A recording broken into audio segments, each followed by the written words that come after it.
proper rock band. Best band since Thin Lizzy. The Darkness. Well, big words. Growing on me. XFM 104.9. A bit rash, I think. R. Gervais, S. Merchant, K. Pilkington. With a little bit of I know for a fact, that Steve is getting a little bit sick of Karl's attitude. Oh, his attitude's appalling. I quite like it though, because it's straight away friction, and he's sort of like, you know. To be fair, I genuinely don't think I'm the culprit in this. I think I come in and I just ask him a simple request. Yeah. And immediately on my back. Whinging, moaning, whining. I mean, I don't know if there's any evidence. Well, it's funny you say that actually, because, in a survey, yeah, it came up this week, it's, quite extensive. Mancunians take more sick days than anyone else. Mancunians take more sick days than workers in any other city in Britain and Ireland, according to Manchester-based employment firm. Survey, by Peninsula found that employees in Manchester take 11 sick days per year, whereas closest rivals Edinburgh and Dublin, take an average of 9. Liverpool, Newcastle, Birmingham, Cardiff, only 8. Is Reading mentioned there, or no, Bristol? it's not even in there. They don't take days off. London is only 7. So the point is, I mean, I don't think you can take anything from it, but if you're an employer and you had a Mancunian and a Liverpudlian and they were equal on everything else, but you really couldn't afford them to be away, Liverpudlian's gonna probably be away for 8 days. Sure. The Manc's going to be away for 11, phoning in sick, and so what can you? I mean, just well, analysing the data there. What would you extrapolate from that? I really don't know. I mean, call if you've got any clues, or email us in if you've got any. I don't know why I think maybe. I don't know. Mancunians. I don't really know many people from Manchester. Well, I only know one, but I know he was off sick because he put on wet trousers and he got a cold, I think. Yeah. Well, he just said he was. Didn't come in for. He left early as well once. Yeah. But I don't know. I mean, that's the survey. I don't know. I mean, it's evidence because it's statistics. So there you go. It's guaranteed evidence, but that's so proof. Any thoughts on that, Ricky.Gervais at xfm.co.uk? I mean, oddly enough, you're from Manchester, Karl. I am. Yeah. What are your thoughts on that? On what? Sorry. No, on the survey. Wasn't really listening. Sure. What Mancunians take off more sick days? They call in sick. I mean, presumably spuriously. Yeah. I mean, because they've got the same body, they're biologically the same, so. So obviously making up their life. Yeah, some of the days, maybe the 3 extra they're making up. Yeah, they're moaning. Well, because we work a lot harder than the others, so we're tired, so you're sick, so you need time off. Probably. Seems unlikely. I mean, the Scousers, to be honest, yeah, take them on, let them work in your office. But you know, how many computers are going to go missing? Right, that. So offensive. Is offensive. Right. This is a survey that proved. You just made that up. You just carried on the myth that Liverpudlians thieved. Now that's not true. That is not true. Well, it's not. Well, some of them do. There's been no survey that you're more likely to thieve if you're from Liverpool than if you're from Manchester. So that hasn't been proven yet. So all I've got is the evidence from a survey of, I think, 3,500 people. It's proof that Mancunians take off more sick days. XFM 104.9. This is April Come She Will by Simon and Garfunkel.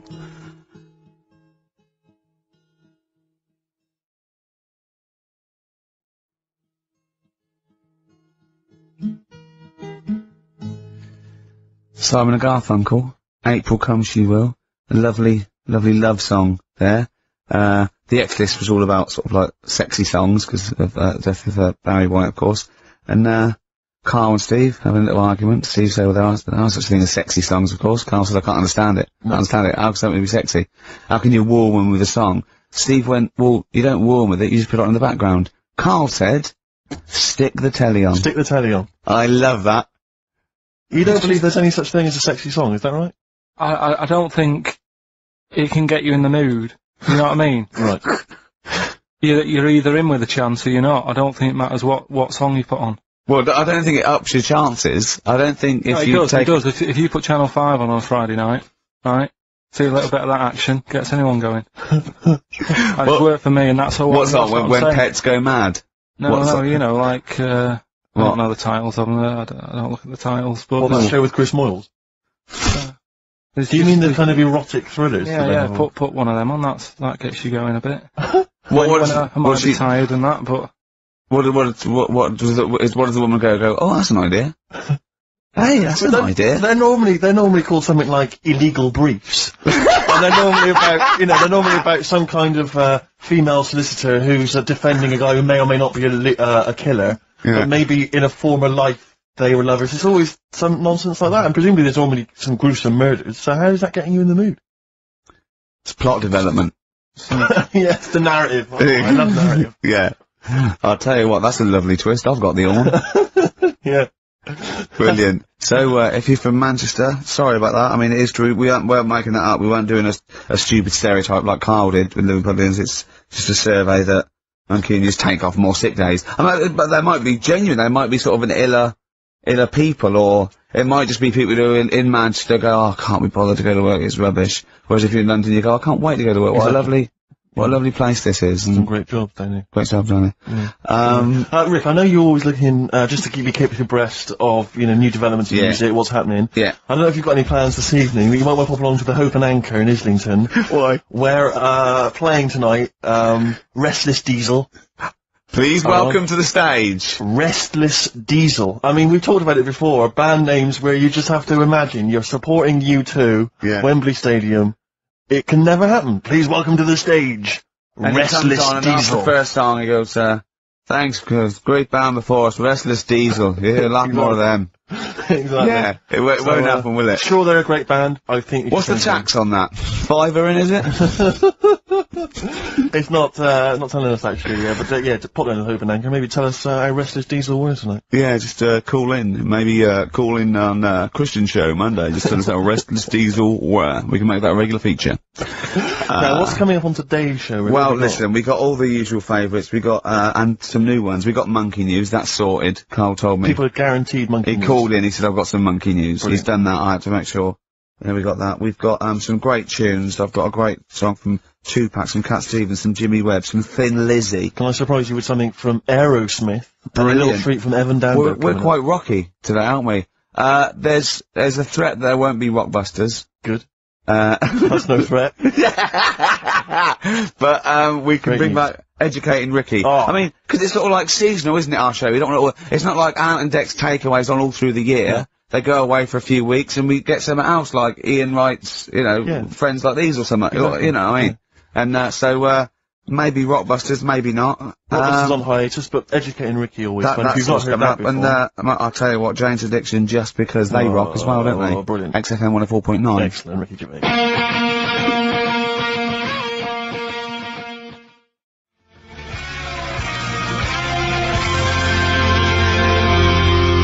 Jane's Addiction, just because on XFM 104.9, broadcasting from London, where people prefer to only be off sick when they actually are ill. Sure. Yeah, I don't think I've ever taken a day off sick. Except when I had that terrible tonsillitis. Is that when you went home, stayed with your mum and dad? Yeah. Why is that a problem? Where's back to health? No, I'm not saying it's a Where's problem. back to health? Yeah, I've got a loving family. So sue me.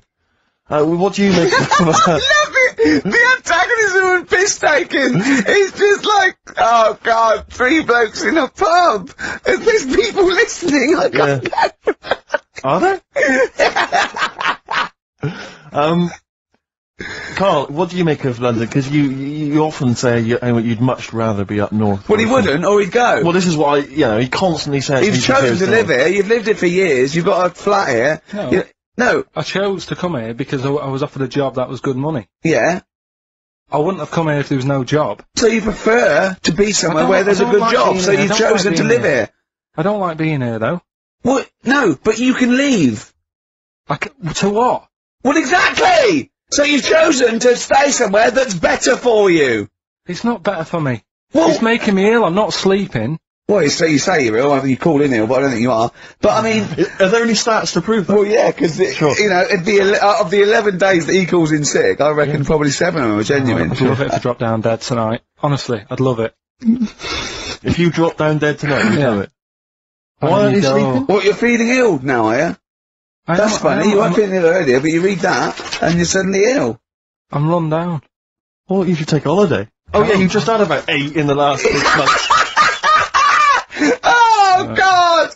Why are you run down? Yeah, what have you done? You sit in a little air-conditioned office. I haven't got time to tell you. Let's move on. Let's get on with stuff. What have we got anyway? Because we didn't have a chance to meet up this week. Me and Ricky could have done, but you said you were busy, Steve. Yeah, so that's probably why you don't get run down. But finishing work at about 4 o'clock. No, so I could have had the meeting, but we gave you a time, and you suddenly decided with very little notice that you couldn't make it. So that Make was it the meeting. meetings and that. Oh, So what have we got then? What have we got? It's 1:20. What have we got? We're on till 3. Well, we've been talking, we've been doing well, we've been playing some great rock and roll, we've been playing some lovely songs, we've told them, we've explained a survey, just for employees, be careful. Yeah. We've, put that out there, we put a shout out there, people know I mean, would you say it was probably safest if you are an employer to never employ Mancunians? Well, I Would wouldn't go be that just a far. I general wouldn't go rule that of far thumb? because you see that's only an average. So I imagine some Mancunians, like Londoners, and nice, reliable people. It's probably just a few bad eggs that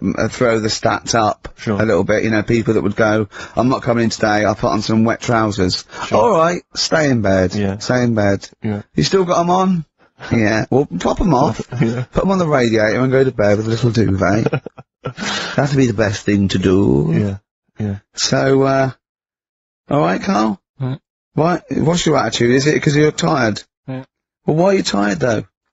You weren't staying up watching those Channel 5 films again, were you? I'll tell you what, me and Steve were having a little meeting yesterday over lunch about, planning stuff for the show, and Gary Kemp came up to me, started having a little chat about old times, and I went, oh yeah. As he went away, Steve said, right, think of this, he said, Rick, don't take this the wrong way. Remember that sentence, don't take this the wrong way. So there's a right way and a wrong way I could have taken this comment. He went, nodded to sort of Gary Kemp and went, he's aged better than you. I went, well, how could I take that the wrong way? Yeah, it's not offensive. No. Well, the point is this, he didn't know me 20 years ago, so he's actually saying, Rick, don't take this the wrong way, he looks better than you do. Yeah, well, he does. But why say that, Carl? What? Did you really say that? Yeah, although, can I just backtracking for a second? I love the fact you said you bumped into Gary Kemp and you reminisced about old times. What old times did you share with Gary Well, no, Kemp? he came up and said, did we drop the pops together? I went, no, I did Razzmatazz. He said, oh, we did Razzmatazz. I think he was thinking, had he ever met me before? But he hadn't, because we hadn't. That's what I meant. Yeah. Yeah. Yeah. And, But if you had to make an objective analysis... I wouldn't. I think that's out of order. Sure. I mean, you're always slagging me off, but apparently you can't make a value judgment on something else. No. I wouldn't do that. Well, because you're morally all over the place. You don't know, you don't know where you're coming or going. Yeah. Sure. You should hear what I say about you behind your back. So, would you say you're better looking now than you were? Or Than I'm what? would you say you're better looking now than you were? Than I was when? Well, have you aged well? Yes. You've aged well. Yeah, I've kept my looks. bit of Dando?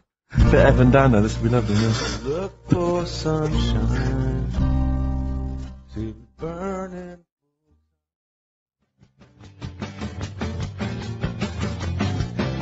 Radiohead. Go to sleep. That's good, isn't it?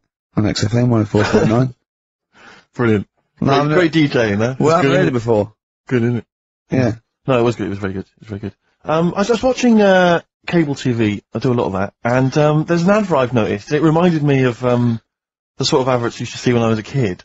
It's one of those attempts to kind of educate young people, but doing it in it's on MTV, but it's one of those things where it's clearly been made by people who are in their mid-40s. Who have never been cool. Who have never been cool. Yeah. Who've been working really hard to get into TV all their lives, and now are trying to appeal to, funky and possibly wayward young people. Yeah. And it's kind of... Ne'er-do-wells. Yeah, exactly. And it's a kind of stunning model, and two of her stunning model friends, but they're just a couple of average girls, going about their business. And, it says something like, it's all shot very funkily, like a kind of, lock, stock and two smoking barrels kind of thing. And, it's a girl, and she's just grooving along with her friends, and it's kind of like, the captions are things like, Isabella's 17.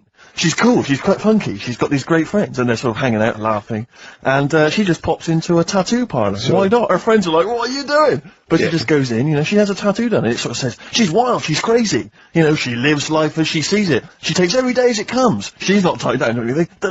She doesn't smoke cigarettes.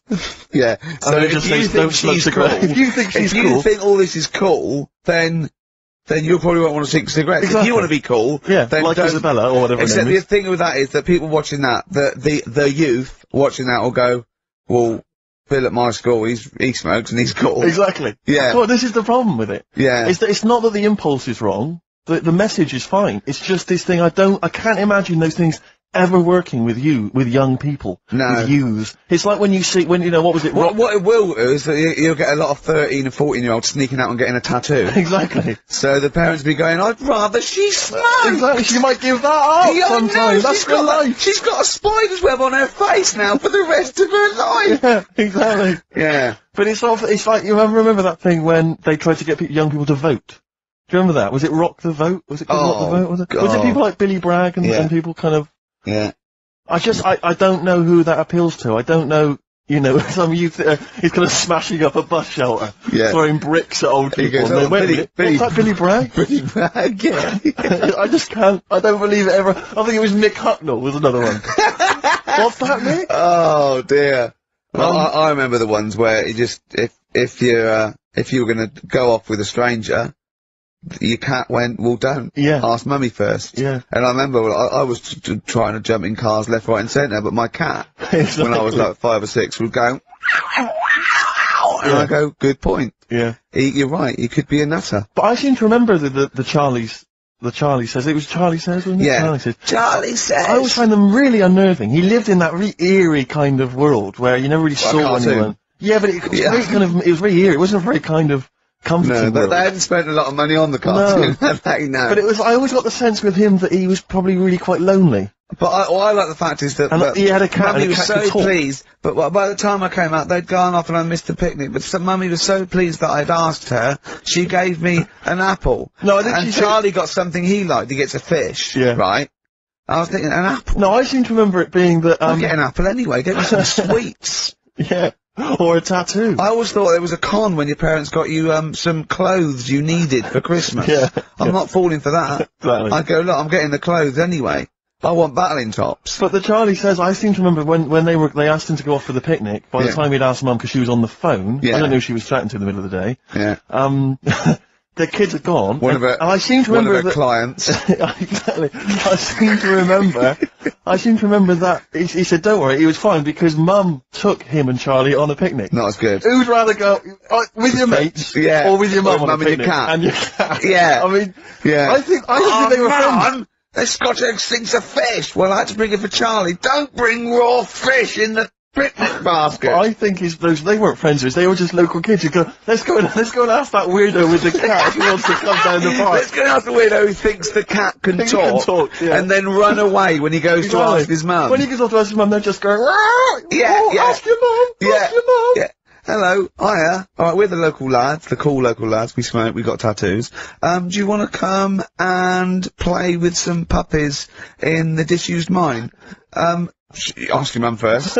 Quick run. Exactly. Look, he's talking to the cat. Look, he's talking to the cat. They were just round the corner spying on him. They were just laughing, there was no picnic. Did you ever go on a picnic, Carl? Was there places to go in Manchester, or was it like Quarryland mostly?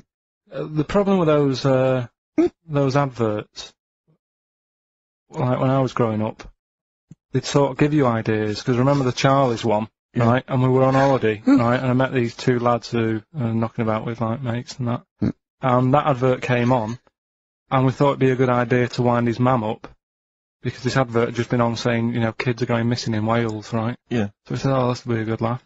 We put the kid in the wardrobe, his mum came back from shopping, we said, oh, he's gone missing, we haven't seen him for hours. That's terrifying. I know. That's How old appalling. were you?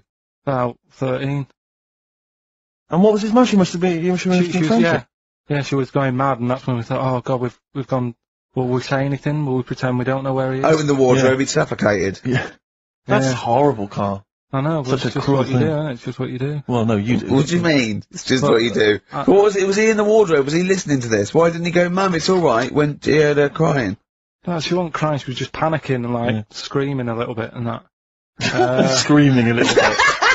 Okay, we'll tell her when the screaming starts. Exactly, yeah.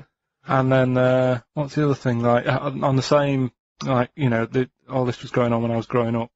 And, one time we're on holiday, and my mum said, right, if you're going on the beach, it's a big beach, But, you know, if you're going to go out and play there, I need to know where you are. So where are these bells? Where this cowbell rang in there? She gave me a balloon.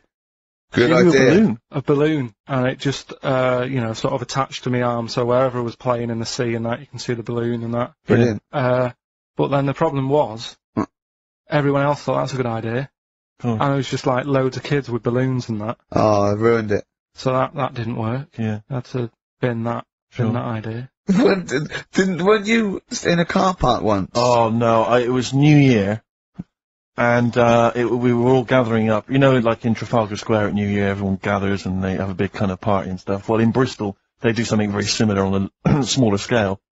And I was there one New Year, I was with my friends, and for some reason I picked up a balloon during the evening. You know, I don't know where I got it from, but I was holding this balloon, and these girls came up to me, and I thought, yeah, nice, you know, maybe a little New Year kiss. They come up, they said, hey, are you going to be here for a while? And I said, well, yeah, I probably will. They said, it's just that we've arranged to meet back at you at midnight. What do you mean? Because I was so tall and had a balloon, I was towering above everyone else. I said, what? They said, we're going to meet back at you at midnight. They said, don't worry, you can go about your business because we can see you wherever you are. This is where Nelson's column is. No. No, this is in Bristol. Oh, right, okay, yeah. And so I'm sort of wandering around, and then at midnight these two girls turned up again, and some of these lads come and meet them, and they're sort of laughing and joking. I'm thinking, they're probably going to invite me back to a party. I'll watch them get in a cab. They went off, they had a wild night. But then I did have a balloon, so it was a great New Year for me. I did have a balloon! Oh! Should we have a little bit of Tupac? Yeah, if you want. Yeah. There's a great lyric in this. It's picture me rolling, right? But at the end, he's saying about, look at me now, I'm, you know, drinking Remy and I'm in a Rolls Royce. And he goes, oh yeah, I forgot the DA. Can she see me from here? Can you see me, ho? And I think of this, like, district attorney turning on the radio and Tupac going around going, can that ho see me? She's going, yeah, I can see you. Yeah. It's brilliant.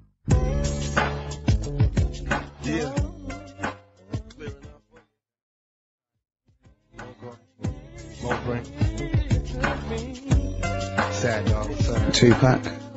I'll tell you what, we should get rolling. Rockbusters. No. Alright? No. Well, he has done it. He just said that he was worried about it because we said it's the last one. What do you think, Carl? I just don't think I mean, can I just say now, Carl, seriously, I'm only responding to what we're getting on the email, which is people do not want Rockbusters. They really... There's one guy here he says, it's James Pooley, he says he's preempted Carl by giving my answers to this week's quiz.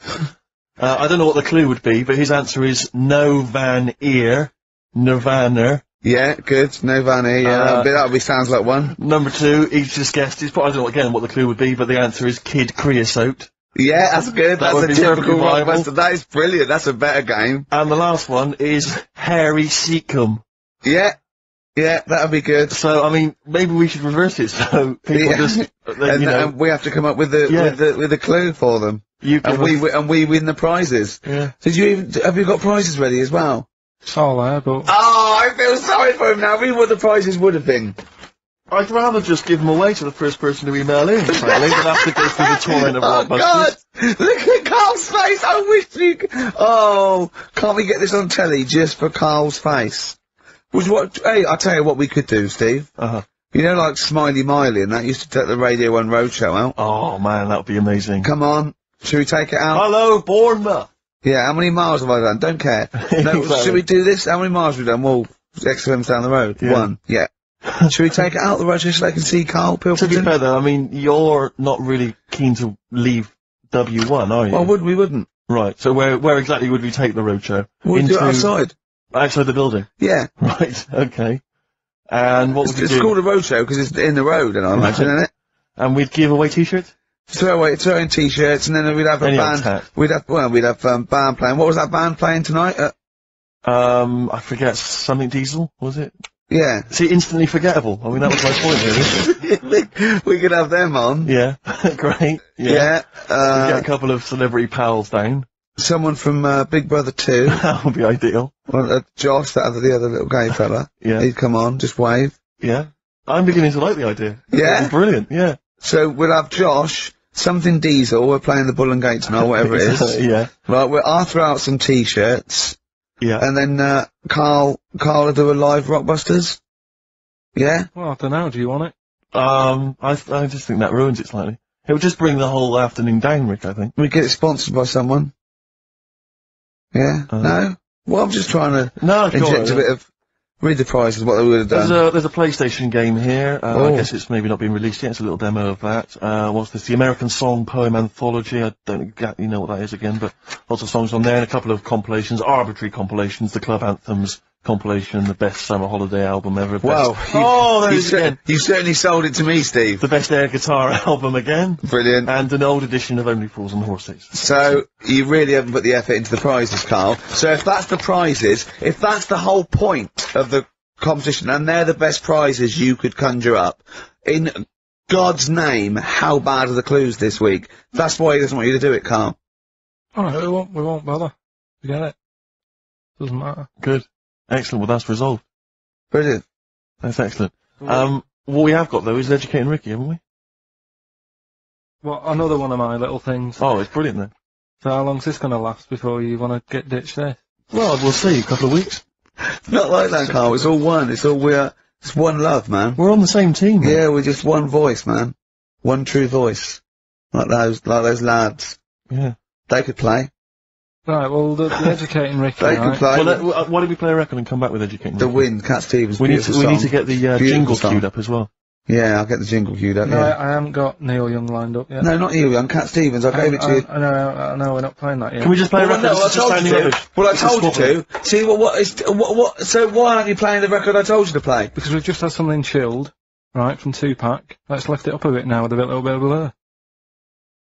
Alright? Come on, play it. Oh, how much you off? I just have.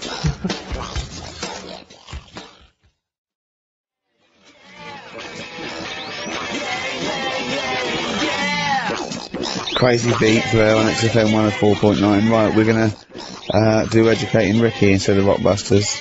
Incidentally, on the subject of Rockbusters, we just had an email from Phil. He says, I could do with this week's rather shoddy array of prizes, as I'm doing a car boot sale tomorrow and need a bit more tact to fill the table.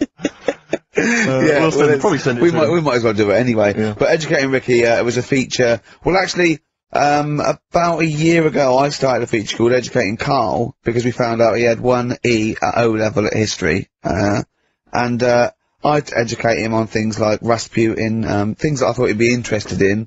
You know, Winston Churchill, some of the greats, some scientific facts. And then I said, it's your turn, and he started telling me about people born without legs. Some people have got a funny eye. There's a woman whose tongue's longer than her arm. And, really, you know, turning the screw on education. Yeah. So, I don't know what he's got for me today. Maybe a dog born a cat. Let's have a look. We've done that one, we've done that.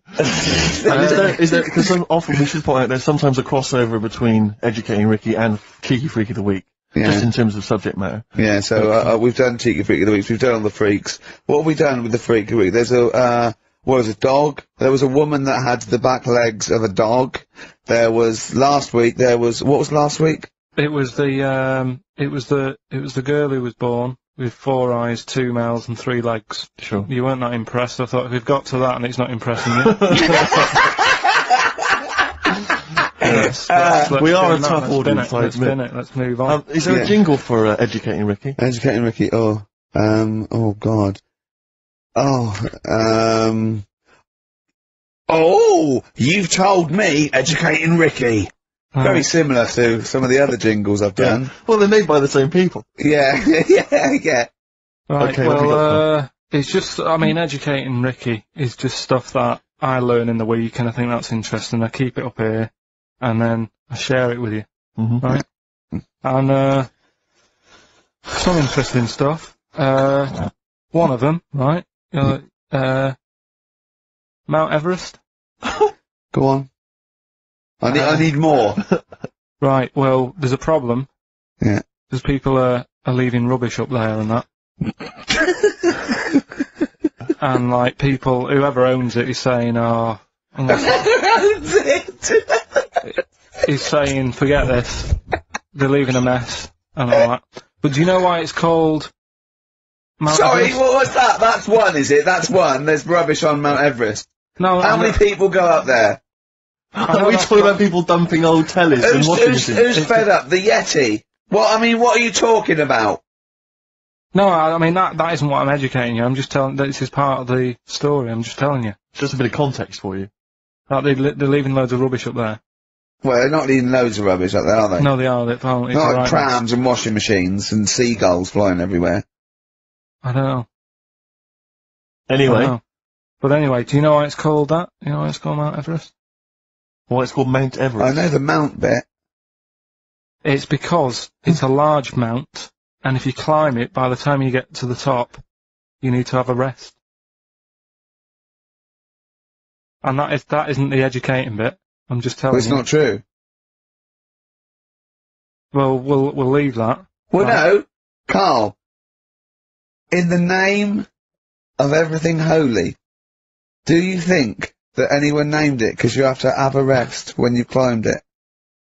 Well, we'll see. You'll see what people say on email. But Well, it's definitely not. But anyway, that's one thing that kind of thought that's interesting. I'll remember that. I'll teach Ricky that, so you've learnt that.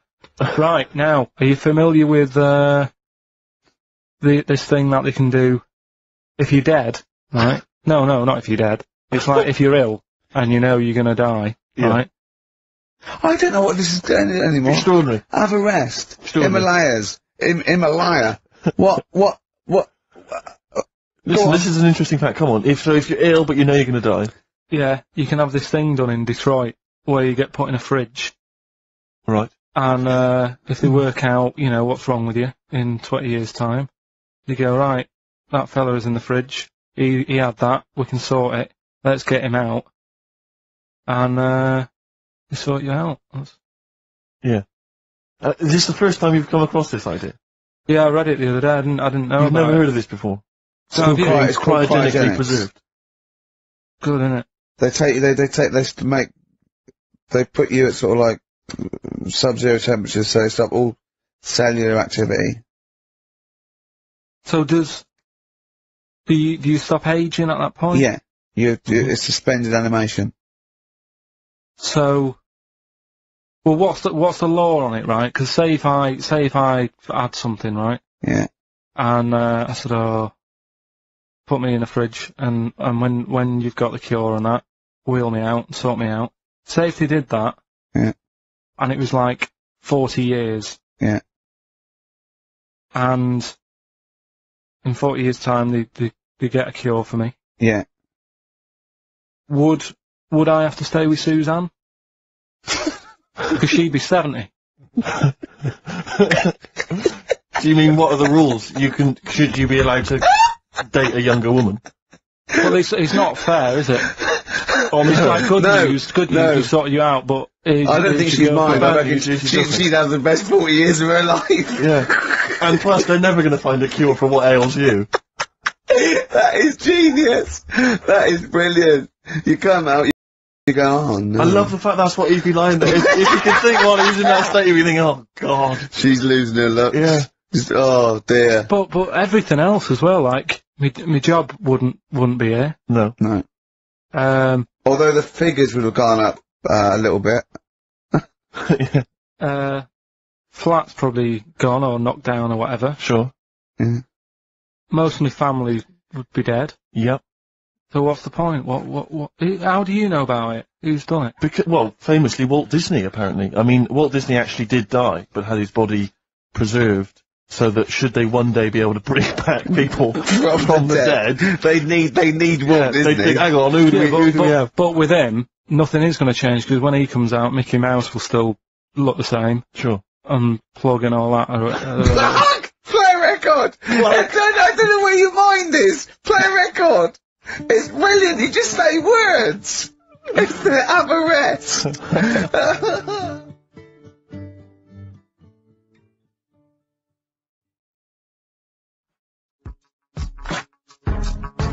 50 Cent Indie Club on XFM 104.9. So, Carl's a little bit fed up today, actually whinging, I mean properly whinging, fed up, reckons he's tired, reckons he's overworked here. But Do you know what I mean, Carl? Everyone gets tired. Everyone gets tired. Everyone does the same sort of hours. What do you do? Sort of 9 till 6, 7? About 9 till 7:30, 8. Well, no, because a couple of times this week I've sort of met you for a drink about 6. So, it's funny, isn't it? That's weird. Some of the times I've come back after it, just for another 40 minutes or something whilst no one's around, try and get stuff done without phones going, without emails coming in. Yeah, we've got to do it. Can I tell you what I think is a disappointment? You're in the department. You've got to do it. I just think it's a disappointment that Carl hasn't been able to put that aside and rise to the occasion. He's only got to do this show once a week. It's 2 hours. I mean, you and I, we're tired. We've got, you've got one job. We've got about 6. And we're still doing it. Do you know what I mean? We still do it. We still. Well, you're a professional, Rick. I mean, that's why you've won multiple awards. Is because you're willing to get up there, even if you're feeling a little bit under the weather, even if you hurt yourself, you've got an injury of some kind. You're out there. You're doing it. You're entertaining. You're providing the service. Yeah. So it's disappointment. Yeah, but I've pressed all the right buttons at the right time. Indeed. Right. That's what I get paid for. Yeah. Done that. The adverts have gone out. Sure. You know what I mean? I've made you cups of tea. It's the negativity which is the problem. It's the vibe. You're bringing us down. Bringing us down. And therefore the listeners. Therefore the listeners, bringing us down. If you don't like London, you know what to do. Well, I'm trying to get out of here, aren't I? We just bought a new flat. That's not the best way. Buy a flat in Manchester, live there. Doesn't matter. I can always rent it out and make a little bit of money. Why don't you sell the flat in London and buy a street in Manchester? Pilkington Avenue. You can literally be the lord, the king of that street. People could come to you like Solomon with their problems. Yeah. Well, he's come up from London. He's got London ways. Now, interestingly, have you heard? Do you remember the famous King Solomon story that there are 2 women arguing over whose baby it is? And they present this to, they say, this is my baby, and the other one goes, no, this is my baby. So he knows one of them's lying, but he doesn't know which one. And so what does he do? How does King Solomon solve that? How does he figure out whose baby it is? First, what would you do? They're both white fellas, yeah? Both what? White fellas. Someone's women, 2 women. Right. It's 2 white women. To be probably, they probably weren't, completely white. Yeah, whatever. Yeah, they're of the same ethnicity. No, but I'm just working out. Right, alright then, so that's alright. And don't think about what King Solomon would necessarily do. Yeah, it wasn't that easy. No, there's not one tall, skinny white one with big ears and so's the baby, the other one's a little short Chinese bloke. It's 2 women for a start. Yeah. 2 women, okay. The baby to look at could be either. He doesn't know which, but he knows one of them's lying, obviously. And is the one lying saying it's hers or saying it's not hers? Right, okay, this isn't worth it, Steve. I'm going to tell you what he said, and you tell me if you think it was good or not. He says, well, then what we do is, as King said, what we do is, I'll take a sword, I'll cut the baby into 2, and you can have half each. And one of the women says, no, don't do that. And one of them says, yeah, that's fair.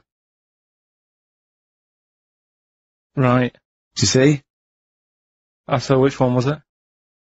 Sorry? Well, no, my guess is the one that didn't want it done probably was the mother of the child. The one that didn't mind having the baby cut in half probably wasn't a mother of the child. Why don't you think, you bald little mank twat, play a record? Well, I'm just, alright. Although, it's not a very good solution. No, that's I think the woman who was lying could have come up with something better than, cut it in half. What you should have done is, I'll give it to the other one as well. Yeah.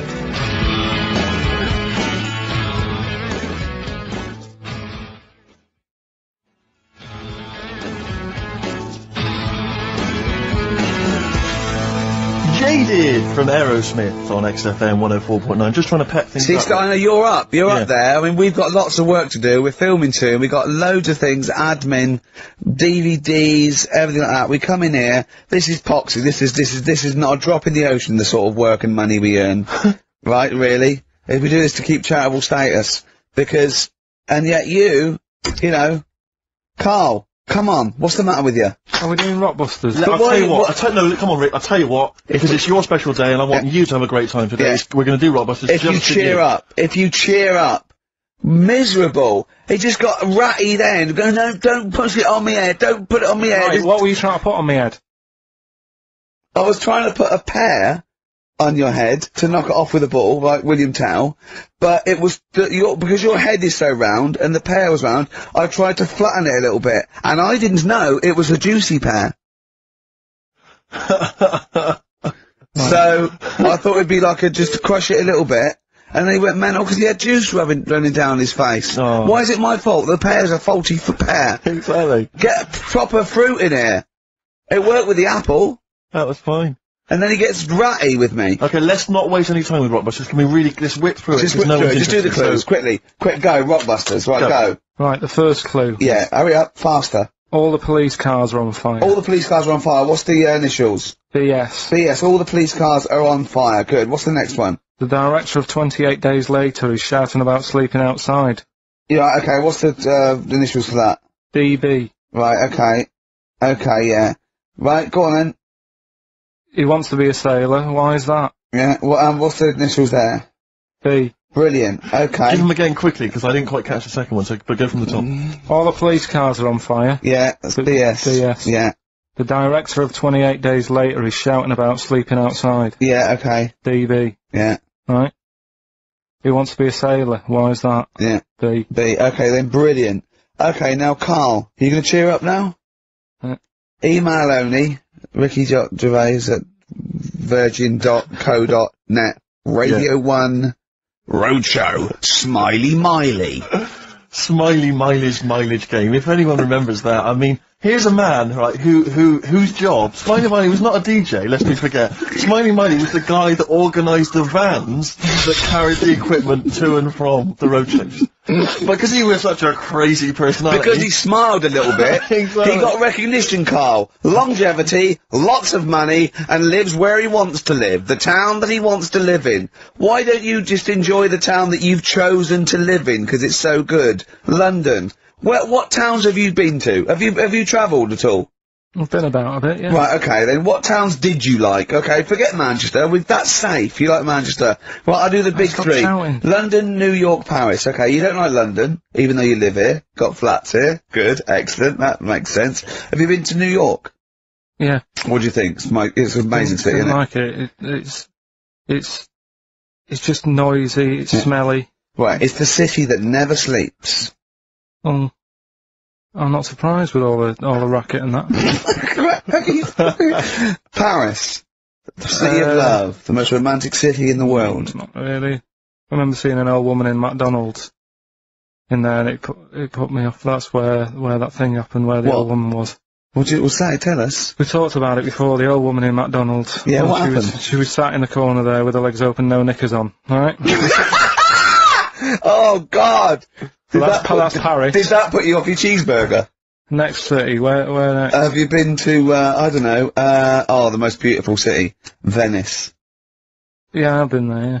It's good? No. Why? Because they sell it to you as if it is a romantic city. Where did you see it? Sold? No, I saw it on, when I was growing up, right? Remember 3-2-1 with Ted Rogers? Yeah, of course. Right, it used to be one of the star prizes on there. Right. And they'd say, let's show you the video, let's see what you're going to, let's see where you're going to be loving it for a couple of weeks. And they'd show you this scene of, like, the gondolas, and all the city lit up at night, like a man and woman sat on a boat, loving it and stuff. Yeah. I went there, bin bags everywhere. Play a record. Yeah, it was a mess. Play a record. It's London. That is flooded. Wish You Were Here with Karl Pilkington. Alright. It's London flooded.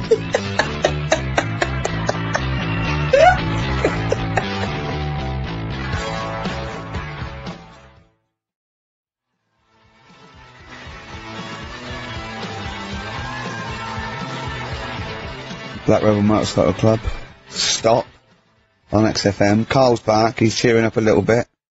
Because, I think he's vented his spleen a little bit on, cities around the world that aren't as good as Manchester. So, has any of your family lived in Manchester? Because they all moved away, didn't they? You came here, your dad's moved to Wales, for Christ's sake. Well, your family are all around the... Brother joined the army to get anywhere. Just take me anywhere. I don't know where he is. His sister's moved away, so no one... Ireland. Yeah. Yeah, there you go, you see? So, that's just one family. That's one family who love Manchester. Exactly. Alright? Tell you what, Steve. Go on. I did find out in the week. Yeah. World record, right? Person with the longest trump, With the longest what? wind, fart, Right. right? 2 minutes 42 is the world record, Okay. right? Well, I'm immediately thinking about a relative of yours who I'm sure did longer than Who that. still lives in Manchester. Auntie Nora. Now, Auntie Nora did it for how long? 5 Reportedly, minutes, wasn't it? Starfighter for 5 minutes. But, unfortunately, she was the only person in the room. Whereas I think, which one's alive, Ross or Norris McWhirter? I don't know, actually. He has to be there. Yeah, I think he actually has to He'd be have present. to be there. Would you want to be there? Well, he'd have sort of equipment, and looking at his watch, going, finish? He goes, yeah. He goes, well, that was 4 Did minutes, she 59 go from like a seconds. size 10 to a size 6? Did She just, she show some old dresses? like a hovercraft. Exactly. In a big dress. Yeah, Just yeah. slightly off. Yeah. So, it has to be invigilated. But again, you know, how was the Guinness Book of World Records one invigilated? I mean, who was supervising that? Who was He said, monitoring that? I can fart for 2 minutes. They went, well, we got to see this. Went round.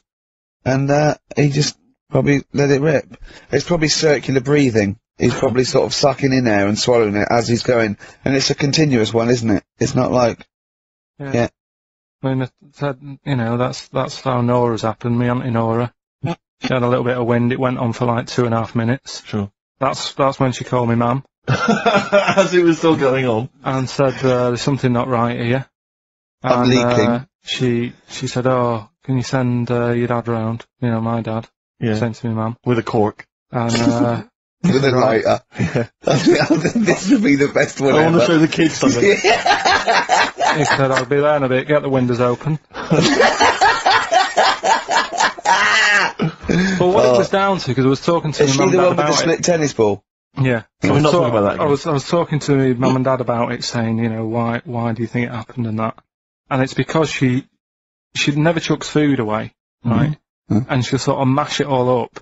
And she's got all these ice cream tubs in the fridge that are just full of Cabbage like water. old mashed up food. Really? And she prepares everything. Right? She doesn't work, she's retired now, she's got nothing to do all day, but everything's got to be ready Still for calls her. in sick. Do you know what I mean? Everything's got to be done. Even though, if you're going round to her house and you're going there for tea, it's like, what time are you coming? And it's like, well, I don't know, maybe 5, maybe 6. Yeah, you're Well, no, late. I need Because to you're late know, when I you need have to to meet know. us at 5 or 6. Do you know what I mean? That's Well, what. so, when you say she mashes up food, she literally takes the remnants of a dinner, could be sort of some, Anything. and just smashes it all up into a, Yeah. and then what does she do with it? Put it in the fridge, and she's got in the fridge, it's like January, February, March, she's got all these ice cream boxes that are just full of... But she doesn't, she reheats it and eats it. Oh, doesn't she? then she, yeah, I puts it in thought the she was pan. just keeping it as a No, no, no, souvenir no. of each meal she'd have. No, put it in the pan, warm it up. Oh, And that's for a what it taste. is, it's just... A lot of vegetation, is it? Yeah. Why does it only happen once, or does she save it up once a year, just let it go? I don't know. Well, she is mad, Yeah, she sounds potty. she doesn't answer the phone anymore in case there's a burglar. Checking if she's in. It's like, well, answer it and then they'll know you are in and they won't come round. Yeah. Mental. Well, Mental. they can't be sure then, can they? What do you mean? Well, if there's no, I go, well, maybe it's someone just, they are in, but they're hiding, whereas if Auntie Nora goes, it's Auntie Nora. We can she'll be farting. We can sneak in when she does a loud one. Because we'll be aware of the telly, what's stopping it? It's got a valance round it, it's got caught on the cat. So, have we got a recap on Rockbusters? Anyway? No, recap. just has anyone got the right answers? Has so anyone far- got the right answers? Let me just check here. Here's one from someone who just says, he's given an answer, answer to number 1, I, number 2, don't, number 3, care. Right, okay, is he close? Has anyone got 3 answers? I can't find one with 3 answers. So, again, you've done something wrong, Carl. No, no. This isn't radio, play a record. There you go. Someone's got it. Give it to them. Fine, okay, give us the clues again, we'll give the answers straight away. Yeah. No fanning around. Yeah, Right. it's really pointless. Number 1. Yeah. All the police cars are on fire. BS. BS. Yeah, what was that? I can think of something. Go on. Blazing Squad. Brilliant. Okay. Right. The director of 28 Days Later is shouting about sleeping outside. Yeah. That's Dan Yell Bedingfield. Right? Danielle Danielle We're never- Bedingfield. Right, we'll never let him do this again. I told you I washed my hands of it. I know, but I Why just did you thought... let him? Why do you... Because he was grumpy. But this is what happens. Look what's happened. Danielle Bedingfield. That's what happened. The director of... So Danny Boy, so Dan, right, all that for Dan, about shouting about being... Danielle Bedingfield. Right? What's the last one? He wants to be a sailor, why is that? Yeah? Beyonce. What does that mean? Beyonce. He wants to be on the sea. Play record. You're never doing it again. You've just signed your death warrant. What have we You're done? never doing Rockbusters again. And if Monkey News about that, we ban that as well. We've And we're unleashed it. serious this time. To Joe in Catford. Stuff off to you. Oh, I can't believe what we've done. He's even doing the shout out. Who you won? Well done on that. What have we done, Rick? What have we done? Many years ago. Hey.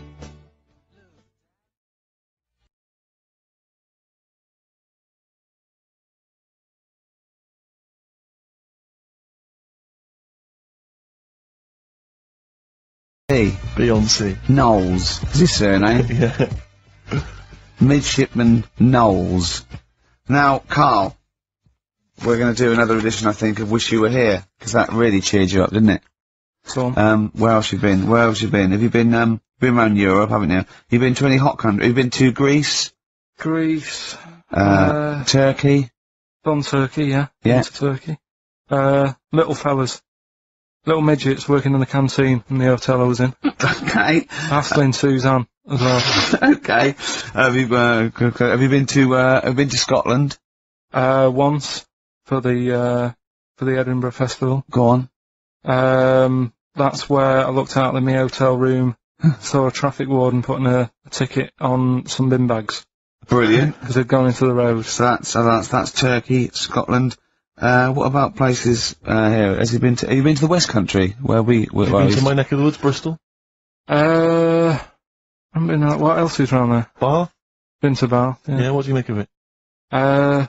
Once you've been, well, they don't need to go again because it's sort of old and they don't change anything. Okay. Do you know what I mean? That'll be So the once you've been- Roman spa Yeah, he's yeah. talking about, Right. I think. What about Brighton? Not gay people. Right, okay, thank you. Next week on Wish You Were Here, we'll go to some other places where there are gay people. Fascinating. And Brilliant. Another extraordinary insight there. Carl, could we have some monkey news? Well, just before we do monkey news, right? Can I do a little psychological test on you? On me? Yeah, Okay. brilliant. This someone emailed it in. Brilliant. Right, little story with a question at the end. Okay. Right, right. This is going to be so annoying. No, it's not. Honestly, it's Well, it is, because you're going to think it's science and it's going to be trite. all right. Well, Go on. right. Little story first. Right, there's this funeral. Right, and this girl was at a funeral. Same funeral? Yeah, Right. it was a mother's funeral. Oh, yeah. Right, she met this fella who she didn't know. Right, but she thought this fella who she met was amazing. She didn't know him, right? But she thought he was brilliant, right? Like a dream fella. Right. And she fell in love with him, right? But never asked for his number, his phone number, Right. right? And she couldn't find him. Now, a few days later, the girl killed her own sister. Right? Yeah. Question is, why did she do that? Okay, well, it's one of those stupid things then, isn't it? Oh. So, it's not logic, it's what am I thinking? No, it's not. Seriously, it's a proper, it's proper real mental logic. test. It's It's a a- proper mental test. A mental test. It is a bit mental. So you understand the story, yeah? Kind of. Let me just get it right. So there's a funeral. A girl goes to the funeral of her mother. She meets the guy, or she meets the guy at the funeral. She meets the bloke. He looks alright. I fancy a bit of that. Right. Has a chat with him, Yeah. but doesn't get his name, doesn't get a phone number or anything. So to cut a long story short, the things are asked, right, so the reason she kills her own sister, is this something to do with finding out something about the man she met? Well, just answer the thing. Just, why do you... Oh, okay then. I'll answer it then. She went mental.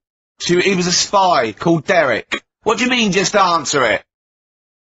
Anyway, I'm testing Steve. Right, well, she killed her own sister because her sister had stolen some money from her and was sleeping with her husband.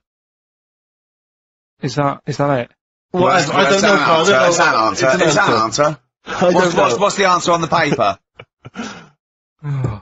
So, Well, come on, come on! Well, the answer is No, an answer is... that she was hoping that the guy would appear at the funeral again.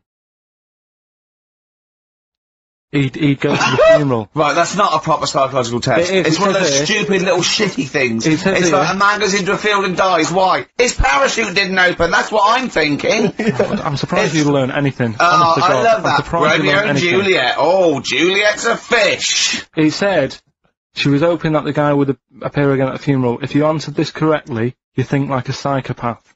This was a test by a famous fella, right, who used it on killers, and most of the killers got the answer right. Did you also think that? Was that the answer you gave when you first read it? I didn't know. But I wondered what you would have got. Good, so that's proof but I'm not a yeah, but psychopath. that's the point. But it's a psychological test for looking at something very, very specific. What's up with that? Well, what was the best that could happen? That he'd got it right, so he is a psychopath. What annoys me is you're not happy with that test. But before you wasted 3 minutes trying to balance a pear on my head. What were you getting out of that? Let's play a song and have the monkey.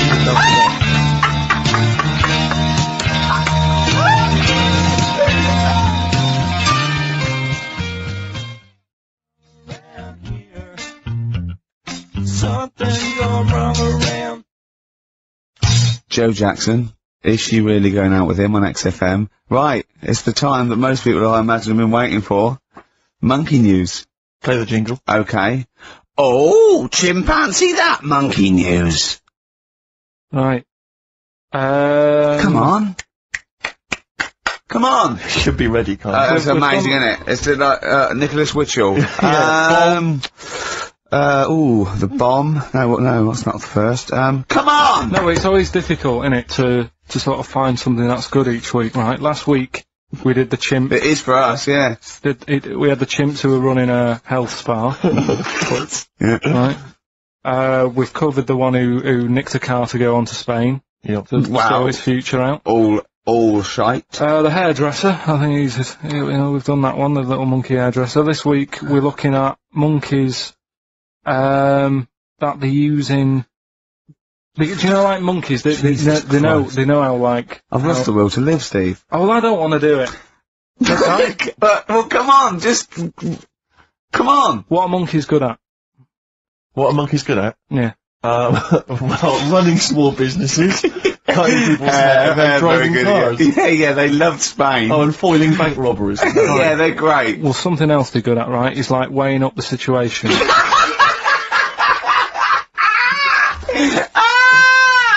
Oh, God! If you stick them in like a field with loads of like obstacles on it, right? They're good at sort of, I can get over that, and I'll climb over that, I'll swing from there to there, that sort of thing, right? Okay.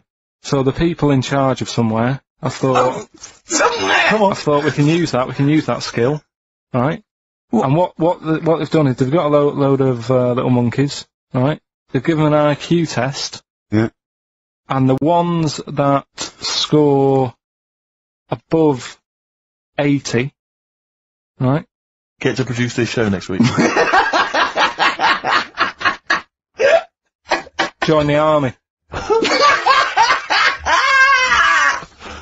Right. How do they join the army and what do they do? They just, what they do is they set little obstacle courses up for them. They do that. They do a cross-country run.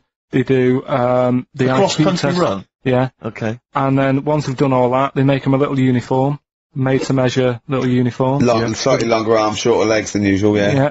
And, basically then they taught how to use a gun and that sort of thing. Yeah, of course they are. You're talking rubbish again. This came through literally, pretty late on, so. So you've not had a chance to incorporate all the facts, as usual? Just have a look. Right. It's the bit I'm looking for is, well, A, why are they doing it? Why are they doing it? Yeah. Why do we need monkeys in the army? And secondly, why are we giving them guns? I'll just check to see if any of that I love information that is we only let gays in recently. yeah. Yep. Talk amongst yourselves. Yeah. Let's have a look. I can't read it. There's too much pressure. Well, it's rubbish. Just have a. But it's rubbish. They don't get. It's the way that there are things. There are animal cores, right? There are horses. There are dolphins, sea lions. There are lots and lots of animals in the army, but they don't have to pass an obstacle test as such, and they're not taught to fire guns. You straight away assume that there's going to be loads of squads of men, and then just one little monkey in the middle. Like, he came second on the test. He's in, boys. What do you think, Steve? You've read it? Well, as ever, Carl, this is an arbitrary email sent by one of our listeners. You know what Ricky and I think of them. and so we're not really basing this on hard evidence. We're basing it on the ramblings of one of our listeners. Rubbish. Once again, lazy, rubbish, uncorroborated, nonsense. The stupid test that you got wrong. Rick, that sounds like monkey news to me.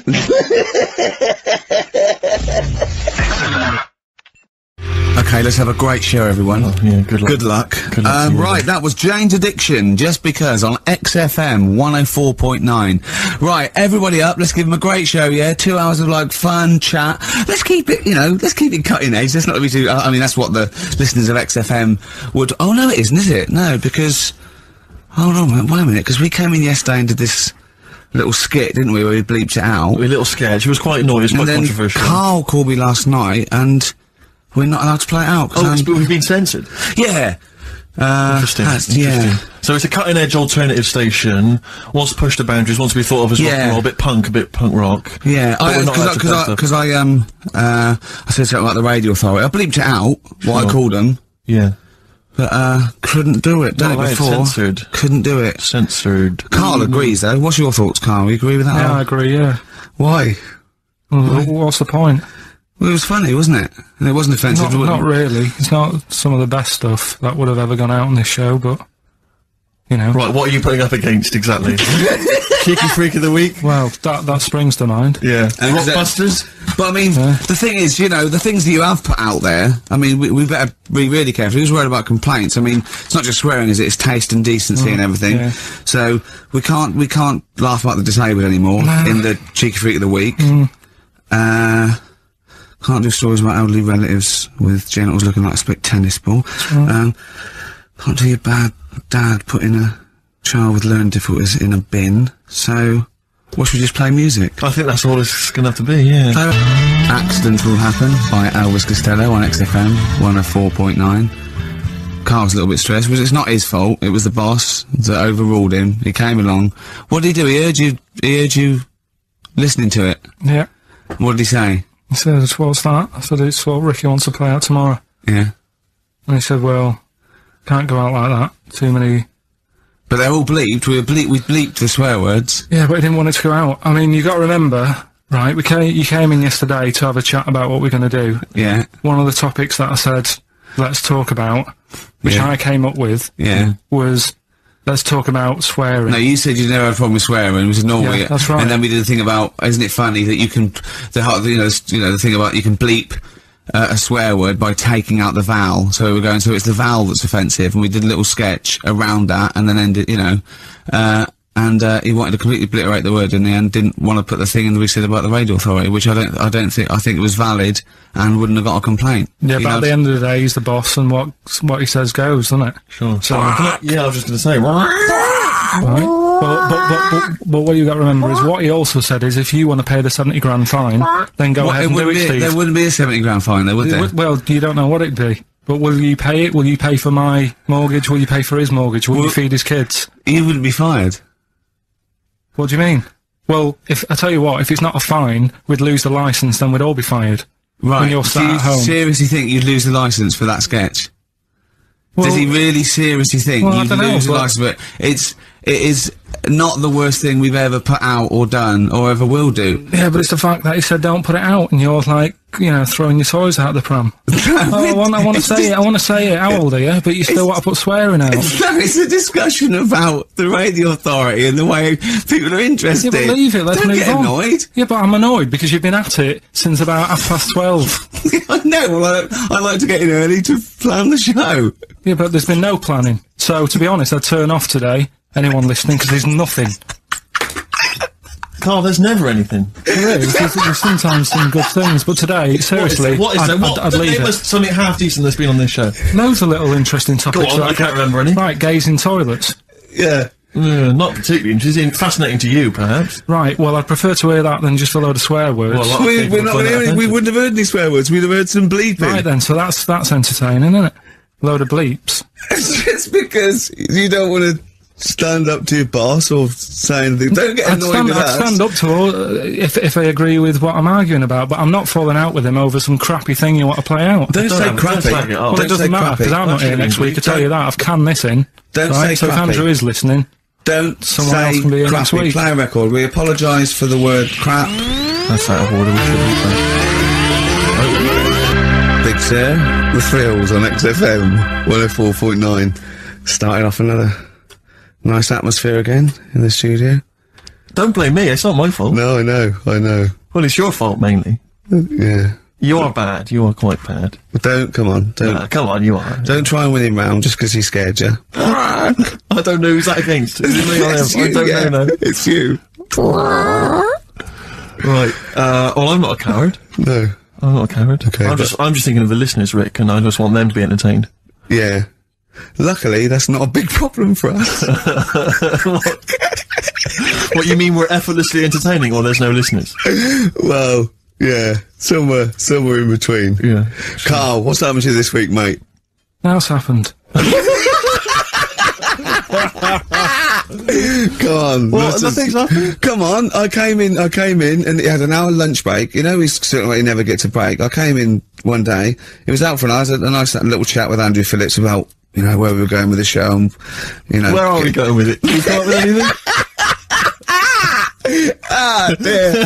This is how far we can run it into the grave. Yeah, no. If we go off air, it certainly won't be through being cutting edge or controversial, because people are just turned off because it's too boring to listen to. But he was out for an hour. Having a lunch break for an hour. He's always saying he's too busy. I know, yeah. It's interesting. So, Actually, on the subject of that, I noticed Dan here has emailed in. He says, I was listening to last week's show, and I think Carl has taken his job for granted. I'd love to swap with him for a week. My qualifications are that I can press play on a CD player and stop. Carl, what do you think of that? And it can come in next week, seriously. It says here... Don't get ratty, Carl. I'm We're not just being entertaining. Dan, email me. You know my address, email it, it'll be sorted out, you can be here next week. Go on. Dan suggested we could call it Carl Idol, where people audition each week, or perhaps Bone Idol. I like that. Bone Idol. Brilliant. Have we got a monkey news, Carl? Don't know if I can be bothered. Play a record. Pretenders. Good. Oh, dear. On XFM 104.9. That's professionalism, isn't it? Yeah, that is unbelievable.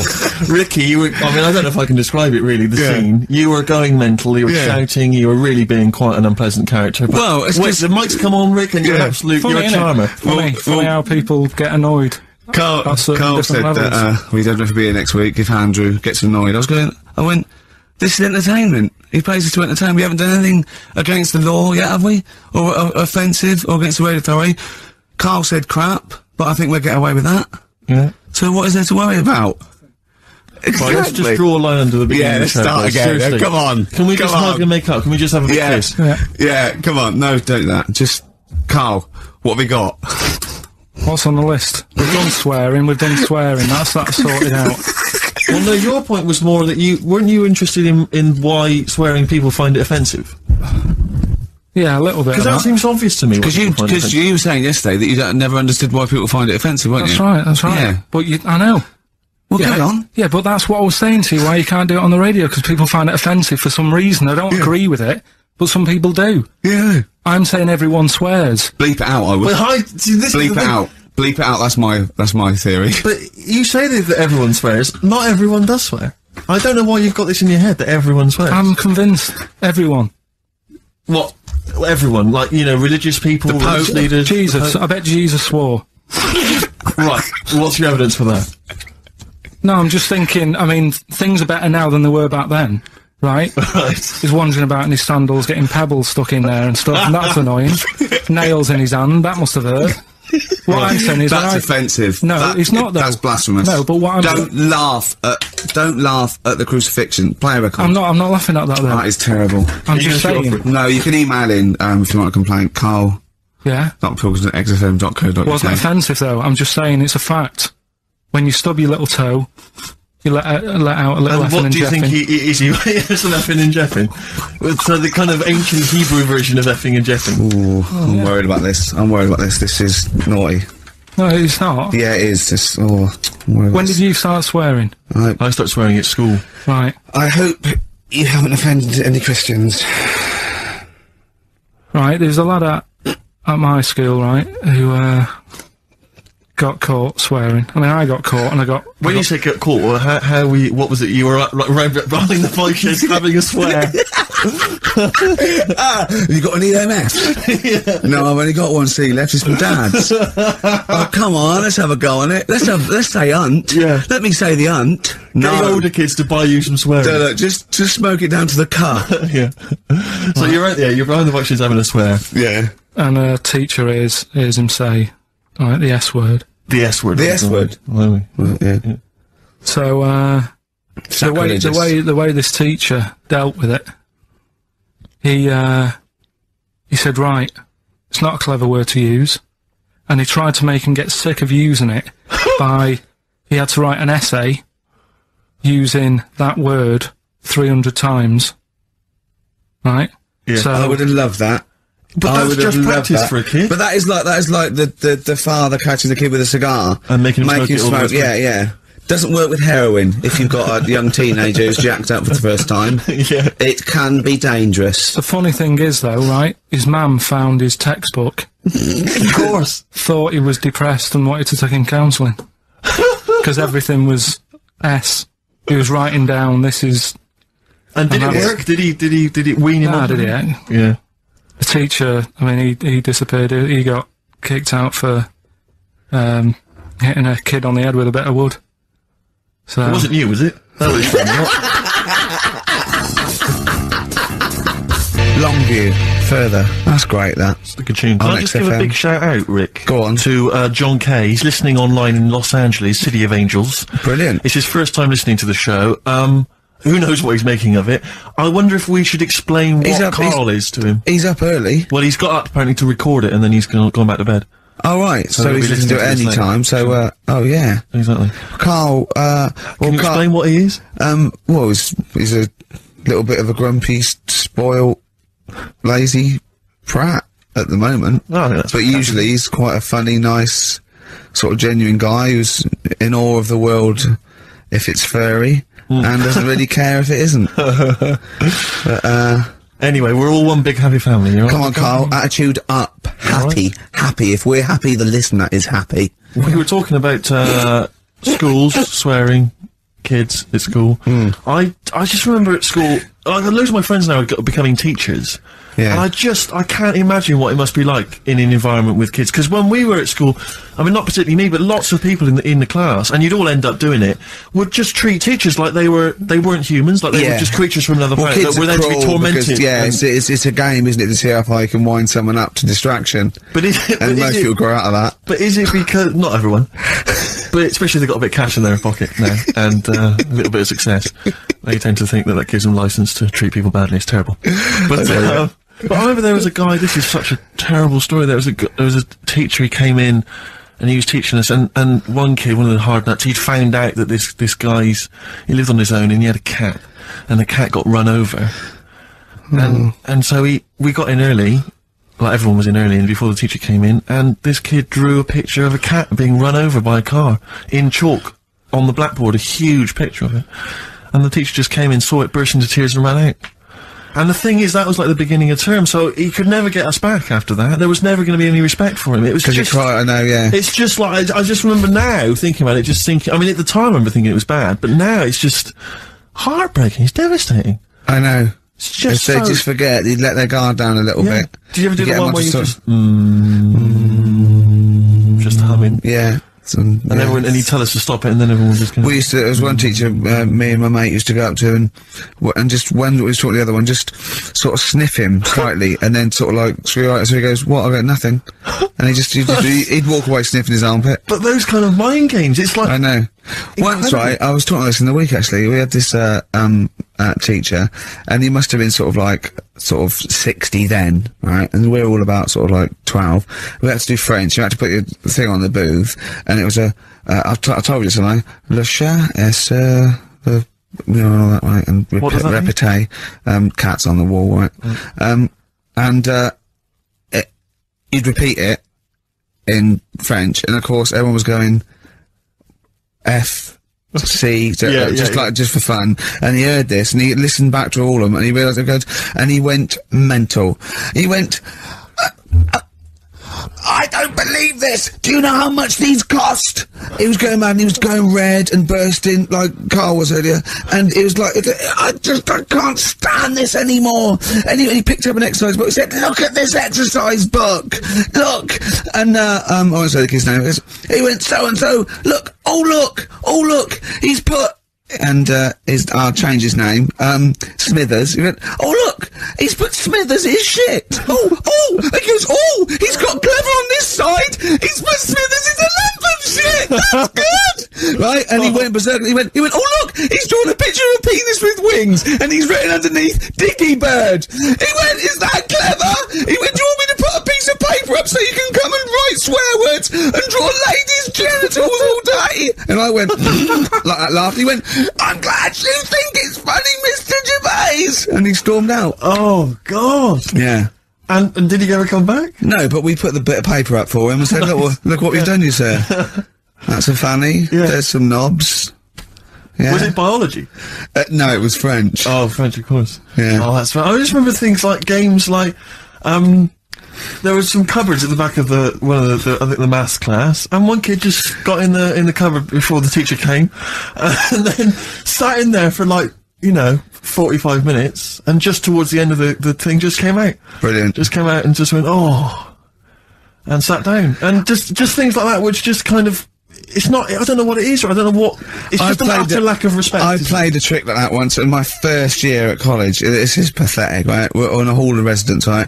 And there was this woman, sort of middle-aged woman come around in a twin set, and I think she was from a bank where she was doing students going to do a bank account, and we knew she was coming up the corridor and she was not right, and so my mate got in my wardrobe in this little room. Right? Just sat there, she came and I said, have you banked? I said, yeah, I banked. I said, okay, can I just do it? And there was a knock on the wardrobe, I went, come in.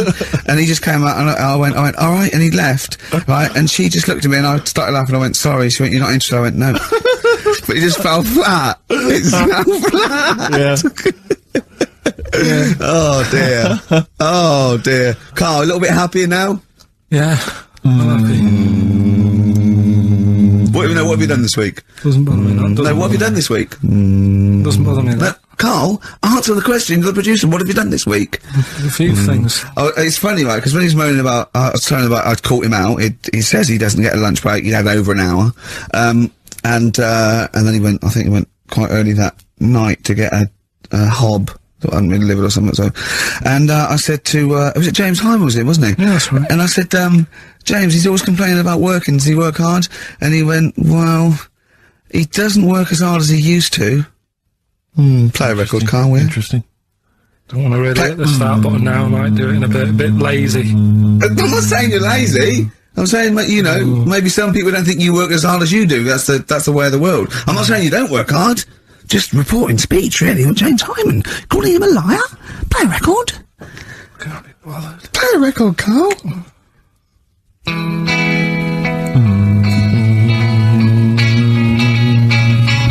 I reckon we could do this all the way through, Billy Bragg. Play a record, no, let's not ruin it. It's not Billy Bragg's fault. No, not bad mood. He's written some good tunes, old Billy Bragg. That's one of them. Yeah. Waiting for the great leap forward. What station are we on? XFM 104.9. Yeah, with Karl Pilkington. Karl, what do you think of it so far?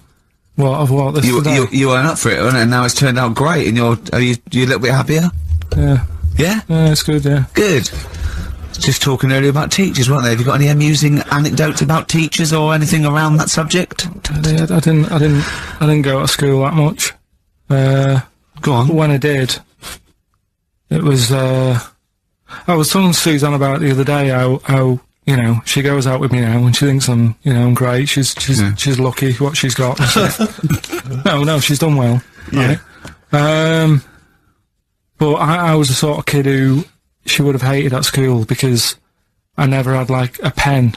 Oh, yeah, I know what the story you are.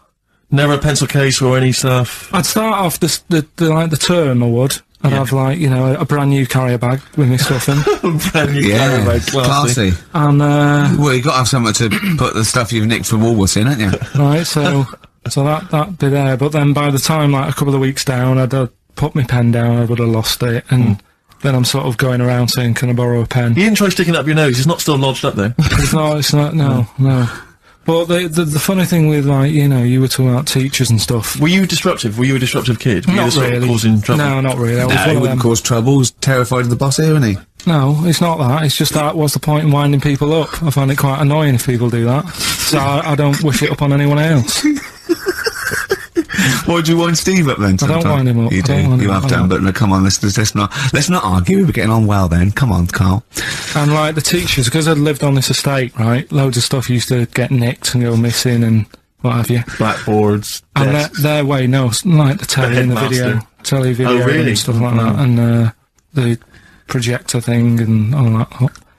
So the way they used to try and find it, right, my little conspiracy, because you know I'm good at them. Yeah, yeah. What they used to do is set your own work and say, right, draw like a bird's eye view of your house. Right? But draw everything you've got in your house in it as well. So if you've got, I don't know, if you've got anything in the loft, make sure you draw it. Right. So kids would come in with overhead projectors. Well, that was the idea, Chalk. I think, behind Guns. Yeah. it. They were amazing. Anti-aircraft guns in the shed. So the picture you did for your home, presumably Got nothing from me. nothing. I didn't do it. I'm not. He used to hand it in empty house. I'm not a grass. yeah. And nor the illegal immigrants living in the Just a kitchen. picture of your Auntie Nora. Yeah. What's that? Is that? Have you been tennis ball? stealing tennis balls? Yeah. No, that's not a split tennis ball. That's my auntie Nora's. But what about all the stuff? Didn't you have to draw all the stuff that your father had nicked? all the stuff, you know. Listen, we're doing Songs of Phrase today, because Rockbusters has gone. What songs of phrase again? I can't remember. I think I blanked it out. Yeah. When we do, something that's been said a few times on the show. Right. Right? It's been said a few times. Quack! I'm scared of Andy Phillips. Quack! I'm I not need scared my of job. I need. Quack! Go on. Sorry, you were speaking, Carl. So we take a phrase from the show, right, and just get songs, like the words from the songs, edit them together so Something it says like that phrase. Yeah, something like that. Yeah. Okay. Yeah, no, just go on. Sorry, go on, Carl. Come on. So are we doing it? Sorry. So what's the phrase you come up with? The phrase is no more cheeky freak of the week. No more cheeky freak of the week. Is there not? We're not having that anymore. Well, no, because it's offensive, and if we're worried about offending people, to talk about people with disabilities, Well, yeah, like, but that's like what conjoined annoys me. twins and women who are born with like deformed legs, it was and you call never- them dog woman. It So wasn't- it wasn't- you know, you've got to be careful. You've already insulted Christ. Let's not do disability. Let's do songs of phrase, shall Cheeky we? freak of the week was never out to offend anyone. No. It was to make you No, I swear, realise we how don't lucky. try and offend people. We try and entertain them. Right, do you know the funny thing is? Right, you're saying about, being cruel about people and stuff. It goes on all the time. On the news the other night, do you know those Siamese twins that didn't make it through the operation? Yes. Yeah. Right? And this is why I'm stopping it, because I don't want people to think we're having a go at disabled people and stuff. Right? On the news, right, Yes. before that operation, the doctors said, we're going to try and sort this out. All the doctors are going to get their heads together. Is that a good phrase to use? Yeah. Yeah. See what I'm saying? Carl, play a record. No, I'm Play a just... record. Are you offended, Rick? Are you? Oh, you've offended Ricky Gervais. You're the one that's Yeah, but I'm saying, we're not out to offend anyone, yet it's always going on. People are always having a go. to say, please don't bring it down. Play a record. No. I hate it. Darkness. Growing on me.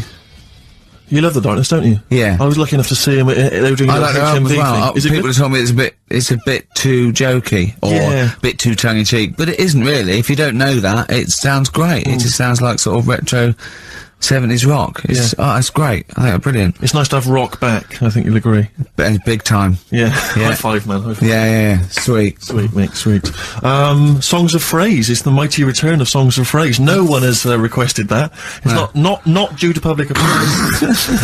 A lot of people have requested some swearing. They have indeed. But We had a lot of emails for that. But go on, Carl. And remind us again what exactly Songs of Phrase is and why we should care. It's just a phrase that we take from the show, make up by taking words out of a song, edited it together, right? The phrase that we're doing is no more cheeky freak of the week. No more cheeky It freak. sounds like this. No more cheeky freak of the week. Right, so No, that's nigh on impossible. Play again. you got Play to again. I email didn't hear in. that. You got to email in with all the songs that you can hear there. Right, I think there's 5 songs. And we in just want total. the names of the songs? Yeah, that'll do. Okay. Right. Should we just hear it again? No more cheeky freak of the week. Right. Yeah, It is good. It's probably one of the best you've done. It's very tricky though. I mean, that's not too tricky. Play it again. No more cheeky freak of the week.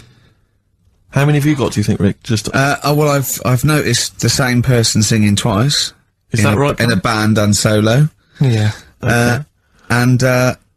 And I know one I track think- straight away from the word. Can I just say, I do think naming the songs is a bit tricky. Let's just name the artists. Is that alright? What's the artist? Just the artists, just change the rules slightly. Yeah. Before we play it again, just let you know what the prizes are. We've got on DVD Later with Jules Holland, Louder.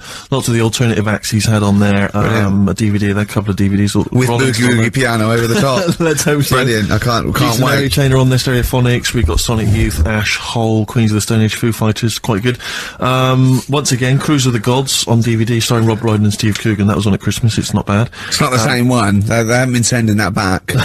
We've been giving out different ones each We have week. indeed. This is an album just called quite simply I Love You. Yeah. And you'll be pleased because there's the likes of Mel C, Cliff Richard and the Hollies on there. Brilliant. Excellent. The best chill out album ever. We've got the Beach Boys on there, Elvis Costello, Pink Floyd, Coldplay. That's not bad. And this is the one that's most interesting, I think, the American Song Poem Anthology. I've not heard it yet, but apparently, I think what it is an anthology of recordings that were made apparently in, I think, maybe 50s or 60s America. There was a particular organisation, you could send in songs or lyrics that you'd written at home and they would set it to right. music and record it for you. And this is a compilation of them. So obviously there's some quite idiosyncratic and odd little things on there. I think it's probably worth a listen. So not bad prizes at all, Carl. Let's play it again. No more cheeky freak of the week. Well, we started that going. Just the artists then, ricky.gervais@xfm.co.uk, ricky.gervais@xfm.co.uk. Once more, Carl. No more cheeky freak of the week. See, we're just great. Yeah, not bad at all. A little bit of Elbow. Nice to hear that again. This is the one Red. XFM 104.9, Ricky Gervais. Elbow and Red. Good tune. The old Spanish archer. Right? Yeah, Elbow. No, oh, sorry, you've lost me. I wasn't listening. Elbow. Elbow. Right? Sony award-winning from Ricky Gervais. Well, we're not allowed to do anything. Sure, a bit more. Andrew likes those sort of things. Rick, I can tell you now that the answers to Songs of Phrase are quite literally dribbling in. I think there's 2, maybe 3 answers so far. So, very excited about that. And, we just had an email from Dan. He says, my Mrs. Lynn is pregnant and is 8 days overdue. Carl, could you offer any words of encouragement to coax the baby down the birth canal? I've sat Lynn only inches away from the speaker to allow optimum audio transfer to the uterus. What would you say to that child there, just to lure it out to the wide world, Carl? I wouldn't rush out, to be honest. Right. It's not good, is it? Out here. Sure. And I don't really want to talk about kids either, because Suzanne's mate's just had one and now she wants one. Oh, God. Yeah. Please never bring a child into the world, Carl. Promise us that. They just bore me. Have you seen, there's loads of people in the office who have got them now, and they've all got baby pictures everywhere, and they're all like, isn't it nice looking? And it's like, no, it's not. They all look the same. Do you know what I mean? All like Mel Smith. Don't they? But it's that theory, actually, right? Do you know how I've said before about babies, right? Yeah. But like little old people. Yeah. There was, no. Another of the great theories. No, the fact that, you know, you're born, and you sort of, you know, you got no teeth, you got a little bald head, you can't control your bodily functions and that. Sure. Then you get to like Sorry, 70. you're describing yourself? Yeah, I was to say, you've got a dangerous No, ground, I'm aren't just you? saying, that's how you're born. Yep. Then you get to about 70 or whatever. Yeah. Well, that starts to happen again, doesn't it? Right. Yeah. Now, there was a story in America about, just backing this up again, 70-year-old fella, 70-year-old fella, okay. little bald head, Yeah. right? Probably no teeth and that. Probably, yeah. Nappy and that, right? Yeah, probably, yeah. Goes into, 70-year-olds pop the old nappy on your 70th birthday, take your teeth out. Goes into an off-licence to get some beer, doesn't get served because they didn't think he was old enough. Right. Okay. Right, okay. Wait. Right, Carl's back. Wait a minute, No, I'm sorry. okay. So they thought he was Right, a okay, giant forget it. baby that Right, had walked into an forget office. it. Weird, isn't it? Steve, forget it. Carl, please. I Forget need it. Carl to answer. No, I mean, that's the story, but it's weird, isn't it? That's It's what not I'm true. saying, it just backed up The my guy theory in an again. off-licence thought that a giant baby had A waddled into an 70-year-old off-licence. wrinkled baby in an overcoat, stuck in Werther's Original, smoking a pipe and going, I can't believe it, the price is not the same as they were, right, was a small child. Well, Yeah, weird, isn't it? Play a record, you're an idiot. well, what's happening with Songs of Fraser? Forget it. Forget it, who cares? As I say, the answers are dribbling in, and Can we run this radio station for a week? Yeah, but the thing is, if we genuinely wanted to do a good job at that, we'd have to fire ourselves straight away. No, do you know what I mean, though? Just sort out the playlist, let DJs, you know what I mean? Sort out what can be said and what can't. Just for 1 week. Yeah, see if we can give it a bit of shall we? Well, what would you do? I don't know, just the phrase pissing in the wind be needing to. Right, no, yeah. Well, are we going to even meet this week? Because it's, you know, we've wasted time pre-recording stuff that we can't put out. I don't know if it's He's worth... still on that. He is still on it. I mean, to be honest, I've let it go, but he's still on it. What else is on the list? What list? On the list, I said to you yesterday, let's sit down and have a chat. I Yeah. thought I threw What that away. I thought it was just a piece of crap. There you go. You can't say crap. You're saying... You should have bleeped that. I know, why don't you believe that? Why don't we pre-record the whole show, then we only have to come in once? What do you think of that, Carl? Whatever. Carl. Steve, what are Carl. you doing with I Songs of seriously think Fraser? if we put out last week's show, would anyone notice? Carl. Play a record. He's driving me mad now, Carl. Carl. Seriously, he's driving me mad. Carl. Press the button. Carl. I'm sick of it. Carl.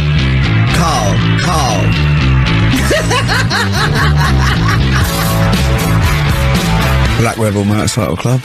Stop. On XFM 104.9.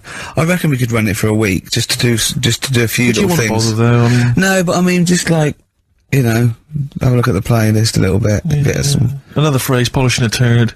I think there's just no one that springs to mind. You don't say that, Carl? What, turd? Yeah. I think so, that's Well, you alright. said it, so you're the producer. Yeah, that's alright. Alright? Yeah. I'll tell you, I've got it together. Capital. Oh, no, that's a classy station. I came in the week to just check Carl out if he was here. He wasn't. He was out for about an hour or so. And, I heard in the lift, I don't know what DJ it was on, he just went and, he was talking about that little girl, Summer, who, went missing, but then she was just found reading a book. And I swear, right, I swear he went, and there's a lovely, lovely picture of her there, just reading a book. So, what a happy ending. It's a shame they don't all end like that. Oh, God. And he played a record. What's his point? Unbelievable. What's that? I don't know.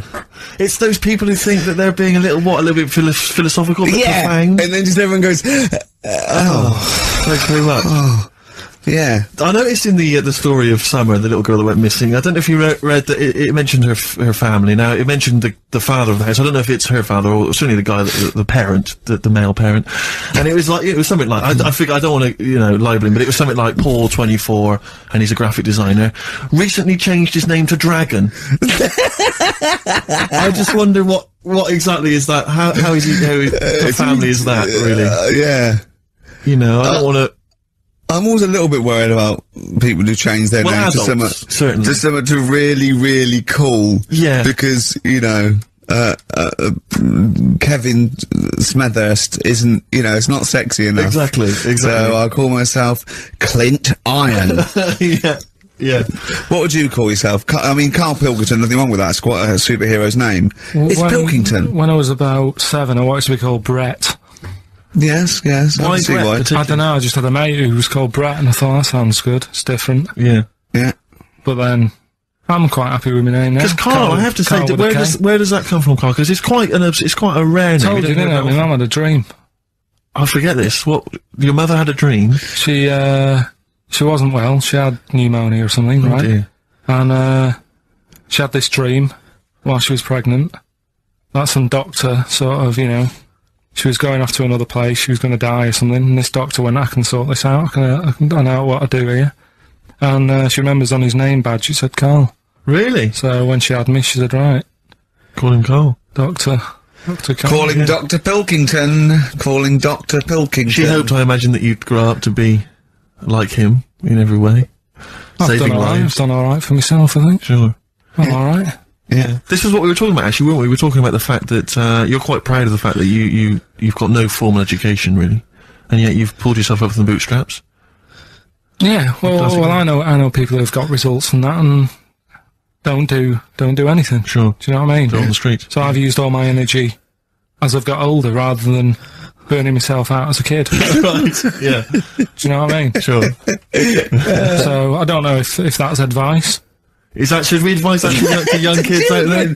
Don't take exams, don't work at school, just, move away from Manchester and get a job on XFM. They'll employ anyone. Yeah, you get an hour's lunch break, you're away by 5:45. You need no qualifications to work for XFM. Because you don't have to think for yourself, because your boss tells you what to do. You can have some time off to go shopping for hobs and shower units. He's alright, he's a good boss. Yeah, I know. He'll let me have next Saturday off. He knows how tired I am. How many Saturdays has he had off? He's going away again. He's had 2 holidays. He gets 26 holidays, 6 days a year. 26 days a year. It's unbelievable. He was sick because he put on wet trousers. Yeah. And now you're going down to Hastings. Are you leaving early? Because you left early last time, didn't you? No, I wouldn't do that again. Now, what are you going to Hastings for? Just having a break. Listen, though, we were talking about depressing news, right? And with that kid and what have you. Yeah. You see that thing in the week? There was 3 bits of depressing news, right? There was one, an old woman who swallowed a fork. An old woman who swallowed a fork? Yeah, did you see She's dead, the dork. An old woman swallowed a fork, so what did she swallowed a spoon? Why did she, yeah, everyone knows she swallowed a spoon. Yeah, when she swallowed a spoon. What's her name? She, swallowed a cockroach. Right. Sorry, whoa, is this the old rhyme now? Is this a rhyme that you've got slightly wrong? No, You've changed dog for fork. This is the truth, is it? This is what you read? Oh, no, yeah. Sorry. Yeah, never confuse the two. This is what you read on the spurious website, so some mentalist No, hang on, sorry, just before you move on from that, there was an old woman who swallowed a cockroach. Yeah. And in order to get the cockroach out, she swallowed a fork? It doesn't rhyme, but it's good. She tries to get it out. With a fork? She went, what for God? I'm thinking she's in a kitchen. Yeah. That'll do. She grabs that, she tries to get it out, and she lets go of it. And swallows a fork? Yeah. It was in the paper. The terrible thing was, it was a gardening fork. It was awful, you know. Or is that stupid? That'd be stupid if it was a gardening fork, wouldn't it? I'll tell you what annoys me, though, with things like that. 'Cause in the paper, it was, well, you do, and everyone knows that. Honestly, no. Right? You do me head in. The way people say it must be great working with him. Must be brilliant. No one it's not, says it's that. a nightmare. It is a nightmare. Get on with it. Go on I with can't be bothered now. Let's just play a song. Because I'm interested. I'm interested. Yeah. Seriously, I am. Come back after this. No. Let me finish the story. Come on. Long links. I'll tell you in a bit. 'Cause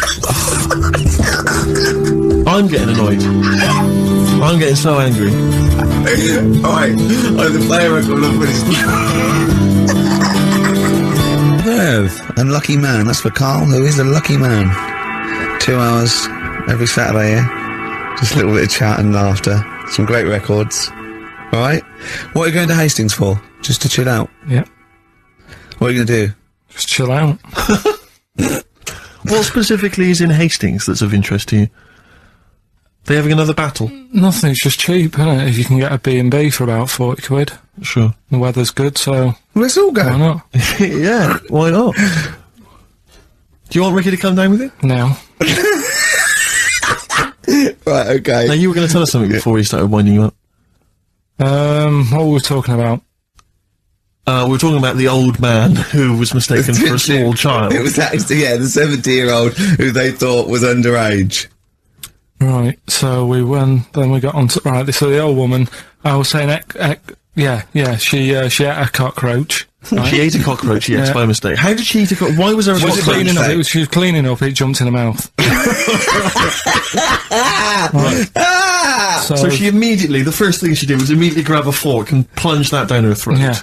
Well, no, maybe not immediately. I mean, she tried other methods. She tried plastic spoons, her fingers, maybe washing it out, maybe going, oh, I nearly swallowed a cockroach. Did she try that one?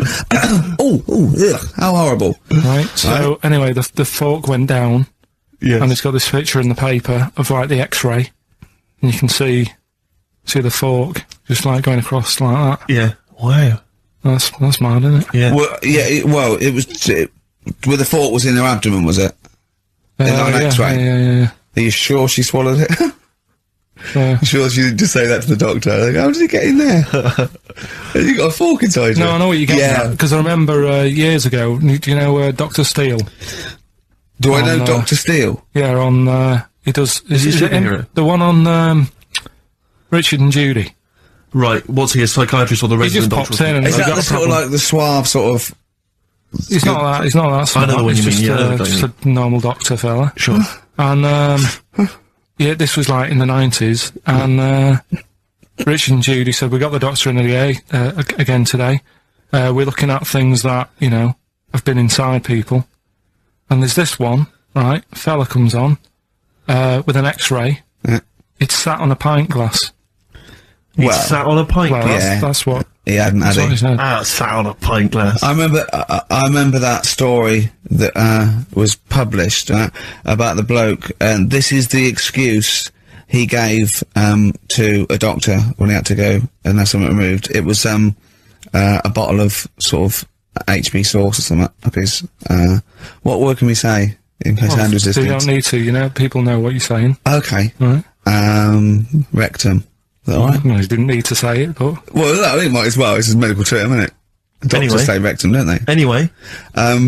So the doctor got it out, and the excuse he said he'd been shopping, been to Safeways, he brought his shopping home, and he popped the shopping on the front step, and he realised he's locked himself out. So he started to shimmy up the drain pipe, but his trousers and pants fell down while he was climbing, and he slipped and fell on the HB sauce bottle, right? And that was the note thing, right? And the doctor had put at the bottom on his notes, this would be somewhat more believable if Safeway sold their HP sauce with condoms already attached. Well, I remember it bizarre. Why did he put a condom on it? No idea. To use it again on his chips. So he didn't just buy it to have a quick, Yeah. He thought, well, I don't want to waste HB sauce. Sure. I mean, I use it at the arse, then I put it on the chips. Safe sauce. I always practice safe sauce. Always have safe sauce. Red Hot Chili Peppers, universally speaking on XFM 104.9, Steve. I'm just going to make every single one of our listeners shrug and kind of give a who cares look by saying that after the ads, Songs of Phrase answers. We've still got Monkey News, haven't we? Oh, Monkey News as well, yeah. Hello, you're supposed to say something that will keep people listening during the advert. Should we bring back no, can't do Cheeky Figure of the Week. Playing some ads. Blackalicious and Deception on XFM 104.9 with Gervais, Karl Pilkington, Steve Merchant. Well, we were talking just before the ads about. I think we're talking about objects being stuck up people's arses. Okay. I think that was the Someone link, can just wasn't it? confirm that. It was objet d'art, What objet d'art? Arceus, objet d'art. Objet d'art. Which maybe that's a new feature. Objet d'art. Objet d'art. Using objects you've stuck up your French for stuffing stuff up your arse. Yeah. But I remember when it's not really, it was just about objects and odd things in odd places. I used to work for a magazine when I lived in Bristol, and I remember the editor said to me once, he said, "Oh, we got half a page to fill. Do the usual. Phone up a hotel and ask them what the weirdest objects they've ever found left behind in a hotel room are." This was something they did every year. They just did they would phone up the local hotel, and I found out. I can only remember 2 of them, but they have stuck in my mind. These were found. I think it was the Marriott Hotel in Bristol. Yeah. They were found by cleaners. A chicken. A live chicken? Yeah, a live chicken in a hotel room. And that was just left behind. And, a false leg. I mean, I don't know who leaves behind a false leg. I mean, presumably you'd notice if you didn't have your false leg, because you'd be lying on the floor. But I just remember, well, yeah, I don't know where else you'd find those 2 objects, except perhaps Paul McCartney's farm. I've always thought to myself, who left behind a false leg?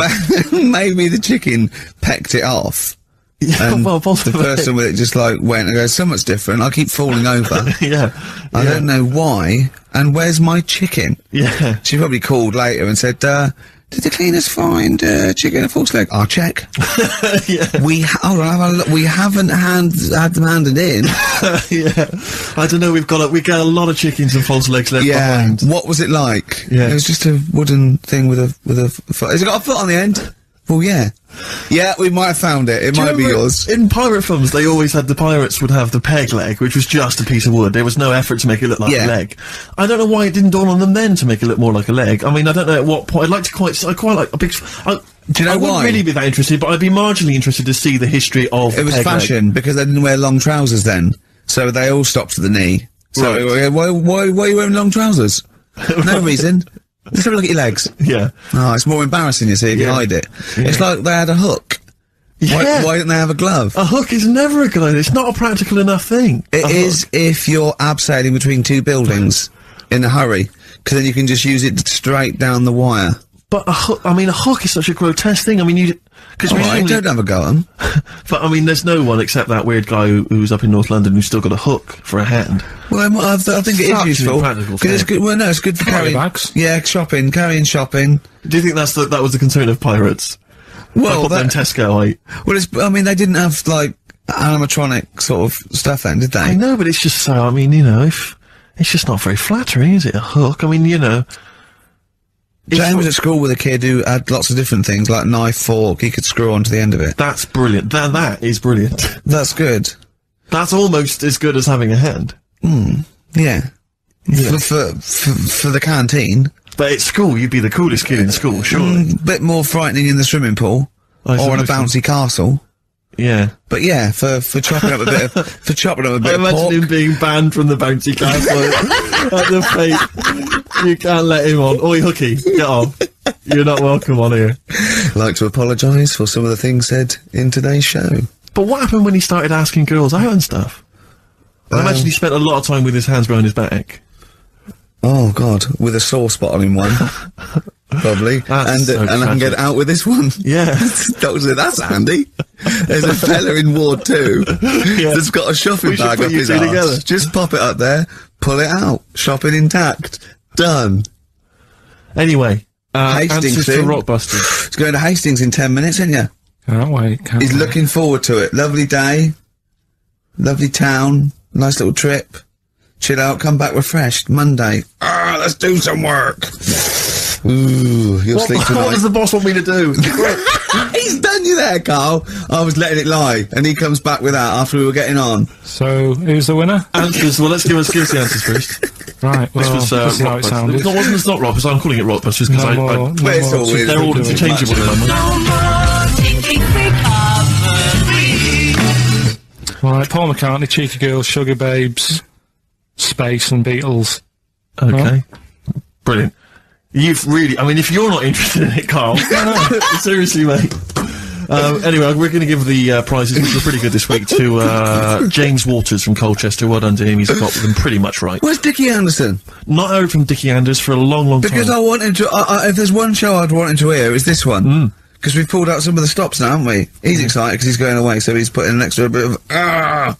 Come on, let's play a record. Let's play a tune, then let's come back with Monkey News. Can we have some Monkey News to end with? Yeah, he's excited about it. Placebo in this picture on XFM 104.9. 8 minutes to go. Let's make it a good 8 minutes, and then we can all chill out.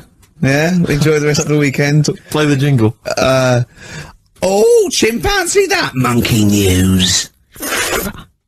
Excellent. A particularly aggressive jingle this week. Wow. Yeah, looking forward to this Monkey News. Carl. Right. Come on. So, what's the name? What? We've done. Sorry, what? Brilliant. We've done a lot of monkeys who like got involved in crime and stuff. Yeah. Right.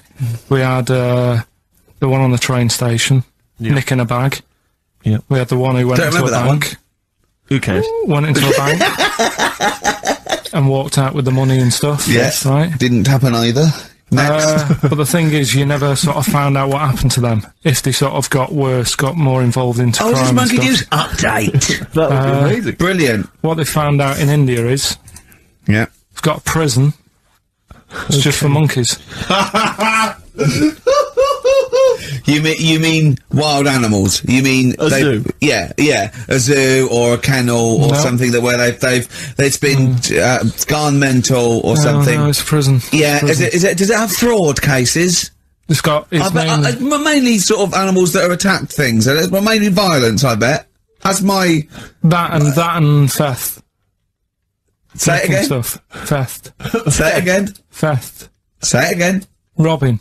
No, let's go back to that word. We're going to keep doing it. We've got 6 Robin. minutes. You're going to say the word right before you go to Hastings. Well, you say it. No, Well, you no, say because then it you know how first. to say it. Well, alright, robbing then. It's been caught robbing. Say it again, though. Who's anyway. Robin? Who's Robin? So, they've got this prison, right? This is extraordinary. Say it again. No, you're not going to say it? Oh, go on then. So they got a prison for them, right? And there's 11 of them in there, 11 monkeys Right. that are in there for life. Because that's I think there's one just got out on parole, right? No time off. But of there's the 11. There's 11. I'll give you the bit of paper because I thought this was. Weird. Even Now, you, what- you thought it was a bit weird. Now, Carl, what are they in there for then? Because, I mean, they're in there for life, so I'm assuming it's murder, is it? Premeditated murder? They're not crime bosses, are they? They're not. Are they into the- are kind they of the- prostitution and Are gambling? you sure they're not just the pawns and the head sort of like orangutans up a tree going, remember, you don't know me. You're on your own. If I go down, you're all coming with me. You take some of your gorillas down there and sort him out. Oh, the great banana robbery. It's not. I wonder if they get them. Right, go on then. Okay, let me see. Now, I don't know what source this is, as ever. Is it just stuff the back of a fag packet found in the toilet? Well, no, I mean, someone's clearly, if this is nonsense, then someone's clearly gone to a lot of effort, because it does open with the headline, "Parole unlikely for inmates of monkey prison." Yeah. Officials say 11 inmates at India's only monkey jail. Officials? Now, what kind of people work at a monkey jail? Where do you work? It says officials say 11 inmates at India's only monkey jail are unlikely to ever be released. The prison in Patilia houses monkeys apprehended by game wardens in Punjab state for thieving and attacking people. The Daily Telegraph reports how the monkeys at the prison in Montebello snarl and glare at visitors from their heavily barred cages. 2 monkeys were released a year ago after exhibiting good behaviour for 18 months in the jail. They have remained out of trouble. Prison can work, that's good. So all 11 basically, monkeys. they were aggressive wild animals that were taken away from the public for their own good. And robbing and that. Wildlife officials believe part of the problem has been caused by thieves training monkeys to help them. Lorry drivers training monkeys as guards for vehicles, and itinerant entertainers That using is ill-treated so monkeys as and part of their act. it's the monkey that takes the rap. It's a shame, that, isn't it? That is awful. They didn't know what they were doing, did they? Oh, so there you go. What do you think of that though, Carl? What would if you could visit them, like Lord Longford or something? What would you say to them? You go there and you get a visit a week or something, you know. So can you get us a video? Alright. Do they get conjugal rights? Do you reckon? You wouldn't be interested in that though, would you? They get what? Would you be happy to give them their conjugal rights? Yeah, would you? Fair enough. Alright. Off to Hastings. Off you See you go. later.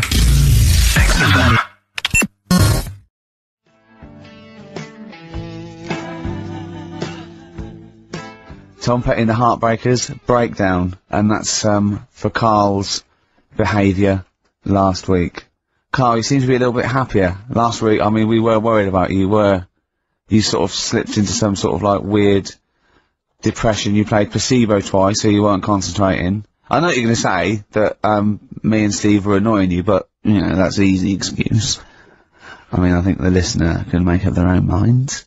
No. It's just like I say, though, it's like a murderer, right? He might not have done that if it was a different day, if the sun was out or whatever, and everything just happened at once that wound me up. Right, so it was like a crime of passion. You'd be let off because those sort of you'd never put yourself, say, in a position again where we'd have two people trying to wind you up for, you know, the sake of fun and laughter for the public on a tin pot radio station between 1 and 3 every Saturday. Yeah, but You'd never do that again, would you? Last week it wasn't just for the listeners, it was for you as well, between 12 and 1. Before we even on the air. Why? You were winding me up then, do you know what I mean? Having a discussion. It's alright, I'm used to it now, I'm used to it, so it doesn't matter. But I found out that I can't do this job anymore, I can't do these sort of jobs where you've got to be happy all the time. Well, you don't have to be happy all the time. No, you do. You really. forget that for the... Yeah, but I You know what I mean? can't. Do you know what I mean? I've got things going on in my head. And Do you think when Bobby Dabrow's had a bad day that he doesn't go on stage and give 100%? no, but that's Do you think Les Dennis let all that stuff get in his way when he did that theatre tour to the people in front? Sometimes he had audiences of like 7, 8 15 people. Yeah, and he just went, it's there. I'm a pro. It's not a private life. Forget that. Bang. Yeah, but good on him. Yeah. He can do that. But what I'm Yeah. saying is I can't. He's a professional. See, I was talking to Suzanne about it because, you know, it did get me down last week. Suzanne's your therapist? Sort of minder. Yeah. Saying to her, you know, I can't do this sort of job. Normally what I do in the week, you know, I'm tucked away in the studio. If I'm annoyed, no one knows about it. I get my head down, I get on with it. Like, do you tell him? Go on. Next. know what I mean? Next. Right, yeah, but sorry, but what's your point here? So every Saturday you've got to come here, you've got to be happy. We've got to go, oh, Carl, are you alright? Oh, you're alright. Your hair looks nice. No.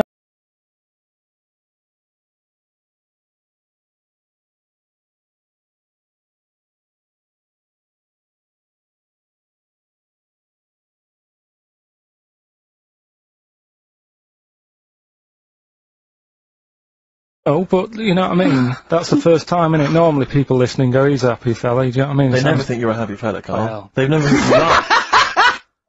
No one has ever... seriously, we get emails all the time, no one's ever heard you laugh. Yeah, They've but never heard you laugh. I'm still happy, you don't have to... Well, are you? Yeah. You don't look happy. But anyway, that's the problem with this job. And, I was thinking about it, if do you know, like, if you're a doctor, Sure. and you're on a plane and something happens, Yeah. Yeah. even though you're on holiday, Yeah. You might have to save someone's life just because you can. Next. and I'd be thinking, I'll keep quiet. Sure. I love that. Yeah. See, that's one of the reasons why you didn't actually qualify. as a surgeon. I mean, you can still do your consultancy stuff. Oh, sure, But, yeah. you know, you don't actually want the knife in your hand anymore. Brilliant. So you're giving this up, are you?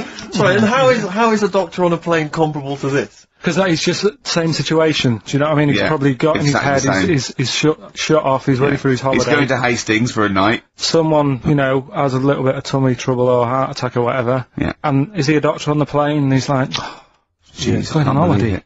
Do you know what I mean? God, I've got to loosen his tie. Yeah. I can't do But what I that. don't understand, Carl, is you get paid to do this. It's not like we're forced. It's not like it's your holiday. You know that this is your job of work. This is paying for your new kitchen. Exactly. Yeah, but I've got the kitchen now. It's Right. done, innit? Right. Yeah. So when job you done. stopping? When you're quitting. Well, you're finishing, aren't you, in a couple of weeks for a bit? No, so- about 4. Yeah, yeah, We about finish 4 on the weeks. 16th of August, yeah. But, we're only going away for like 6 or 7 weeks again, aren't we? Oh, you don't know, do you? Well, we'll give up if you give up. Tell your managing directors that. Well, that's a bit annoying. Why? Because you've just passed the book, haven't you? I haven't passed the buck. This is 3-way. You get your name in heat. You're in the title now. It's Ricky Gervais, Stephen Merchant, and Karl Pilkington. And now you want to go? I don't want to do it anymore. Oh, Carl, I Think don't know about whether it. Think I don't know about whether it. you've noticed, but we don't provide anything on this show. So if you leave, we have to go. Well, let's put a song on. Now then. just think. Don't be so selfish. Don't be so selfish. Yeah. We need you. We've got Yeah. nothing. Think of the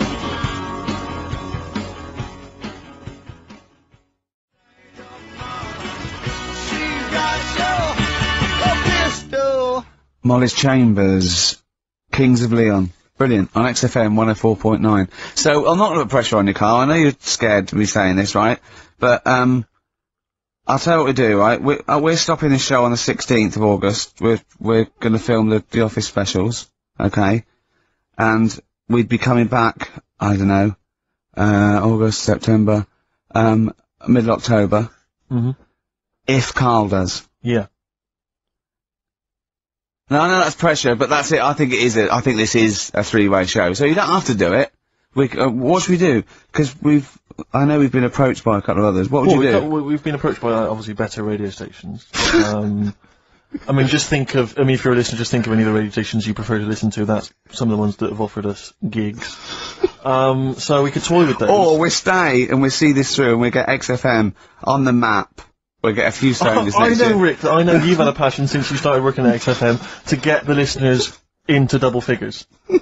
I know that's one of your ambitions, and I think it would be a shame to give up so soon because you've done so much hard work. Yeah. So that's what we need to think about. I think so we've got we've got 4 weeks left, and that might be 4 weeks forever and never coming back, or 4 weeks for like an 8-week period, and that's for you to think about. So think if you enjoy the next 4 weeks, Carl. Yeah, but like I said to you though, the reason I did this Yeah. was to get that kitchen, right? Now, Brilliant. as we speak now, right? Builder's in the flat. He's been annoying me. Of course he has. Of course he has. What's he been doing? Well, when he turned up on Monday, right? Yeah.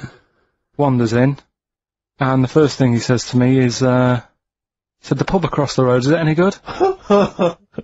I said, well, it doesn't matter, does it? You're working on the kitchen. Think of saying that to a builder. Probably making conversation. Probably meant, do they do a toasted sandwich? Because I got a half-hour lunch break, not an hour, like Karl Pilkington. So I'll pop over there and get a nice, cheese and tomato sandwich. Is that genuinely what you said to him? Yeah. The first thing you Yeah, said so to him? Suzanne had a go at me saying, why have you said that? He hasn't even started on it yet. I cannot believe that. You're unbelievable, Carl. And you say it's us that are rude, crass, I wasn't being thoughtless. rude. I just was letting him know. Do you know what I mean? I know what He they're up knows to. what he was there for. He had it down on his little docket. Do the kitchen this week. Yeah. He didn't come down and go, what did I come out for?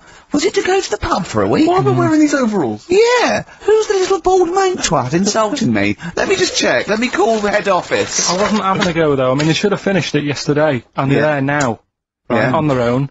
And what annoyed me is they turned up late today. Hold on, Carl. I've just realised something. They're probably listening to the radio. This, I assume, tuned to XFM, isn't it, in your kitchen? Yeah, but they don't know it's me, do they? You know what I mean? No. They'd go, he's got a whiny mank voice as well. So's the bloke who owns this place. And the bloke who owns this place, when I said, what's that pub like across the road, said, well, you won't be bothering that. He's working on this. No, he won't be able to put two and two together, will he? You've suddenly, the penny's dropped, doesn't it? You've suddenly realised. Look at his face! Yeah. He's suddenly realised they might know it's him! And they could be listening, and they're going to clean you out, mate. Oh, if you are the builder working in, where is it? I won't say the address, but it's, Central London, isn't it? yeah. Go Yeah. mental. Have whatever you want. Opposite Seriously. that pub. that you like, that you're... He'll probably be in there now, so he won't be listening. Oh, insulting You know what I mean? a Nothing further British insult. workman. He should have been in just go today. mental. He should have been at 8 this morning, Just which annoyed go me anyway. mental. Why? I really don't understand why they've got to start so early, right? Yeah. But he said he'll be there for 8, turned up at 9:30, right? Wanders in, and what annoys me is, he could have left all this downstairs. He had a paper under his arm, Yeah. one of those crossword books, and a pot noodle. Now, I'm not being funny, but most of them take quite a bit of time. A crossword book, he's not happy with just the one that's in the paper. If you're listening, if you are the builder that's listening now, doing Carl's flat, what about pissing in the laundry basket?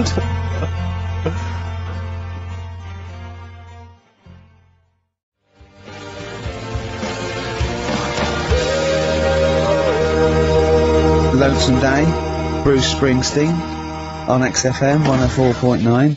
So, you've realised now that the builder could well be listening, knowing exactly who you're talking about. There's a chance of it. Do you know what I mean? Yeah. 'Cause I didn't think about it, but you're right, you know, was tuned onto that.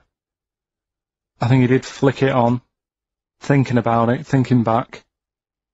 If so, yeah, he's probably listening now. No, he probably isn't. He probably listens about half hour, and if he's got any sense, he turned it to Heart or Virgin or Magic or something, but, you know, there is a chance. Good advice to the listeners. Yeah. If you've got any sense, if you finish the crossword puzzle. I think, you know, according to our figures, there's a 5% chance of him listening to it. Yeah. So, if we want to be accurate. Although he is in a house with it tuned to that, so I think it puts him right up to 50% straight but then away. again, Rick, he's got a job of work, so why would he be listening to this show? Well, he's doing a crossword at the moment. Yeah, well. You better hope he's not listening. Well, I mean, they do annoy me. I'm sticking by it. Yeah, anyway, carry about on, come on, you builders. might as well keep digging, yeah, go on. No, I'm just saying they do annoy me, the way they wake you up at 8 and then... Well, that's when they start work. Because I told you, I mean... Oh, we'll leave that one then. Yeah. No, but it's like the other day when they came in, I always like to test them, do you know what I mean? When I had some work done on the last flat that was in, right, that was renting, the builders were in, sorting the shower out and that. They woke me up about 7:30. Yeah. Right? Were you in the shower? No, Good thing about a clean this shower, there's never any hair down the plug hole. Yeah. Right. So, I left early to come to work, right? Sure. And I thought, I wonder what they're doing. I wonder if they have started. So I walked back to go back in. They'd left the flat and they was outside having a Starbucks. And it just annoys me that they couldn't do that first. Do you know what I mean? Have your breakfast first, then come and wake me up. But don't wake me up, so then get me out of the flat and then say, right, let's go and have Well, breakfast. they've probably got to get in, haven't they? What for? What for? They can put all the tools in the little lobby bit. Do you know what I mean? Yeah. Just winds me up. Sure. Now the thing is, the guy today who's doing the tiling, that's narrowed it down a bit more, right? When I knew he was in there, I went out for a bit, had a cup of tea and a bacon butty, right, at a cafe. And I went back and I was really quiet, put my key in the door and opened it really quick to see what he'd be doing. And he had actually started work, so fair play to him. What if he'd just been exfoliating himself naked on the kitchen floor? Yeah. I'd say, right, caught you. Don't use my exfoliate. Yeah.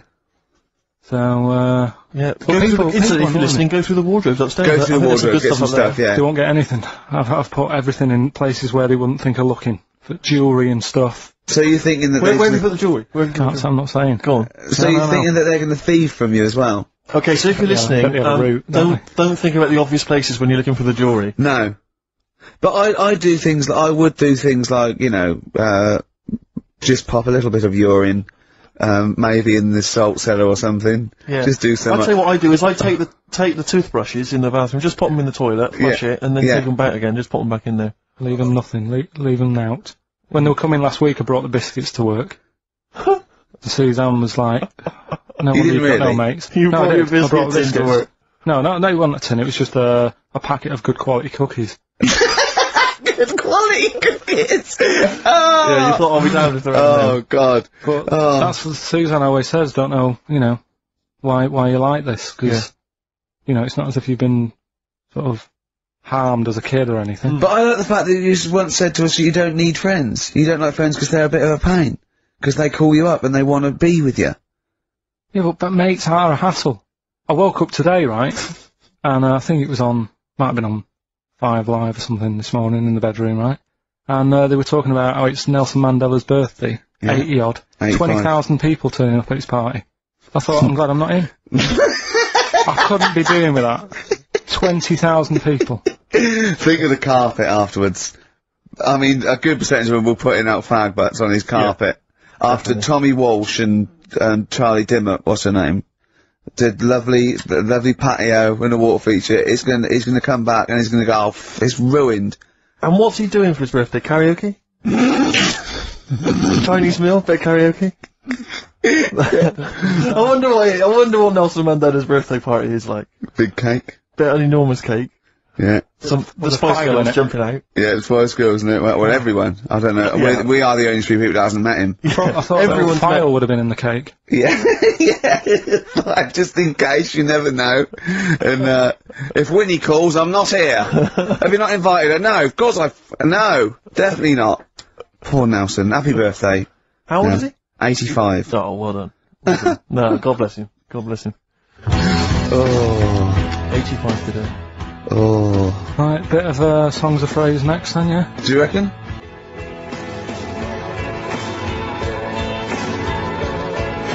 Silence is Easy by Star Sailor on XFM 104.9. So it just suddenly struck me something. I don't know if I mentioned it before. You mentioned that you tried to catch your guy out when you came back once. You opened the door really quickly to see what he was up to. Did I ever tell you when I was at university? Now I'm very tall and I've got enormous feet. Size 14. Size 14 shoes. And when I was at university, everyone, it seemed to me, was wearing Dr. Martens. It was like you had to wear a pair of Dr. Martens. It was kind of the rule. Dr. Martens was too big for you. Yeah, so that's a big pair of Dr. Martens. That's where the myth of the old woman who lived in a shoe, I think, I came know. from, people with my size shoes. Anyway, I just literally kind of moved to university. I'd been there for like literally a couple of months. And obviously in that first period, you're quite keen to kind of, reinvent yourself, strike yourself, try and give an impression of perhaps being quite sophisticated, worldly, cool, all those things that, you've left behind all your childhood friends, so you're trying to, develop something new. You didn't bother, you didn't? What, sorry? You didn't bother? No, I was working hard on it, and I was kind of, I was doing alright, and I had my tie-dye shirt, I was looking good. And, so I was trying to, working hard to try and seem kind of cool and, not freakish. And, I came back from studies once, and I came in, and there's a little old cleaning lady that kind of would always come in every day and clean up our halls of residence. And I came back, and my door of my room was open, and there was like a little huddle of people just peering in, right? And I thought, this is odd, that my door's open and I'm not in there, and there's people staring in the door. And I looked in, and the little cleaning lady had my Dr. Martens on and was clomping around, Making them all laugh. making them all laugh, doing an impression of me. That's amazing. Imagine that. Imagine the the psychological scars that has. I know that she's more popular than you. Yeah, exactly. And they go, come on, Maud, let's go to the JCR. Exactly. And they carry her down. They go, drink. And she goes to you, Steve, you better have that spotless by the time I come back. And you go, alright, I will. Alright. But what I like is the fact that I'm sure that's not part of the cleaner's code. The cleaner's code is you don't have the keys to everyone's room so you can go through their belongings and play practical jokes. I mean, surely it's a kind of, there's a trust. She must have looked like a wall bracket with I went bowling with him once the first time, and we went bowling at this place. Where was it? I mean, Finsbury Park. And I'd never been before, and he goes, "You got to wear special shoes." I went, "All right." He went, so. He goes, "Have you got size 14?" And she went, "Yeah, I've got one pair." And she put them on the table, and they look like crusty. Honestly, honestly, it looked like. It was. I just started laughing because they're so long and thin anyway, and they're multicoloured, aren't they? They're two colours, and it looked like Krusty's the Clown's feet. And then and this dude just went, all right, 14. That is big, isn't it? It is a huge size shoe. You're right. Yeah. And it was just the one cleaner in them. Just the one, sadly. She did have loads of kids eventually and brought them up in there. Well, we got songs of phrase, haven't we? Songs of phrase then. Okay, let's just have a look at the prizes. Let's just remind us again what exactly songs of phrase is, because I know a lot of people put it out of their mind week by week. It's a phrase that's, been said on the show a few times, right? I mean, you remember classics, like, what was? We've had hairy Chinese kid. Yeah, there's this hairy Chinese kid. Stop squeezing my head. Carl, you're an idiot. Carl, you're an idiot. You know, some classic phrases. Classic phrases. And so you use various old-time songs and you put them all together, and that spells out the phrase. Before we play that, let me tell you now, you can win. Look forward to this. What's this? The new album from the Star Spangles. That's called Bazooka. Is that out, is it? Never heard. When's Bazooka out? Never heard of them. The best summer holiday album in the world ever. You've got the treats on there include the Fast Food Rockers and Laz Ketchup. Yeah. I'm waiting for their second single, because I don't know what that's going to be about. Sure. Is it going to be a bit more fast food, maybe like Pret a Manger? Yeah. Yeah, lovely. This is very good, yeah. 2 disc set, the best of David Bowie. Inspiral Carpet's the best of them. Still don't know how they spring that over 3 seasons. No idea. Bowie's is one. Yeah. We mentioned it last week, the American Song Poem Anthology. That's kind of a kooky collection of songs. And we've also got a couple of DVDs here. Stephen King's Rose Red. I've never heard of it. Straight to video. Yeah, made for television. Yeah. Will never be seen at the cinema. And I'm sure there's a lot of nerdlingers listening, so they will be loving Richard Dean Anderson in Stargate SG-1. Yeah. Free inside, there's a collector's card, plus you can win some exclusive memorabilia. Brilliant. So I think a pair of their... Right, all you've got to do is listen to these, like, 13 songs, probably, to put out a well-known stupid phrase. It's only seven different songs, right? Well, just get the most you can. Just be rough. Artist or song, it'd do, right? And the phrase is, about me dad nicking from, telephone boxes, right? You got to give them a clue, because they've got to know what they're listening for. It's hard enough when you know. Dad is never going to stop robbing from telephone box. Is that it? Yeah. So what are these songs then? Go on then. It doesn't matter that some people don't know what that's about, do they? Doesn't matter. No, they're not. Well, your father's a thief. Email only. ricky.gervais@xfm.co.uk. Let's hear it. Alright. From...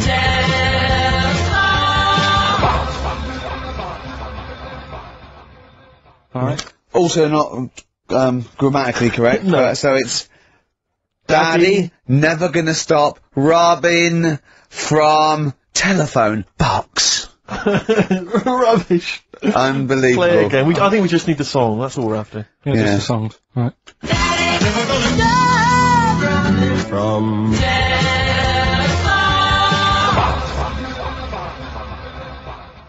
Just again? Well, This is a desperate feature, It isn't it? really is awful. From... See, Rick, if we took more of an interest in this show, we'd have come in, listened to that, We'd and said said we're not no going to play way. it. We'd have said no way. I don't we'd care do how long that. you spent on it. We've got a reputation. Yeah. We've won awards. We've won major awards. We're not putting that tat out. But, Yeah, no. you know, that's what But we're happens. just giving the listener what they're used to. Exactly. So, I think more fool them for listening. Ricky.gervais@xfm.co.uk.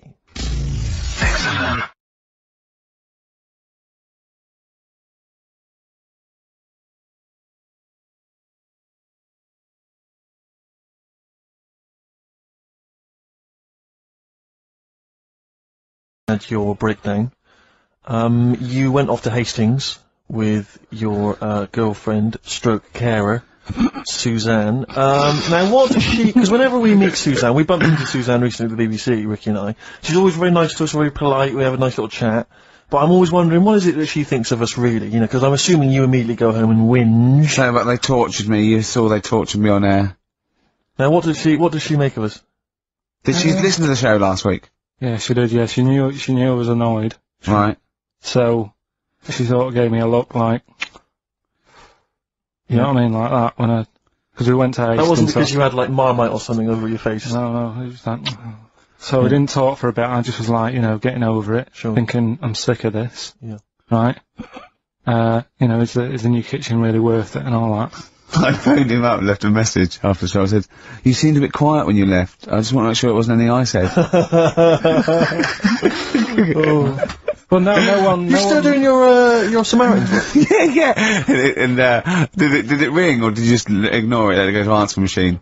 I think I turned it off. I left it off, didn't I? Yeah. Just left it off all day and But that. what does she make of us? Does she genuinely think, does she not really like us? I said it's weird, because there's no one who who she doesn't really like, which annoys me, because she says to me, I'm the opposite, do you know what I mean? I'm like, oh, everybody annoys you. Yeah. And it's like, well, but that's my choice, right? Sure. And that's why I don't bother getting mates and that, 'cause Sure. it's just hassle. Yeah. Right? Yeah.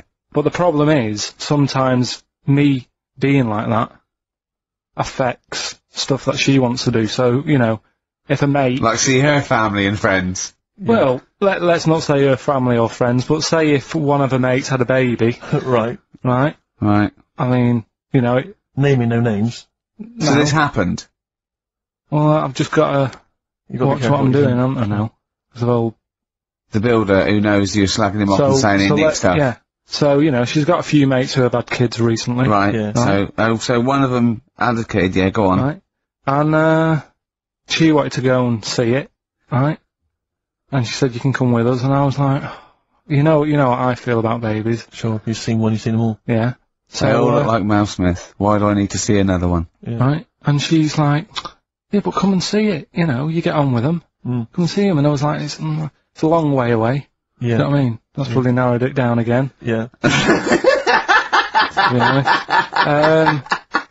So, and that annoys her, because I can't be bothered. Do you know What what I did mean? you say? Did you say, oh no, I'm not coming to see him, I don't I'm like not him? going all the way to Swindon. What did you, did you, yeah, or Birmingham, or Cornwall. Yeah, well, you know who you are, if you had a baby. Yeah, sort of in the but- last but Carl time, didn't show and up. Carl Yeah. didn't show up. And Suzanne said, what Suzanne, what excuse did she say? You're working or busy or? No, well, to be fair, I was working, right? And they Yeah. are nice people and Oh, stuff. now you're backtracking, because No, now, I'm just do saying, they yeah. listen? Yeah, Do they listen to the show? They might do. So you know they listen to the show. So once again, you've come up with an anecdote where the people who you've admitted to not liking to see their baby or No, care about no, them no, are no. listening to the show. No. Maybe it's, I don't know, maybe the builder's listening once They're again. nice people, I like them. Just sound like their baby. just sneeze in the chili pot. When the kid's older, I'll go and see him. Sure. Yeah. Just, do you know what I mean? When it's got its own little character. As a baby, it could be any baby. Do you know what I mean? It's got nothing to offer me. I know what you mean. It could be a toy baby. But you know what I mean? It could be a bag of sugar. No, I know what you mean, yeah. Yeah. When it can start talking and, you know. And lend Play you around money. with it. yeah. yeah. Got good toys and stuff. It's well worth Yeah. going, but at the Yeah. moment, Yeah, nothing. I'll see it when it's about He six. goes, oh, he's my robot, yeah, brilliant, put it to bed, let's have a game of Scrabble. Yeah. Do you know what I mean? Yeah. But yeah, that's what we were talking about on our way to Hastings last week. For me, that's where I went to chill after the. Of course, after the And that's thing. where you decided you couldn't give 100% to the public if you weren't having a good day, like me and Steve do. Come rain or shine on a tin pot radio station that really doesn't, keep me in frappuccinos these days. But we'll say once again on air, this is official, and this is not to put pressure on you, that me and Steve are going away for a couple of months on the 16th of August to do the office special, and if Carl doesn't come back, nor will we, because I see it as a three-way thing, and that's the truth. Rick, you said that a couple of times now, as though you're expecting a flood of emails and calls. Nothing. No, I'm just trying to get in pressure There's been nothing. because I know for a fact that they want us to come back, and I know. I think maybe not the listeners though. No, the listeners don't care. They don't care, Listeners no. couldn't give it. They don't care who stands in. Do you know what I mean? Incidentally, what frequency is Magic? It's 105.4. Worth checking out because I had a great. Heart is Bill Withers 106.2. I think. Virgin's 105. Bloody good station. What is that? 105.8. Yeah. Which is Well, check press good. for details, but Yeah. or watch some cable TV. There's some good stuff on. Yeah, Kisses 100. That's easy to remember. There's a new Ride album out, gentlemen. I think you're probably quite excited. It's London's Heart 106.2. It's released on the 4th of August, and it's all the BBC sessions, all the stuff that Ride did over the years for Virgin 105.8. for BBC, and this is one of them. It's called Time Over a Time. I think it was from the album Going Blank Again. It's very good. Play it, Carl.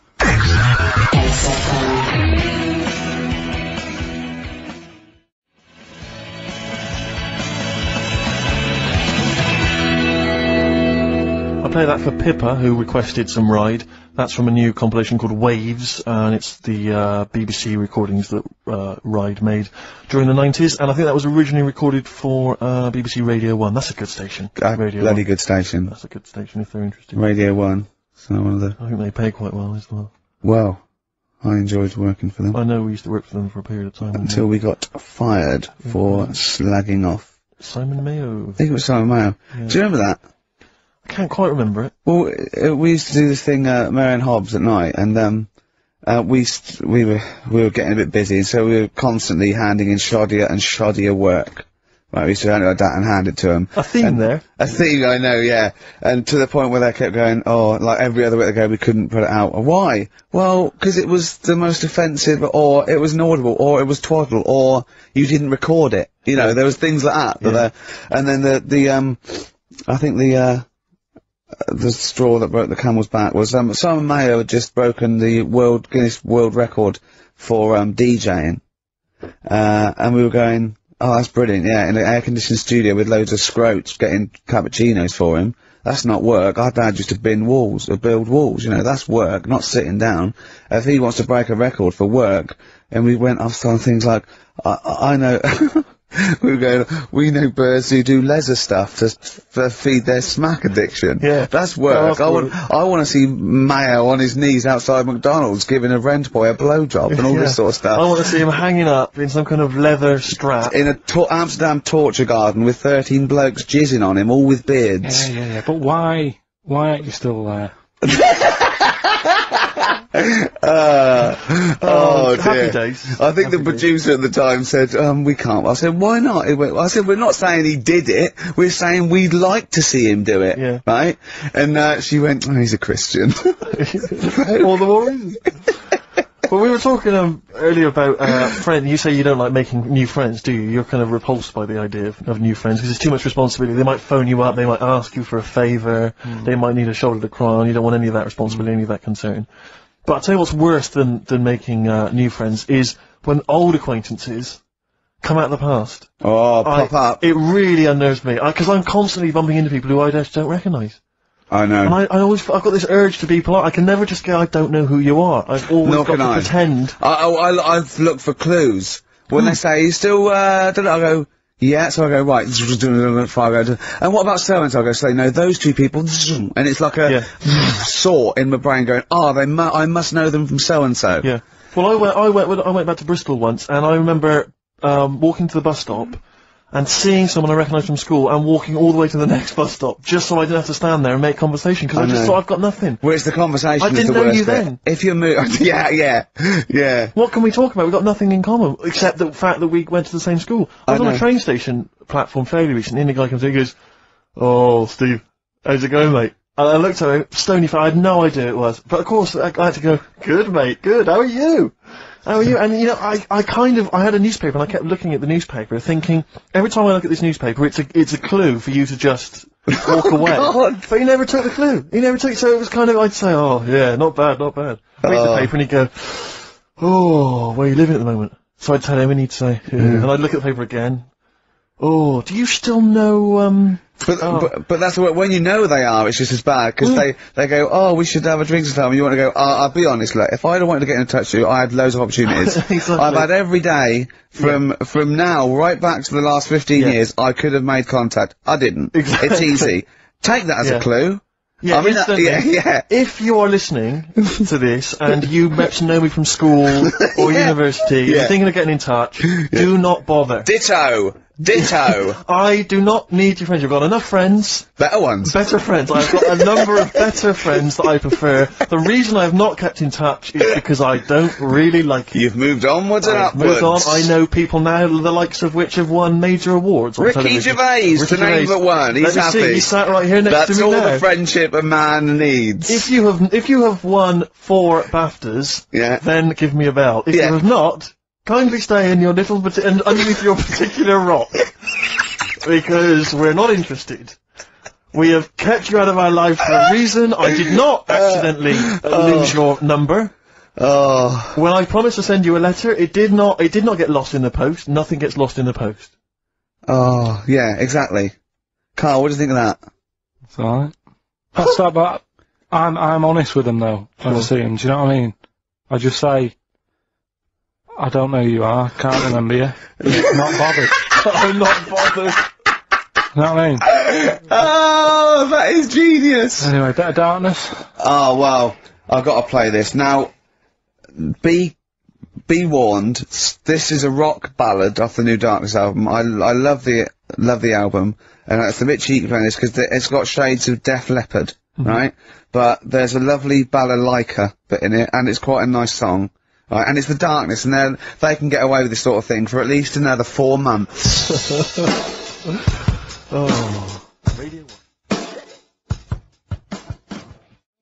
You want me, I'm your country. Cardigans, You're the Storm on XFM 104.9. If anyone from Heart or Magic or Radio 1 or Radio 2 is listening, could well be available come October. Yeah. Alright? Please get in touch. Yeah. I think that my new TV is too big, Rick. I said that I know, when you I bought know what it. I was thinking. But I can't believe it. He talked about this buying it. We've got a bit of cash now, of course. And what is it? 42 inches? 42-inch plasma screen. What did it cost you? $3 grand or Oh, something? don't tell us. That's Wow, huge. it's 3.5 ridiculous. grand. $3.5 grand, big spender. Of course it's too big. Well, I can't get far enough back in my room, in my living room for it. You know, it's 40, you're meant to be, I think, 4 times the screen size away from it Really? to get out in the air. So that's 4 times 42 inches you're meant to be sitting away from it, which is impossible. Yeah. Well, I'll have to just get friendly with the neighbours. Yeah, what it through a hat. If that's the case though, aren't you better off just getting a portable? What? I don't understand that rule. Well, What are you saying? Well, you're meant to be 4 times the screen size away from the TV. But That's then what's the the point in having a big telly if you've got to keep moving further back? Get a portable. And sit and right sit next near to it. Is that how they sell it? Is that what they say to you? Well, no, it's a rule, but I do see your point. Why do people go to the cinema then? Did you see films that aren't out yet? it. Fair enough, he's got you there. Done. I tell you this though, I had it delivered, and are you supposed to tip delivery men?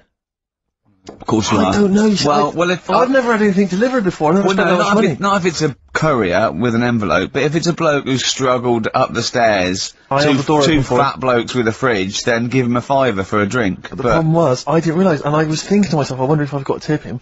And the guy was leaving, and my mobile phone went off in my pocket, Yeah. and I reached in to get it. He put his hand out thinking it was a tip. I went, it's just my phone. And I felt terrible after he left. I didn't know. What was I going to do? Run down the street and offer him a £5? No. No, of course not. No. I'm not made of money. I just spent it on my TV. Yeah, I've got no money, mate. Yeah. I just spent it all on Yeah. this. I had to clean out my jar, Exactly. everything, the drawers. Yeah, I'd take some, bottles back. What But the problem was, it took me forever to wire it in. I thought, I'm not going to pay for someone to wire it up, you know. So it took me about 3 hours to wire it in, and it was huge, and I got it switched on, and the first program that was on when I got it wired in was Bargain Hunt. I'll tell you this, David Dickinson's tan almost took my eyeballs out. It was incredible. It was like X-rays.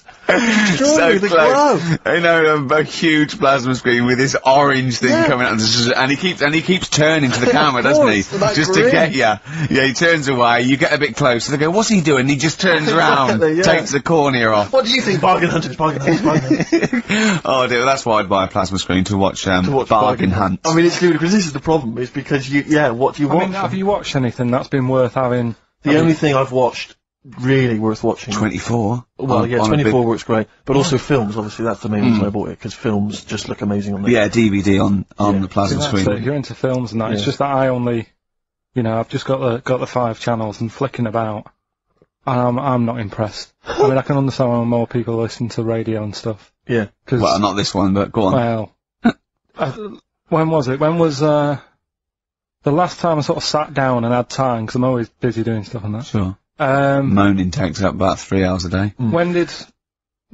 Wimbledon finish? A couple of weeks ago. Right. Found myself sat there, right? I'm not having a go. I know we've stopped Cheeky Freak of the Week and all that, right? So I'm not going to be having a go. Christ, I sat there. I'm scared. No, I'm not having a go. You've always got to remember that. Go on, just get on with it. Get on with it. I'll apologise after. I'm just saying, watching Wimbledon, it wasn't, one of the major games. It was little fellas in a in a wheelchair, having a game. Little fellas in a wheelchair. Right. But for me, I mean, you know, great, you're doing a sport and everything. Don't put it on the telly. What was up with it? It wasn't like a rally going on.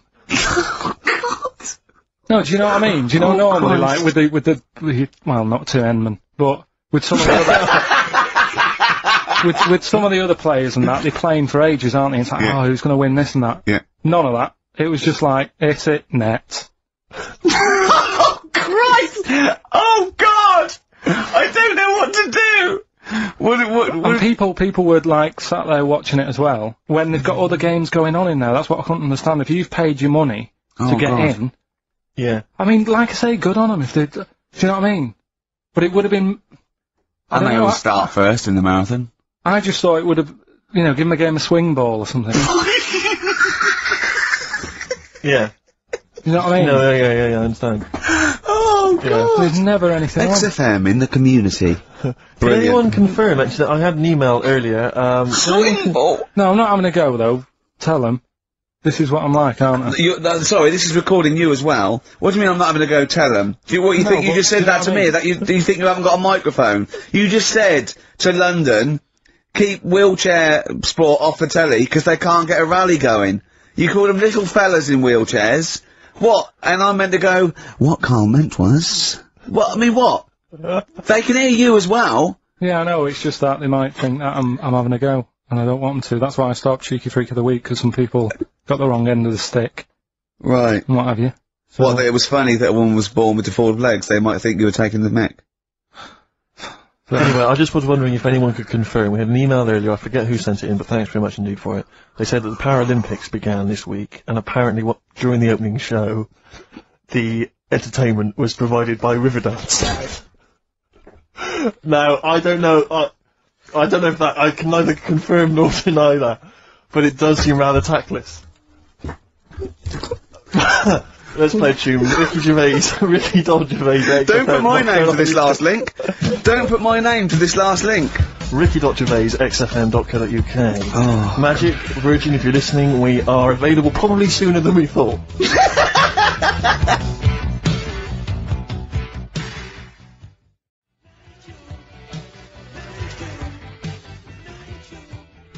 Making plans for Nigel?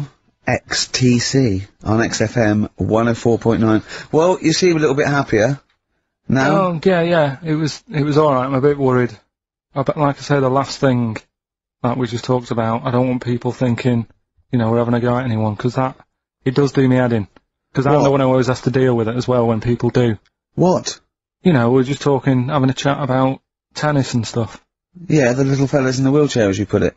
Yeah, What are you worried about? That just that they think we're having a go and that, because sometimes I do have to take calls and deal with it, all this stuff, right? You don't see that, you don't see the hassle I have to go through. No, but I don't often say things where I'm likely to get a complaint from Yeah, someone. but I'm just saying it wasn't meant to be taken badly, do you know what I mean? You're allowed It's to say you thought that the quality of tennis, because they were confined to a wheelchair, was poorer than, say, Sampras versus Agassi. I don't think that's in question. It wasn't as good a game of tennis. That's what all you were saying. You weren't saying they shouldn't play or... Wreck the grass. Right mess. Well, stop while No, you're no, ahead. I'm just saying as well. Just... I can confirm, incidentally, we've had several emails, I can confirm that Riverdance opened the Paralympics in Dublin recently. So I'm sure that was very good, very entertaining. Leave it then. Yeah, no, I'm sure it was entertaining. They're very good. Who was it that thought? Was it Jimmy that thought it was short for Paraplegic Olympics? Really? I've no idea. Yeah, it's Parallel Olympics, isn't Parallel it? It's currently, yeah. Right. But as we pointed out, that would be pretty much Yeah, blow football. yeah. There wouldn't be many sports in the Paraplegic Olympics. It stands for Parallel Olympics. I'm educating, Carl. Don't let me like that. I'm educating. I'm not saying funny little fellas in wheelchairs cutting up the grass. What? I'm always educating. I'm always telling you about stuff that I learn about and that. That you get off hand and over, and it's about a monkey who became king. No. So we've No? Have you got monkey news this week? got a little bit of monkey news coming up. What does he do? Drive to Spain, rob a bank, or get married? No, we're done all them, aren't we? We have done all them. Yeah, This but you one- know no, what- it's a good one. It's a good one. And in fact, it's a bit related to what we've been talking about in a Oh, way. God. That's good. That. Okay. Last week after your nervous breakdown, Yeah. you went to Hastings. Yeah. Can I ask, why the hell did you go to Hastings? It's so arbitrary. What do you mean? Why go to Hastings? You lost him on arbitrary. Why did you choose that above all other places within... It's amazing, isn't it? You look at his face when you say a word that, you know, he doesn't understand, and it just goes dead. It's Yeah. like when your computer freezes. Yeah, it is like that, yeah. Is there an equivalent to, Control Alt Delete when On Carl call. just doesn't understand, so we have to press, like, knob, bollock, finger up arse. It takes him out of his sort of stupid, doesn't it? Now that's three things to press, but you've only got two hands, so... Wow. Yeah, I know. God, what would I do? know what So I'd have, hold on, so I could have the thumb of my right hand, pop that up his arse. I'd have probably my index finger of my left hand on his knob. How would I press his testicles? What would I use? I'd have to use some other part. Shall we try it? Yeah, let's go around Let's have a there. quick try. Messing about. Look, come on. What? Sit This down. thing is tiny, Sit you have down. little Sit down. kids. You're so welcome. I've already had a little. What happened, Carl? He What are loves you it, he doing? loves it. I'm just gonna give you a little kiss. Don't Just do for the that. webcam. Right, hurry up then. Alright, on the lips. No, no. Oh, come on. Oh, God. I love it because he hates it so much. You won't get that radio on. But it means I could have kissed Chris Moyles. What? Could have kissed Chris Moyles on Radio Well, 1. Milesy. Give Milesy a little kiss for all his good work. Do you enjoy that? Yeah, it's good. Yeah. What happened to Chris Miles' show? Is he not on anymore? On TV? Yeah. No. Turns out he was too fat and talentless. Oh, Do you want to tell us about Hastings? Where did that come from? Eh? What? Yeah, Hastings. Yeah. It's alright. Yeah. What's there? Not much. It's just one of them Is there a beat? places. Yeah, it's good. I think that's what's good about it. Nobody knows, right? Because last weekend it was roasting, and you saw pictures of Brighton, Hmm. and it was heaving, Yeah. right? Hastings, hardly anyone there, and yeah, it's got a nice little beach. Yeah. Sand? Sandy? No, beach? pebbles. Well, that's all right, isn't it? You Well, don't, no. you don't want the sand. Why didn't you want sand? Of course you want Yes, a sand. little bit, don't it? it's murder building a sandcastle. No, you just sit Yeah, there. but you can't walk on pebbles, can you? It's, What you do you know, mean? well, it's all kind of, it's sort of a bit, you know, dodgy It's underfoot. alright. The only annoying thing is, right, it's one of them places that it's great to visit for a day, Yeah. but I wonder how people who live there get by. Why? Because all the shops are like them things that you go in, and it's like a little pebble with a pebble stuck on the top, and it says Hastings on it. Yeah. Every shop does that. If you want bread and milk, You're done for. it's murder. Yeah. There must be a supermarket. I didn't see any. Seriously, it's all novelty things like that. Yeah. And then when I got back into London, Their houses. Yeah. Just covered in pebbles and like seashells and stuff. Oh, not rock for tea again. well, the funny thing is, right, it's the first time I sort of noticed somewhere like that. When you go, what do you do if you just want some Brillo pads or whatever? I'm walking in London. Never concerned me that. Never needed Brillo pads in my life. No, but you know what I mean. The sort of things that Yeah. it's a bit tricky to find, but in London, you've got the coverage. Yeah. Now the weird thing is, I was walking home from had a drink the other night, right? Yeah. Walking down the road, and there was a shop that just sold in London, chess pieces Yeah. Is that the one on Great Portland Street? round the corner from it. Yeah. Yeah. But that's, I think that's Well, mental. I remember being in Brighton once and seeing a shop, and all it sold was the foam you put inside cushions. Yeah, there's one of those up Pentonville Road. But I don't know who opens a shop like that. I know where these I'll tell you, things are. There's a hole in the market. Yeah.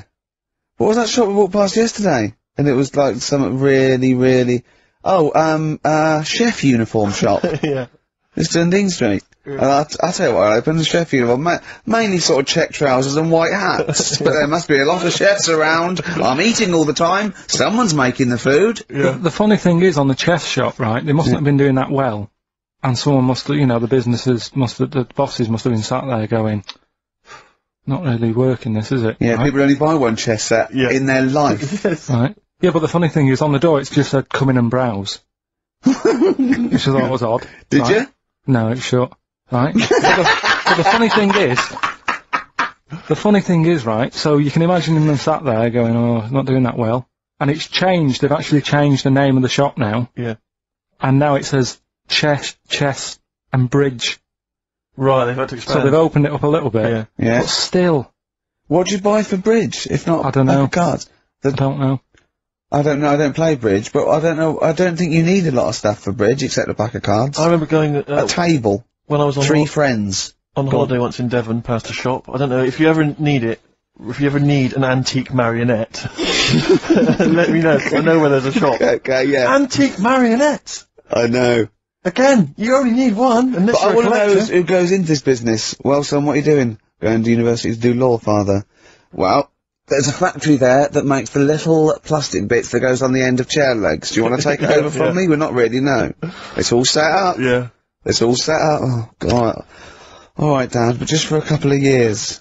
Someone's got to make them. Someone's got know. to make the little plastic bits that go on the end of chairs. Well, if you make them, call us on the 123497734. Weird though, innit? Weird. Weird, though, isn't it? Right, listen, songs of phrase answers next. We'll go out of the Well, way. I'll tell you what, play it once more, so that people have got a chance to actually enter.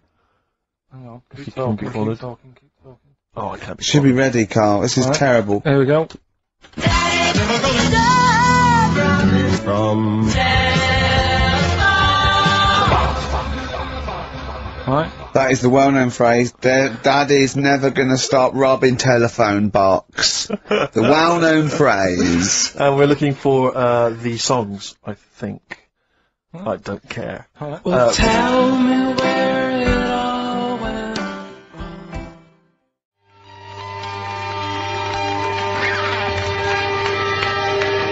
Libertines on XFM 104.9. I'm Ricky Gervais. With me, Steve Merchant. Over there is Karl Cayman Pilkers. I'd be great for Heart. You really would. Wouldn't I? You really Virgin, I'd probably. But it was Radio 2 being referred. Oh, all one. Late night station. one would be good. All good stations, all professional stations. Yeah. 4 All weeks to have an go. audience, all have 4 an weeks to go. Before we may give up, or we may come back. Who knows? It's all up to Karl Cayman Pilkoids.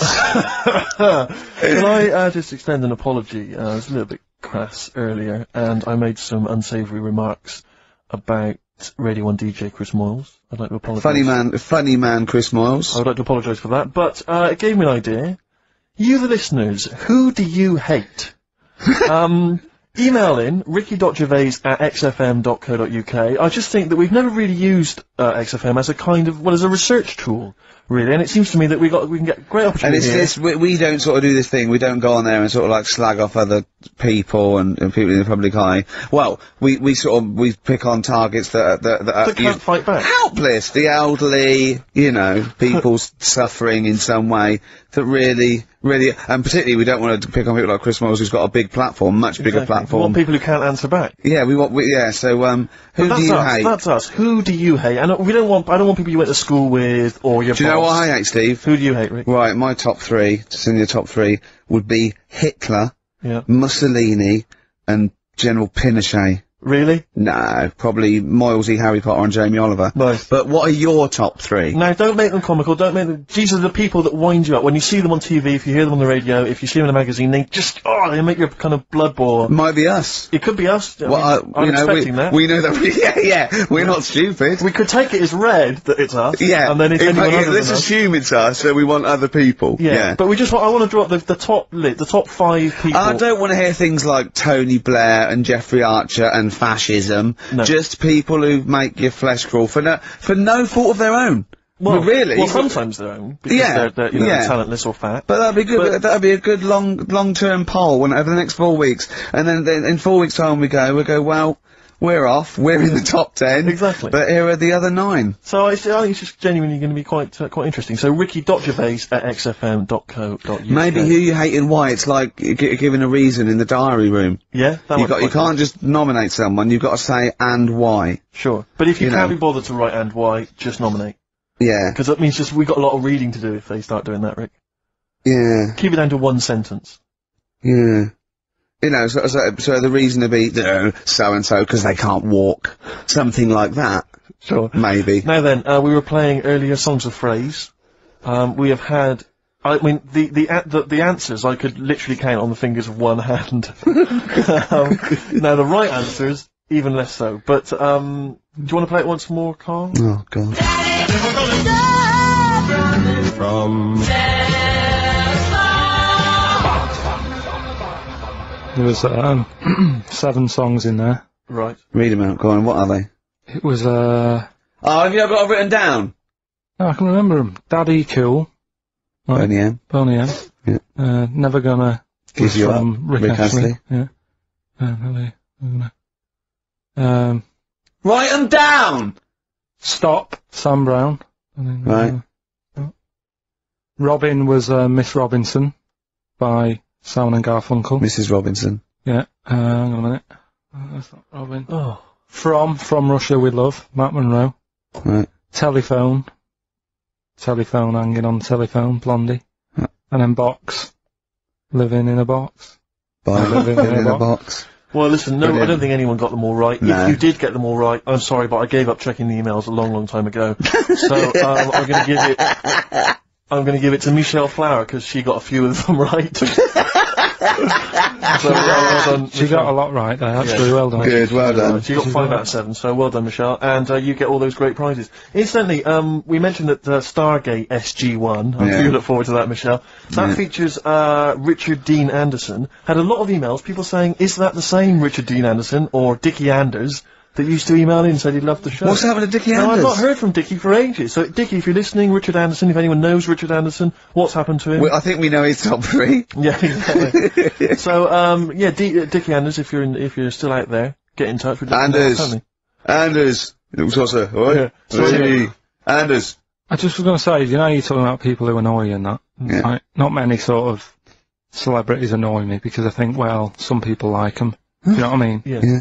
But things that affect me, like the builders. Right? You're a philosopher. Go The on. builders annoy me, right? Sure. Yeah. And you could say that's a bit of stereotyping, but all the people who I've met who have been builders have always annoyed me, right? So that's Because they've been working on your house in your space. I mean, that's like all the builders that have been round your flat and making a noise when you're trying to get some sleep have annoyed you. Well, that, Brilliant.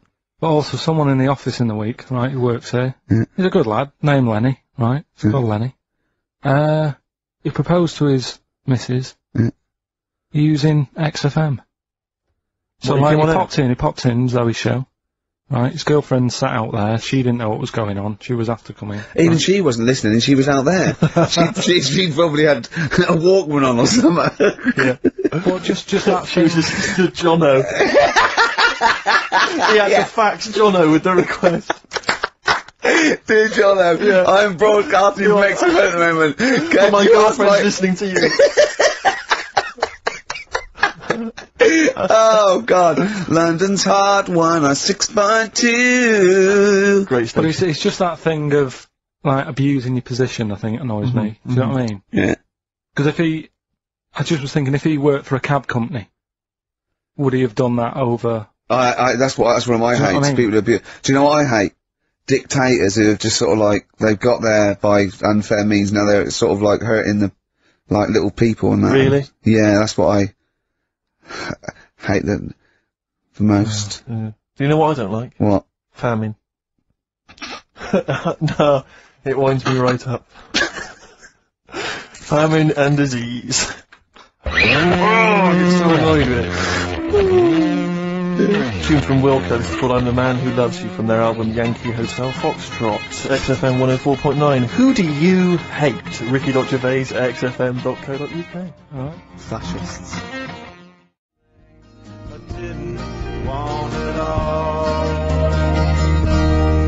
Ain't that brilliant? Van Dando, All My Life. Beautiful. On XFM 104.9. Well, that's nearly it.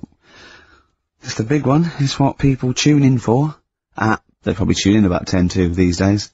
For Monkey News. With, Karl Pilkington. Can we hear the jingle? Only 4 to go.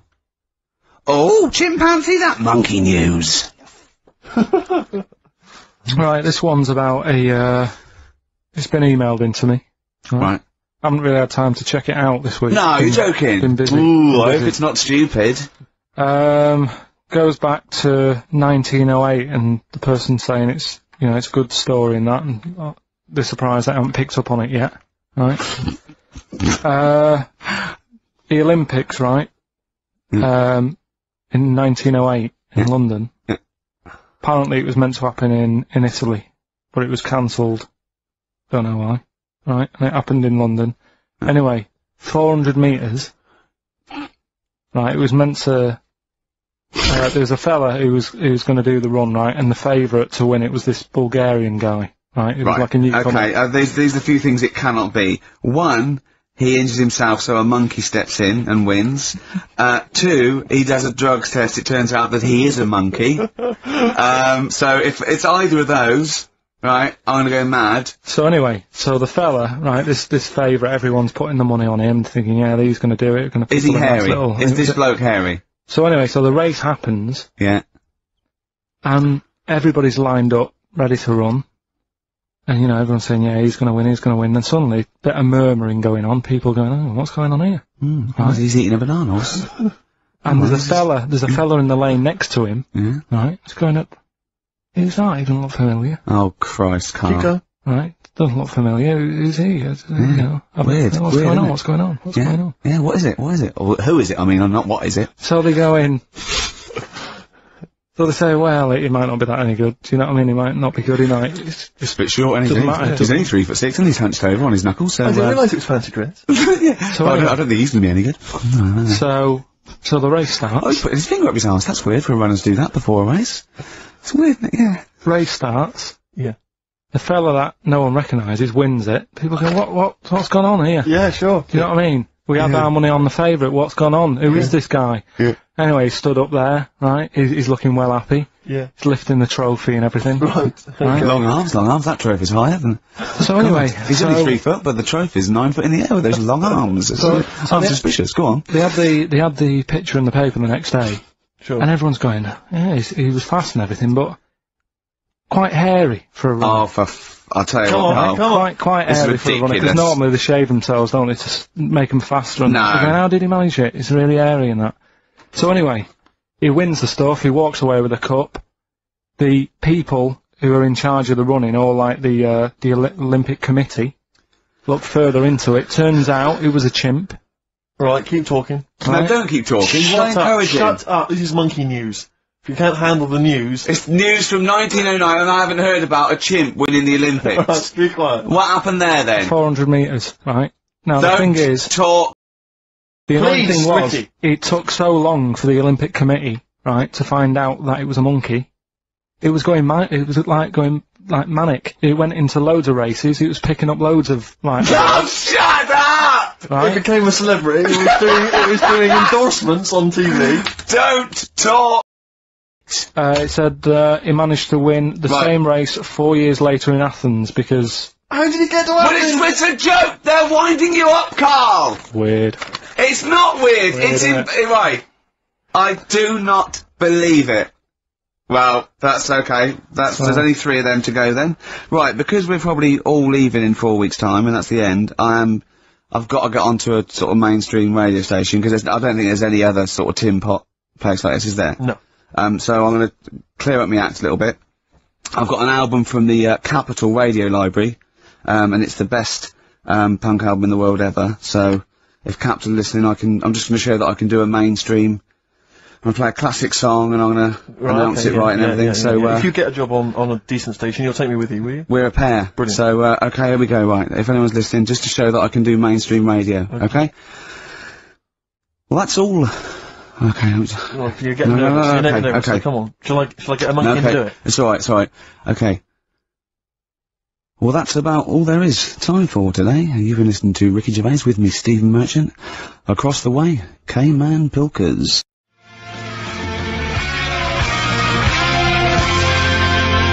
James Addiction, Just Because on XFM 104.9. I'm Ricky Gervais with me, Steve Merchant, and Karl Pilkington. We're all here then. Oi, oi. About 1:05. Yeah. Got 2 hours to go. I imagine you've got all kinds of treats lined up, Rick. Well, there's lots of things on the show. Great music.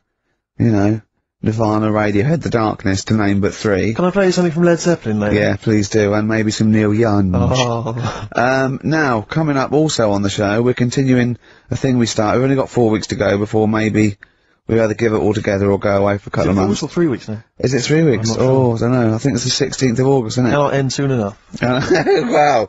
Might be that, it'd be a shame to end it forever, but it's all up to Karl. But again, he's in a grumpy mood. He's trying to try and up his attitude, and it's them, it's the listener that counts, Karl, not us. We may be feeling bad, but you, the listener, count. You come first, yeah?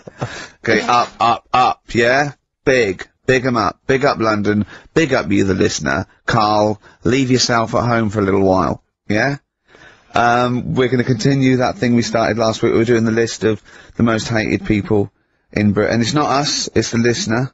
So, keep coming, with those suggestions of people you just, obviously, you don't hate them. We don't want a list of mass murderers, dictators, and politicians. You can't have them, but, mass murderers and politicians, what's the difference? Good point. Good point. Satire. Satire, yeah. No, we're doing some jokes like that as well, aren't we? Satire like that. We're trying to get onto Radio 4. Trying to get on there, yeah. And, if there's any kind of amusing show that perhaps takes a sideways look at the week's news and then new people. If there are any Radio 4 producers who have been knocking around for about 12 years with the same old hacks and they're desperately trying to get on telly, they want to give us a call, we're not interested. No.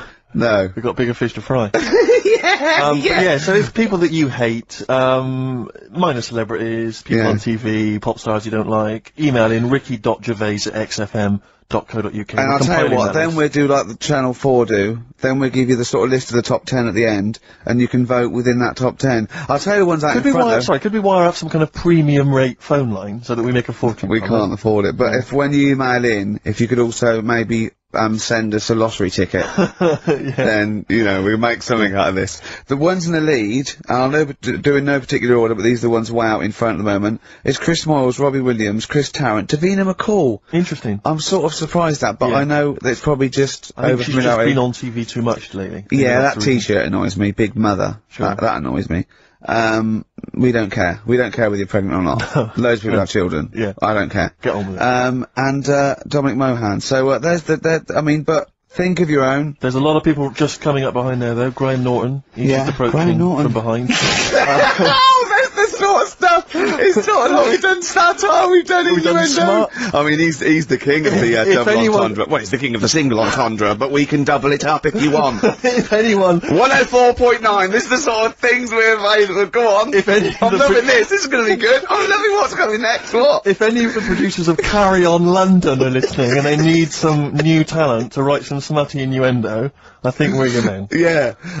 Anyway. Karl, you better press the knob, right, to start the record. Spunk.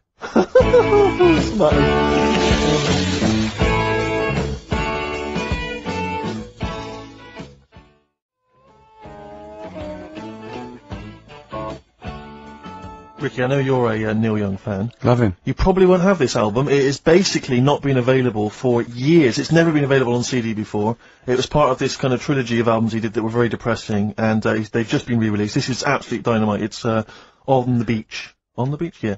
And that's the opening track, Walk On, Neil Young. Brilliant. On XFM 104.9, that's the sort of stuff. You've had satire, you've had a little bit of politics. You've had, we said spunk, which is a bit naughty, isn't it? Which is a bit cutting edge. Yeah. And you've had Neil Young and Jane's Addiction, so...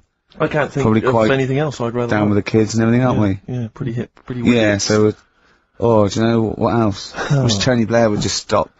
Oh. Doing stuff wrong. Good, that's good. Who else is there to have a go at? Peter Mandelson or someone.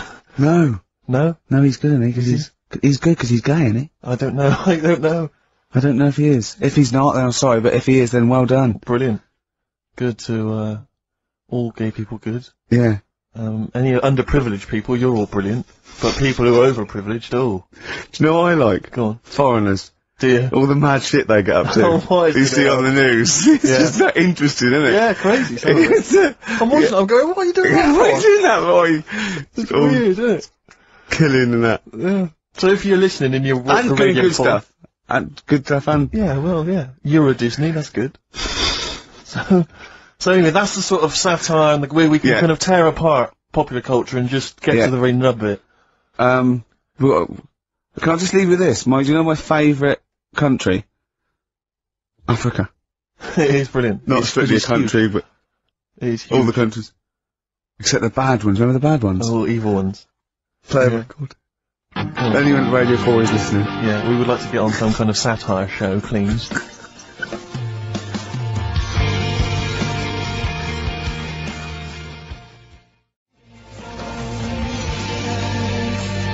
Longview and further on XFM 104.9.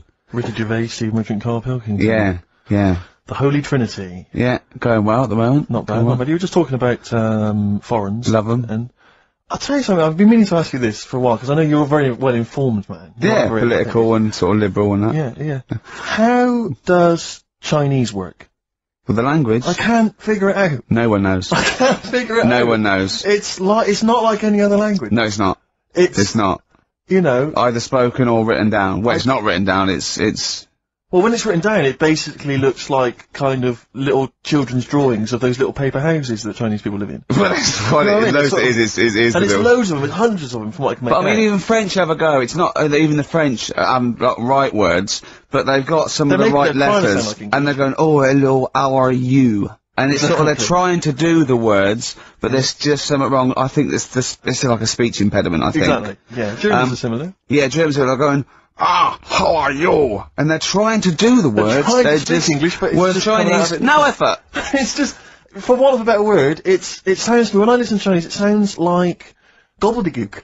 That is a dialect. I that's can't- one. I think that's the main dialect. That Mandarin and orangutan. But I mean, I can't, but seriously, I mean, I can't figure it out. I've got no grasp of how, because it doesn't seem to relate to anything I've Wait, ever there's not heard. real words because there are sentences. Like, you know, we have a word, if we said, a gentleman sits by the stream of fish. I've said it often. Yeah? We use all the different words to each one of those words, so we've got a word for each of them. Yeah, They yeah. haven't, they've just got, I think it's like a triangle with a line through it. Right. So, Right, which right, can right. get confusing, because, you know, Yeah, so the quick brown fox jumps over the lazy dog. that's just, that's what, I think that's like a little paper house with a feather on top. Right. But if we got, Personally, this is what I would love to do. I want to use the fact that we're on the radio to answer these questions possibly. yeah, I tell would me about love- other cultures. I would love to speak to a Chinese person. Yeah. A Chinaman. Well, or a Chinaman woman. A Chinaman woman, I thought Yeah. fine. But I'd just like to speak to someone, ideally perhaps, you know, a professor of Chinese. Or someone who works in a chip shop, but someone who was actually born in Chinaland. Someone born in China. Someone born in Chinaland, a Chinaman or a Chinaman woman, just to talk us through exactly what they're going on about. Exactly. And it's just because I'm very ill-informed. I've only really seen, Chinese people in kung fu movies. You know, so Chinatown? in Chinatown, walking through Chinatown. As we've said before. Not really a town. Not really a town. More of a novelty street. More of a novelty street, a slippery novelty street. Exactly, yeah. So, Because I remember watching Kung Fu a lot. They always used to speak, they always speak very slowly, don't they? they do. They're very kind of mysterious, Yeah. And inscrutable. They never really said, they are unscrutable. You cannot screw a You Chinaman. cannot screw a Chinaman or a Chinaman They are woman. unscrutable, they are They're- non-scrutable. Yeah. If yeah. I was to go out in the street now and try and scroot a Chinaman, You'd have no chance. I would not, because they are inscrutable. You could not screw a Chinaman for love nor money. They are anti-scrutable. yeah, yeah. I could possibly scroot a Chinese woman. Well, I don't think you'd have any luck. You've had no But luck. anyway, if you are a Chinaman or a Chinaman woman who can just tell us basically how it works, how would you teach us the basics of Chinese if we were going to go to China and we wanted to interact? Where would we start? What would be the first words we would say? How would we say them? How would we write them? Please help. This is going to run and run. What's the number, Carl? 08700 800 1234. See, proper normal.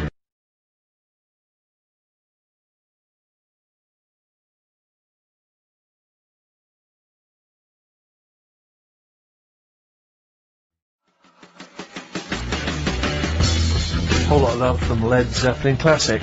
On XFM 104.9, I'm Ricky Gervais, with me Steve Merchant, Karl Pilkington. We've not heard much from Carl this week. We haven't heard much from anyone who can speak Chinese for us either, so we're not that one on the head. I don't think we'll be learning Chinese today, Steve. What annoys me is I'm going to go out into the world still ignorant. I know, yeah. The only Chinese I learned was from Benny Hill. Now, Benny Hill could speak fluent Chinese. Well, the only ones I know is you silly idiot is Siri, Iria, Yes. Mm. and Bloody Foreigners is Bloody Foreigner. Yeah. That's all. I I remember mean, it. it's just a matter of it get you by in Peking, but I mean, you come in, you can hit a dialect and you know, your worms meet. Sure. Carl, yeah, we haven't heard a lot about from you. We've been going here. We've done a few features already. We've talked about different parts of the world, different parts of the globe. Do you speak any languages? No, not really. Well, still struggling with English. Yeah. Learn a few words. I mean, literally. So About 4,000, I think he's Now, got. I've had a lot of emails actually, people saying, Carl, please don't leave, we don't want to see the show ending, blah, blah, blah, blah. And we've had What a couple exactly of calls bringing back Cheeky Freak of the Week. And do you know what Carl said? He said, a bloke on the phone said, oh, bring back Cheeky Freak of the Week. He went, can't, not allowed to, I don't know, you know. And he went, oh, go on. He went, well, no, I had a story today. A fella born with 2 dicks, but I can't do it. Now, Carl, you cannot not do a feature about a fella born with 2 dicks. Well, we'll look if we need it. I mean, how much more have you got on the Chinese? We're done. We've done that. We've nailed Chinese. We've done it. That's done. That's put to bed. Fella with 2 dicks, please. No, we might get round to it later. But like I say, Cheeky Freak of the Week. Sort of. We've put that on hold at the moment. Sure. Right. So what have we got? What What are you providing then today? Have you got a quiz for us? Yeah, we've got, what's her name if you want? We've got what? what's her name? What's her name? No, don't Is that a help new him. one? Don't help. Yeah, what's her name? Yeah. What girl am I thinking of? Songs of Phrase. We've Songs got of that. Phrase. We've got that coming up. Alright. Monkey News, I Monkey trust? News is safe, isn't Got it? some Monkey News that goes out. I told a bit of Monkey News. I did a photo shoot at the zoo this week, and one of the people in Trying to make charge. yourself look good. yeah. They told me that they used to have an orangutan, right? But it escaped. It worked out. It lifted up a drain, got out the drains, and got out up into the zoo. It actually did a cold escape, right? And Carl goes, what happened? I said, well, they sort of like, they surrounded it and sort of got it back in. He went, that's no good though. I mean, it's not Monkey News unless it steals a car and goes to Spain. Exactly, yeah, or opens a small... I mean, that's bistro. real. That actually happened. Yeah. But it's not real unless it, you know, takes a gun, gets mistaken from a president, and, you know... Runs the country for 3 years. There was some more news about London Zoo this week about it. They're all excited because we've got an anteater in there Right. this week. So. Is that good? Is that exciting? No, I think they've had an okapi born. It's got a long nose. It's like a sort of tapir type thing. Not interested. Have I said to you before about if an animal's named after what it eats, how interesting is it? Do you know what I mean? But an anteater is the only one, isn't it? Well, get rid of them. Do you know No, what I mean? there's lots in there. What other ones are there? Well, there's flycatchers. There's lots of animals that are named after what they eat. aren't What's a there? flycatcher? That's a bird, isn't it? Seems ill-informed. I can't think of many beyond anteater. You're talking about, because you're talking about zoo though, and I was watching the news last night, and it had, a feature about Madame Tussauds. Oh, It was yeah. saying that they scrapped many of the royal family.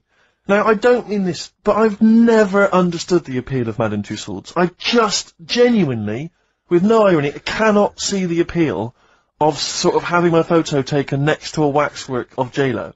I know. I can't compute why that would be fun. I don't know. What is it? Do they move? Because they don't move, do they? No, They of just course they stand don't. there. I know. So genuinely, I mean, it's so crowds of people queuing up and people queuing up to have their photo taken with the royals. And I don't... the queue would put me off immediately. Well, yeah. I mean, it's just down the road, But isn't if it? so you go home to your friend and go, there's me, there's me with Kylie. It's There's me not with quite, Britney is it? Spears. Our eyes Oh, look no, a bit it's just a funny. wax effigy. Oh, I thought you Yeah. met her. No, it's just a waxwork. Right. It's not even the real person. If you've been to Madame Tussauds, if you have any understanding of why the appeal there, email us. Hold on, wait a minute. Well, let's understanding. not diss them, because they might melt down, Ricky Tomlinson one day to do me. Sure, You yeah. never know, you know. Or Rick Waller. yeah. Yeah. So I don't want to put them off. But seriously, I mean, I'm not... You know, Roy Kinnear might be in there. What and he's is the appeal? Genuinely, what is the appeal? To walk around a number of... But that's the same as lookalikes. When I see it at the back of the stage, and it's got like, I don't know, Susan Gooding is Caprice. Yeah. And you want to go, what? what do you do with her? Oh, 500 quid, she comes and stands at your party. Yeah. And Sweet will go, she looks a bit like Caprice. Yeah, don't go too close. She does, yeah. Is that Caprice over there? No, but it's... It looks like... Yeah. There was one in the back of the stage which was so-and-so is Jordan. And it was a woman who was sort of buxom girl wearing very little. Buxom! Are you from the West Country? I know. But I thought to myself, if you're willing to get your knocks out pretending to be Jordan, just get them out and become a pastry model. Stop pretending to be Jordan. And call yourself after another Middle Eastern country. Yeah. Don't just... Yeah, don't just... Very odd. I know. God. Very strange. But you've got a lookalike now, haven't you? Yeah. It's so odd. But it's a bloke, right? Sort of at his desk, right? In the picture. In the picture, and it's David Brent. Yeah. And it's got Ricky Gervais. Yeah. So... I don't remember, it's just an old fat bloke with a beard. Alright, don't have a go. Alright. Play a record, Carl. No need for that.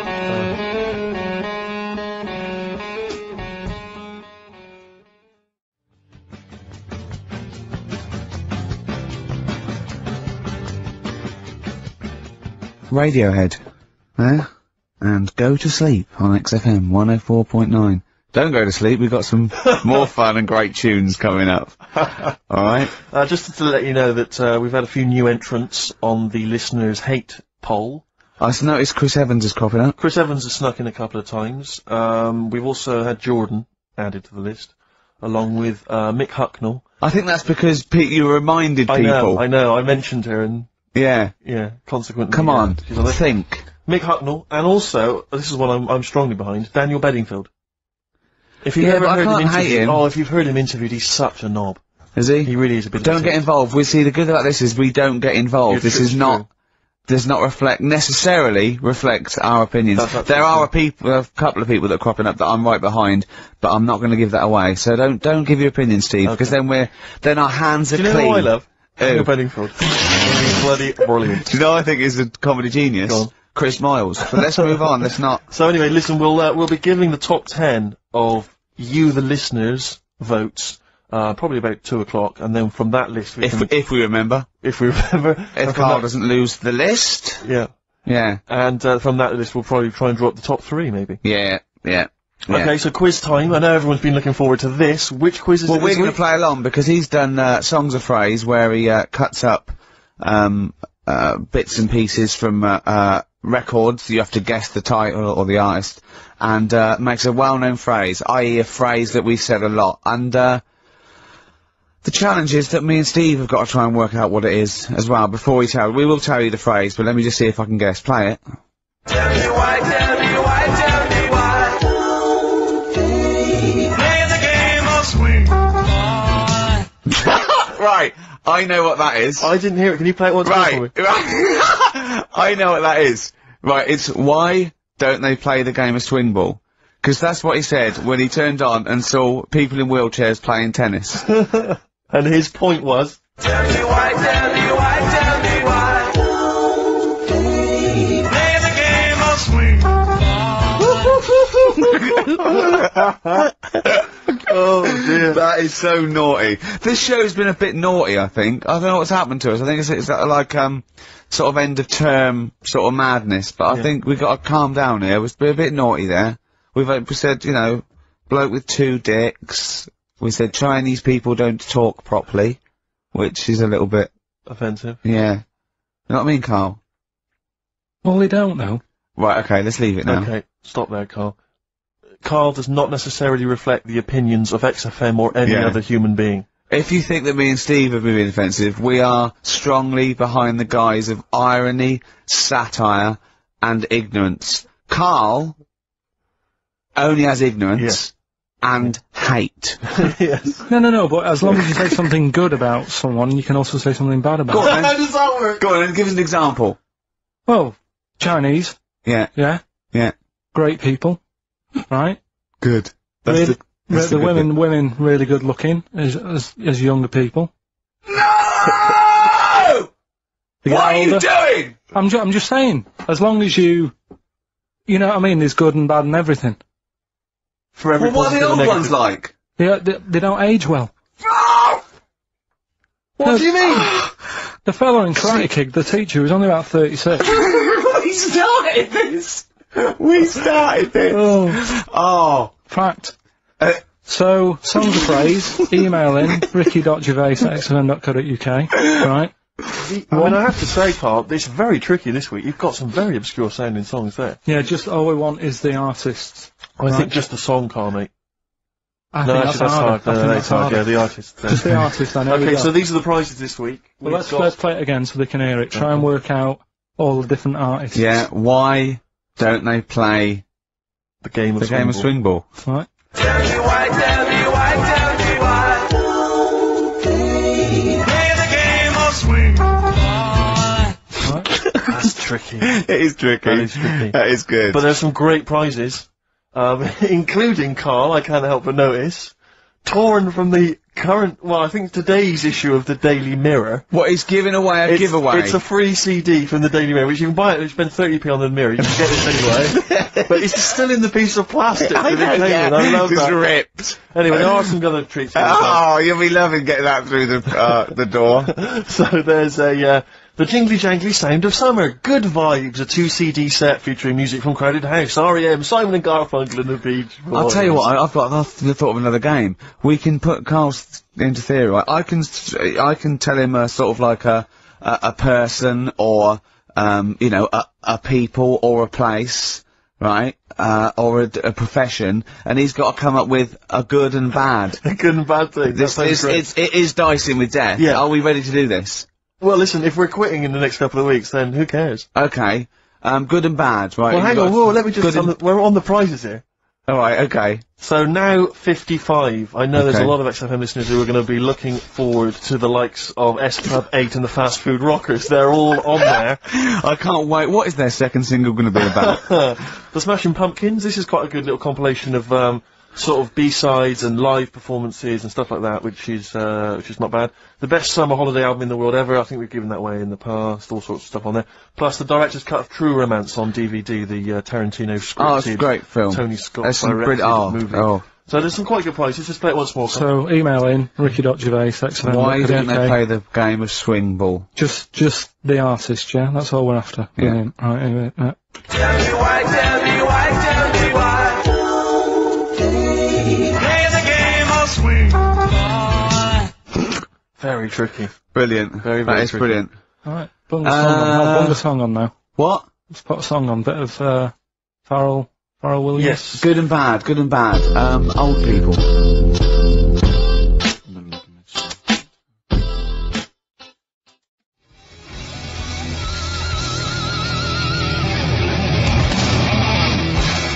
Darkness. I believe in a thing called love on XFM 104.9. Ricky Gervais, Steve Merchant, Karl Pilkington. Karl set the ball rolling with songs of phrase. Why don't they play swing ball? Referring, of course, to people in wheelchairs who play tennis, because he was disappointed they weren't getting around the court quickly enough. So why didn't they play swing ball? Yeah. Brilliant. Someone just emailed in saying because if they hit it to the top, they wouldn't be able to reach it to unravel it. Exactly. Which is a good point. Yeah. But I mean, nonetheless, good and bad in people in wheelchairs? Do you want to do that? Good and bad. Good and bad things about people in wheelchairs. Good and bad. Yeah. Suppose. No, really. They take up less room in cinemas. They've got their own seat. Good. That's good, is it? That's a good thing. Yeah, good. Yeah, well done. Well done. And what's bad? Don't know. I'll have to think about it. Okay. But, well, let's leave that, eh? You started it. The hate list. Can I just return your minds to the hate list? I said on the hour that we would give you basically the top 5. Now, we have to stress, this is the top 5 most hated people that you, the XFM listeners, have suggested to us. We have not massaged these. No. We have not made these up. These are coming from you. Last week we began it. This week you've continued to email. So this is the list. We do not endorse this list. Some of them we may agree with, some of them maybe not, but it's the list that you have come up with. We are merely the messengers. I tell you, it was coming through recently. Cameron, but he didn't make the top 5. I'm afraid he was just a late Williams entrant, dropped out of the top 5. Robbie Williams surprisingly dropped out of the top 5. Yeah. So let me tell you now, in no particular order, this is the top 5 that you voted for. XFM listeners. Well, I say XFM listeners. People who listen to this show. I mean, XFM listeners aren't typical radio listeners, and I think our listeners aren't typical XFM listeners. Right. So, I don't know what this poll, what it's worth, what any poll's worth, but I mean, this one is probably worth very little. In a way, it's sort of worth less. Yeah, go on, who's the top 5 in no particular order? We want you, the listener, to then just vote, email in with the one name that you hate the most, and then from this list we can clear out the number 1. Okay. But this is in no particular order. Chris Tarrant. Yeah. Surprising entrant. Davina McCall.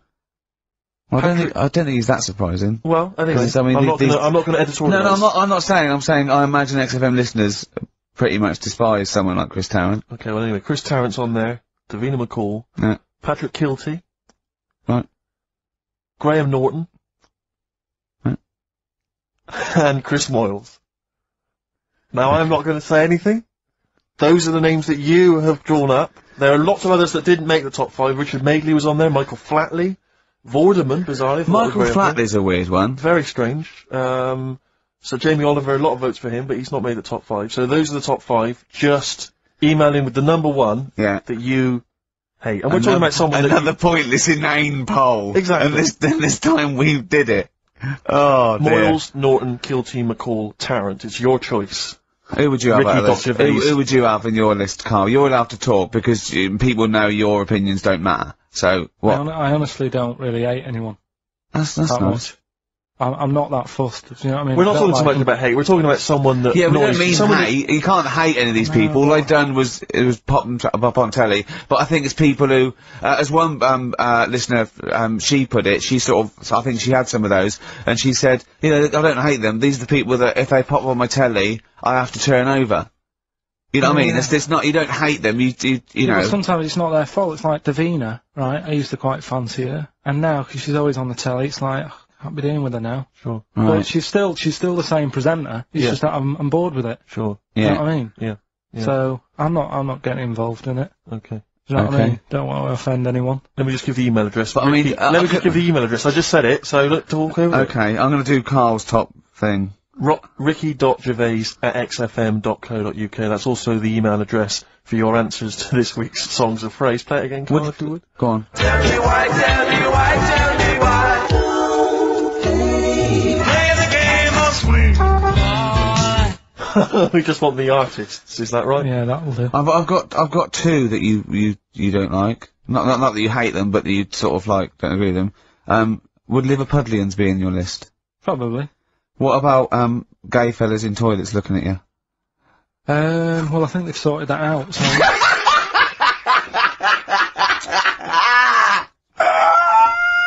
One of the prizes this week in Carl's goodie bag features this song. Play it, Carl. The Monkeys. Pleasant Valley Sunday. God.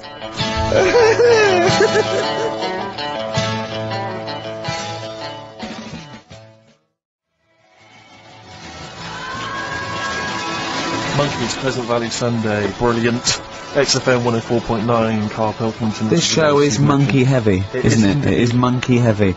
Carl, if you were president, would you sort of make compulsory to maybe have a little monkey? Everyone has a little monkey of their own? Little chimps out and out, old age pensioners?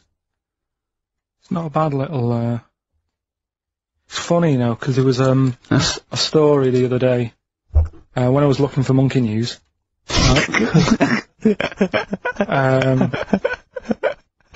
There's a story about a couple who couldn't have any kids, right? There's something wrong with them, but they really wanted a kid. And they got some dodgy email address where they could buy a baby online, right? It was someone who would have a kid, and you could buy it for $3,000 or something, right? Yeah. So anyway, they got picked, and they're like, brilliant, there's the money. Got the baby and everything, they were loving it. You know, playing with it and stuff. As it got older... Feeding it. It got airier. Oh, shut the oh, Carl! Turned out they'd been sold a chimp. You maniac. You stupid mank twat. Don't talk shit. That is as if... what? Didn't know it. Oh, don't talk. Are you mental? You I love the fact stupid. that didn't make it into monkey news. I know, yeah. Well, it's a bit sad though. We don't like to bring They the brought. feature down. Yeah. But And how anyway. long was this into? It got hairier. They're born hairy. No, it wasn't. They're not born like humans, then develop hair because they go. Hold on, we better get the chimp stuff kicking in now because we're in the jungle. School photograph, they were like, hang on a minute. He looks a bit weird. With all the Oh, kids. you are just Mad, innit? the rubbish. Mad, innit? Mad, innit? Mad, innit? Imagine. Oh God. But Just anyway. imagine if he was in charge. We did put him in charge of the country. Terrifying. Wouldn't that be amazing? Let him run the country. Just for a week. Or the mayor. What would you do if you were the president or the Lord Mayor of London or the Prime? Prime Minister Carl. I don't wouldn't do it like he's going to be offered it. It's a hypothetical question, Carl. No, but Suzanne was, right, my missus, if you're a new listener. You keep her, sure. Yeah, help her. She was watching the news, trying to follow some heavy stuff. And I'm like, The weather? Do you know What? what I mean? I just was like bored and I was reading about that mouse that had an ear on its back and stuff like that. So she said, will you take notice of this? Should be, you know what Ricky and Steve are like. They try to teach you stuff and you don't even want to learn. So to try and get She's me got one- interested in it, she was like saying, what would you do if you're president and stuff? Yeah. And I can't be dealing with any of it. What did you come up with? You must What would have. your slogan be? What did you come up with? Did you come up with anything? I had a little, the design of it, right? I said I'd have like red and blue, to sort of, do you know what I mean? Both sort of major sides into one. So Yeah. Well, that's broken the back of it. That's a pretty good manifesto so far. Anything else? What's on the second page? I had like, KP looks after me. That would be the badges, would it? Yeah. That's good. I'm a KP nut. Yeah. KP KP looks after me. Yeah, brilliant. That's about as far as I went with it. What would you do? What about, policies, transport, crime, just law and order? Yeah, what would you do with crime? What would your initial approach be? Would you introduce guns? Should police carry guns? Nah. No. Yeah. Would I have to worry about that? Okay. You're No, the Prime good point. Minister. Good point. No, what I'm saying is that, Tony Blair isn't sorting everything out, is he? No, but he has a say in most things. Does he? Well, go on then. What are the problems at the moment?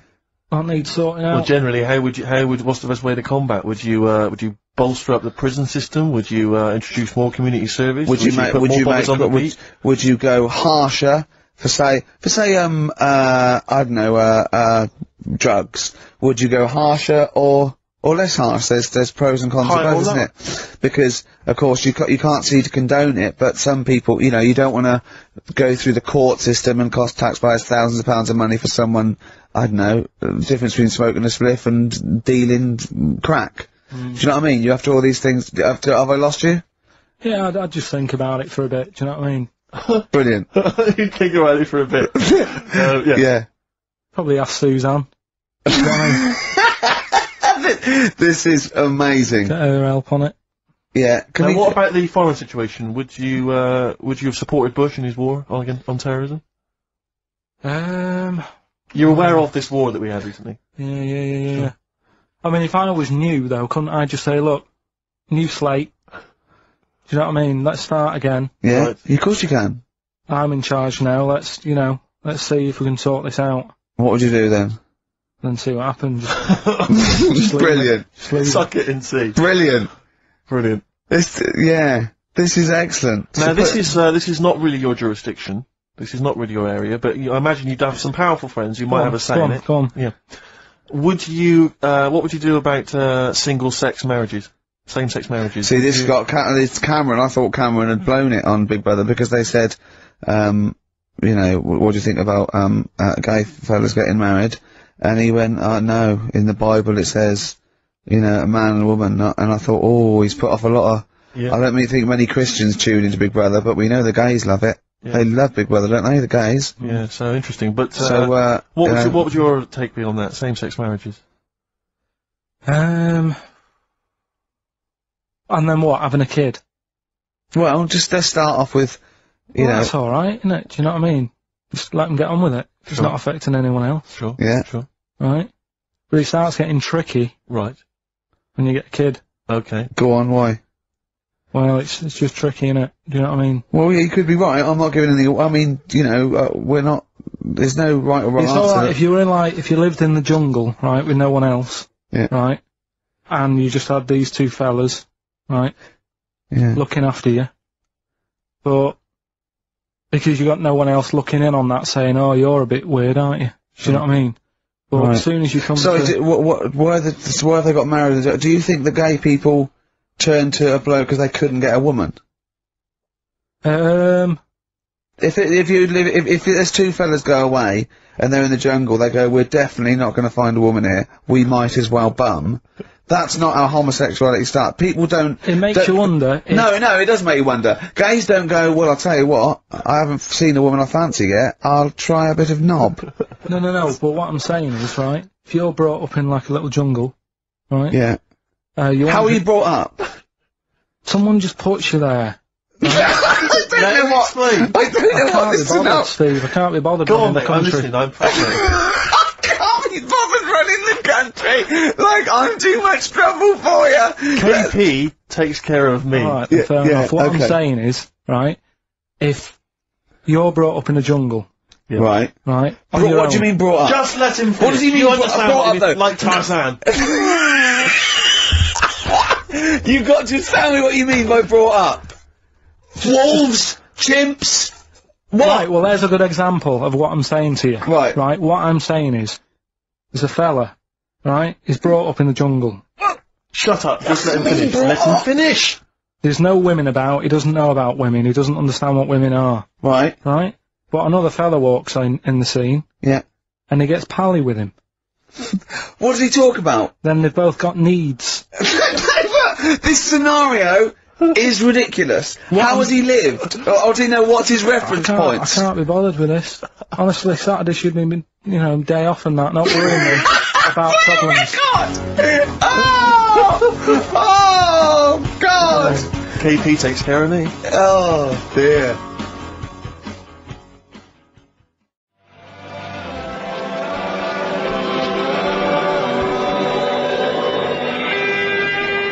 Elbow. Fallen Angel on XFM 104.9. So, there we go. Karl as president. You're still confused, aren't you, Karl? Just a little bit sort of amazed Yeah. by the body. Yeah. You're in awe of it, aren't you? Just the way, I'm amazed how two people can buy a baby on the internet for £3,000 and not realise it's a chimp till it goes to school. no, but seriously, what we're, talking about there during Elbow and Fallen Angel, we were talking about that I think Yeah. if you're locked up, well, not locked up in a room, you've got a normal life, except there's no women in it, Yeah. right? But how would that happen? What would his point of reference be? How would you bring Right, up hang a on a minute, person can I just ask you and something totally now? go on? How can infinite monkeys and a typewriter? Right, okay, and I've told you before, right, that is not, you don't actually have to test that model. It's basically a model for that explains the nature of infinity. Okay? Yeah, but I've told you before, it works because of the definition of infinity. There's nowhere in the world you'll ever be able to get an infinite amount of monkeys and typewriters to But anyway, all I'm saying Yeah. is, I think if you don't know about women, would you crave for a woman, even though you don't know they're around? when you hit sort of puberty, your hormones will kick in and you start getting urges. But for what? If you don't know about it? You don't have to know about it. If you grew up and you started feeling hunger, you wouldn't go, I wonder what that is. You'd go, get me a sandwich, I'm starving. It's different now, it's different. But I'm not, but we're not Body's saying weird. it's all hardwired or people can't change their natural state. We do it all the time. We fight nature all the time with conditioning. Body's weird, isn't it? Yeah, well that's that one. I've ticked that. It's weird, isn't it? No, I've the body is. There was something, Yeah. did you read that thing the other week about, Man with two penises? No, we don't need that. We don't need that. Lawyer who got in office realised he was actually an orangutan and they just shaved him and put a suit on him from Hugo Boss. And the funny thing is, he won the case and the judge said, well, don't send him back to the jungle. Let him set off on his own. Budget, wibble and podge. You make the best judge in the world. No, there's a fella. Here's a banana. There's a fella who was in a coma for 20 years. Just they kept like taking him through like the normal day. They take him to Alton Towers and stuff. Doesn't know anything about it. Just kept going through the motions. Don't know if they kept charging him. Kept putting him through all that. He eventually came out of it. 20 years. And went, stop taking me to Alton Towers, it's shit! I just thought, imagine how much stop post he making, had. How much post?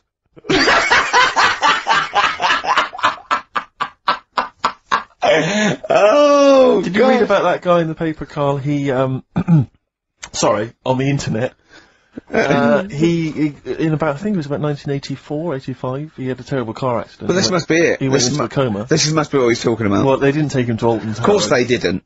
But you've got to try and decipher the truth from the conjecture, from the thing that I mean, don't forget, Carl says, realises that he's had a dream. He talks to Suzanne and goes, that was good, wasn't it, last night we were in the plane? She goes, no, that's a dream. He goes, oh yeah, where's my cornflakes?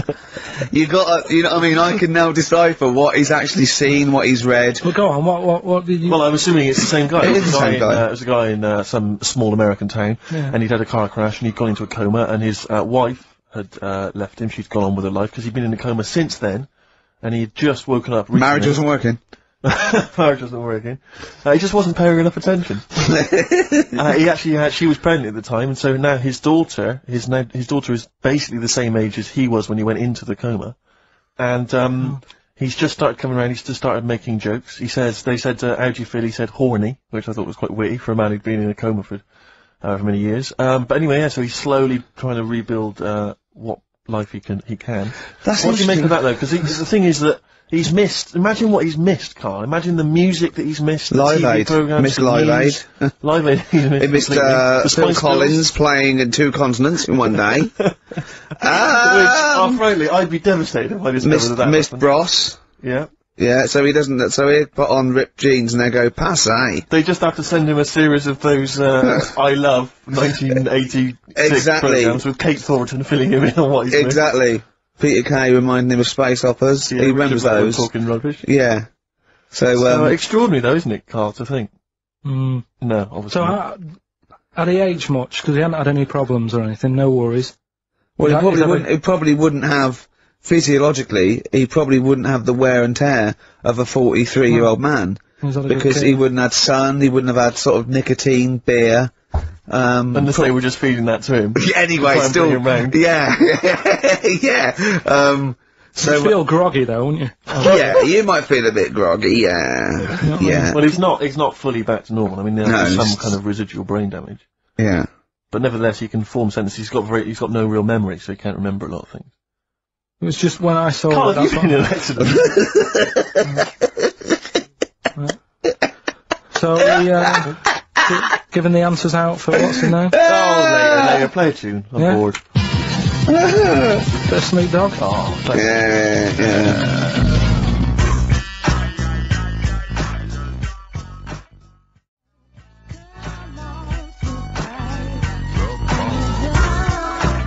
Snoop Doggy Dogg from 1993. And What's My Name? Long time ago. It was indeed. 10 years ago. XFM 104.9, Ricky Gervais, Steve Merchant, Karl Pilkington. Songs of Phrase. We've had very, very few entries. I really think people aren't interested. They really have just given up. I mean, seriously, Carl, That's I don't the mean to be one thing, that's disrespectful. the one thing you contributed to this show, Carl. And it's the weak link, I It's the missing think, link. in the chain. The missing link. Oh, do you reckon there is one, Carl? Do you reckon they'll ever find the missing link? Wandering around Manchester. Wait a minute, Carl. The stats then. Let's have the answers, if we can. Right, it was, Well, let's specials. play it once more. Alright. Specials. Yep. Jermaine Jackson. Right, it was, Play the Game of Love. I think that was Wayne Fontana and the Mindbenders. Right, you think, but you're not sure. Louis Armstrong was the Don't Mean a Thing if it ain't got that swing. Mm-hmm. Yeah. And Queen, Don't Stop Me Now, We're Having a Good Time. And that. We're having a ball. We're having a ball. Yeah. Well, I mean, considering you yourself weren't entirely clear, I think it's only fair to give it to Paul Brown, who got some of the answers right. PB, you are getting those prizes. Well they done, are Pete. on their way They're to you winging their now. way to you. Okay, the stats are in for the XFM listener hate list. Some interesting results. Go on then. Reverse order. Okay, 5th In place. 5th place. Interesting. Davina McCall. Yeah, I think that's is a reflection of her being on telly all the time and running out of stuff and being a bit over the top and yeah, 4th position. yeah. Christopher Tarrant. Okay, well, I mean that's I wouldn't have thought he's the favourite There is role a model joint of. Go on, 2nd place. go on. Graham Norton Yeah, is alongside in 2nd place. Patrick Kilty, which means Chris Moyles is the winner with an overwhelming vote. And I swear to God, I have not done anything to those stats. Yeah. That is exactly as they've come in off the email. we do not give our opinions on this. You're That not was the condoning XFM listeners, but well done. Thumbs up, you all win a We're going prize. to play you some nice records because of that, aren't we? I reckon they sort of prefer some ads. Either's fine. Yeah.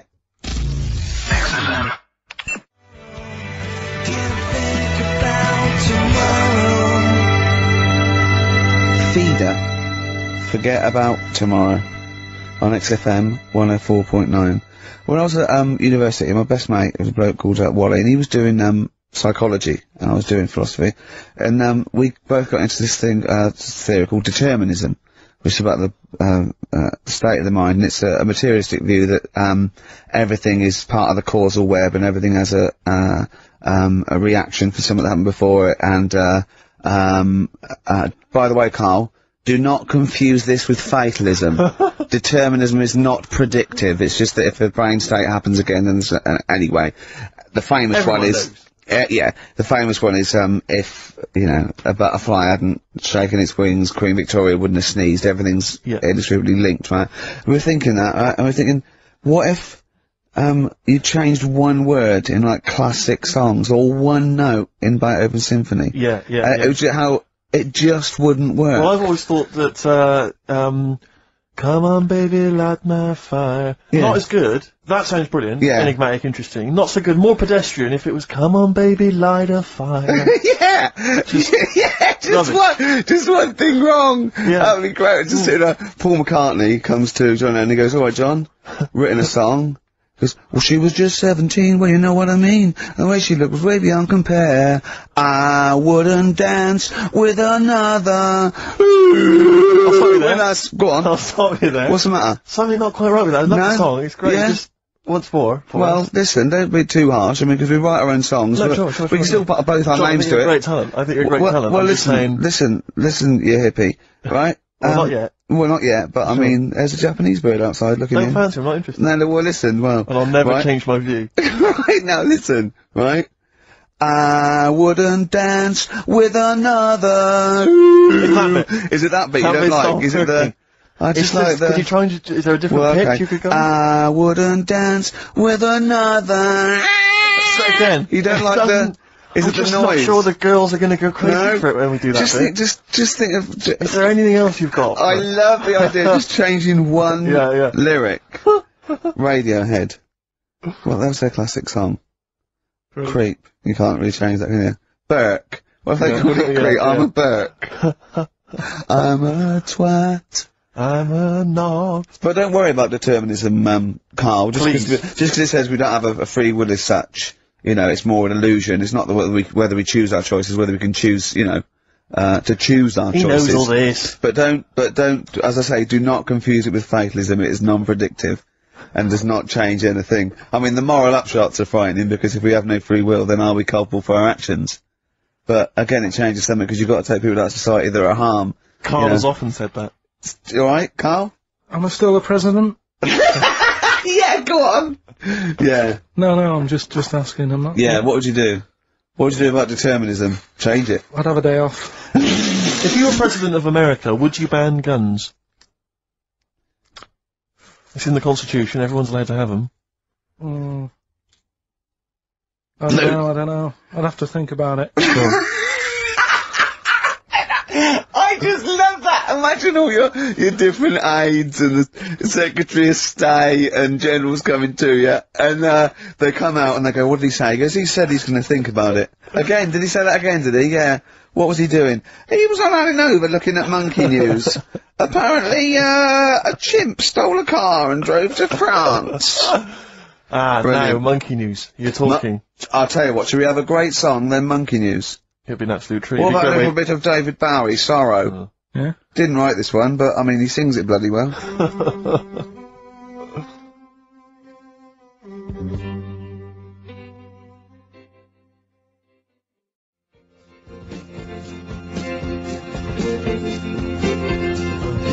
David Bowie, Sorrow, on XFM 104.9. Nearly there, but, you know, we're working our way up to the grand finale.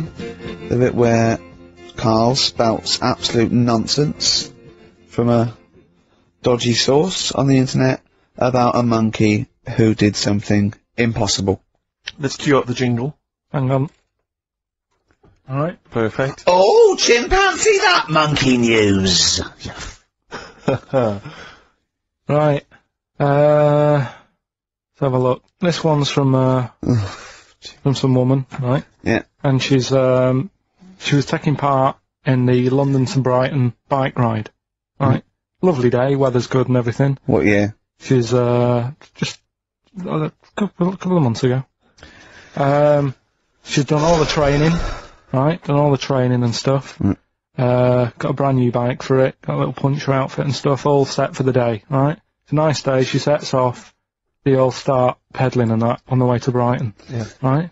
So she knows the route and that, got little headphones on, cycling along. Suddenly... Right, okay, I'll stop you now. If a cyclist overtakes her, and it's going really fast and it's sort of hunched over, but it's got, like, lots of cycling gear on and a helmet and goggles and they can't tell what it is, but they just know it's like a little hairy fella who hasn't bothered shaving his legs, which is weird, isn't it? Because cyclists usually shave their legs, and this bloke had really hairy legs. But and it won. They gave it the medal. It won 3 years running. They gave it the key to the city. It had its own game show. And then someone said, "Hold on, though. This fella's sort of hunched over, and he's only 3'5", and his arms are longer than his body. It's a chimp. If it goes anywhere near that, we're never doing it again." More monkey news next week. She's cycling So along. anyway, she's cycling along, right? And, this tricycle...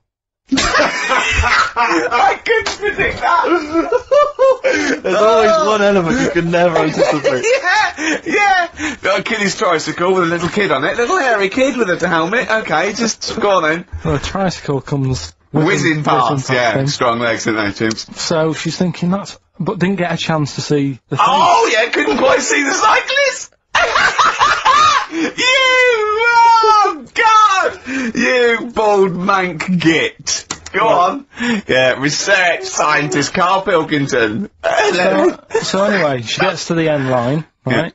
And they got talking. It was a nice day, nice race and all that.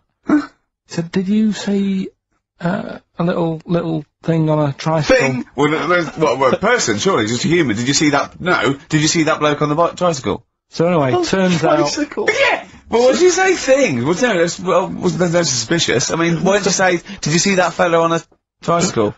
Anyway, so it turns out Go on. it was a chimp. You're joking! Right. Well, Christ almighty, there you go. Unbelievable, and it was a chimp all along. So anyway, right, so the woman's like, We're never doing this again. checking out the news, right? There's nothing on it. She checks out XFM Monkey News. Right, okay, I'll I stop don't you there mention again. Right? If it turns out she does on the news, right, and the circus goes, "We're looking for our chimp, it used to ride this tricycle, and it escaped with police chasing it." No. So she listened to XFM, see if I'd picked up on the story. Yeah, sure. I didn't have it and stuff. So she got in touch with the organisers of the London to Brighton bike ride, said, "Look, saw a little hairy fella." Why did she care? Because she wanted to know, she thought it was a bit odd. Well, Turns why- out it was a chimp. They weren't happy about it. Of course not. Because now the owner of the chimp wants to enter it into the Tour de France. No! Oh God! I'm gonna die! Oh God! In 2005. Now, a couple of questions. I trust you'll be able to answer these. Oh God! Steve, help me out. How did it get hold of the tricycle? I don't know.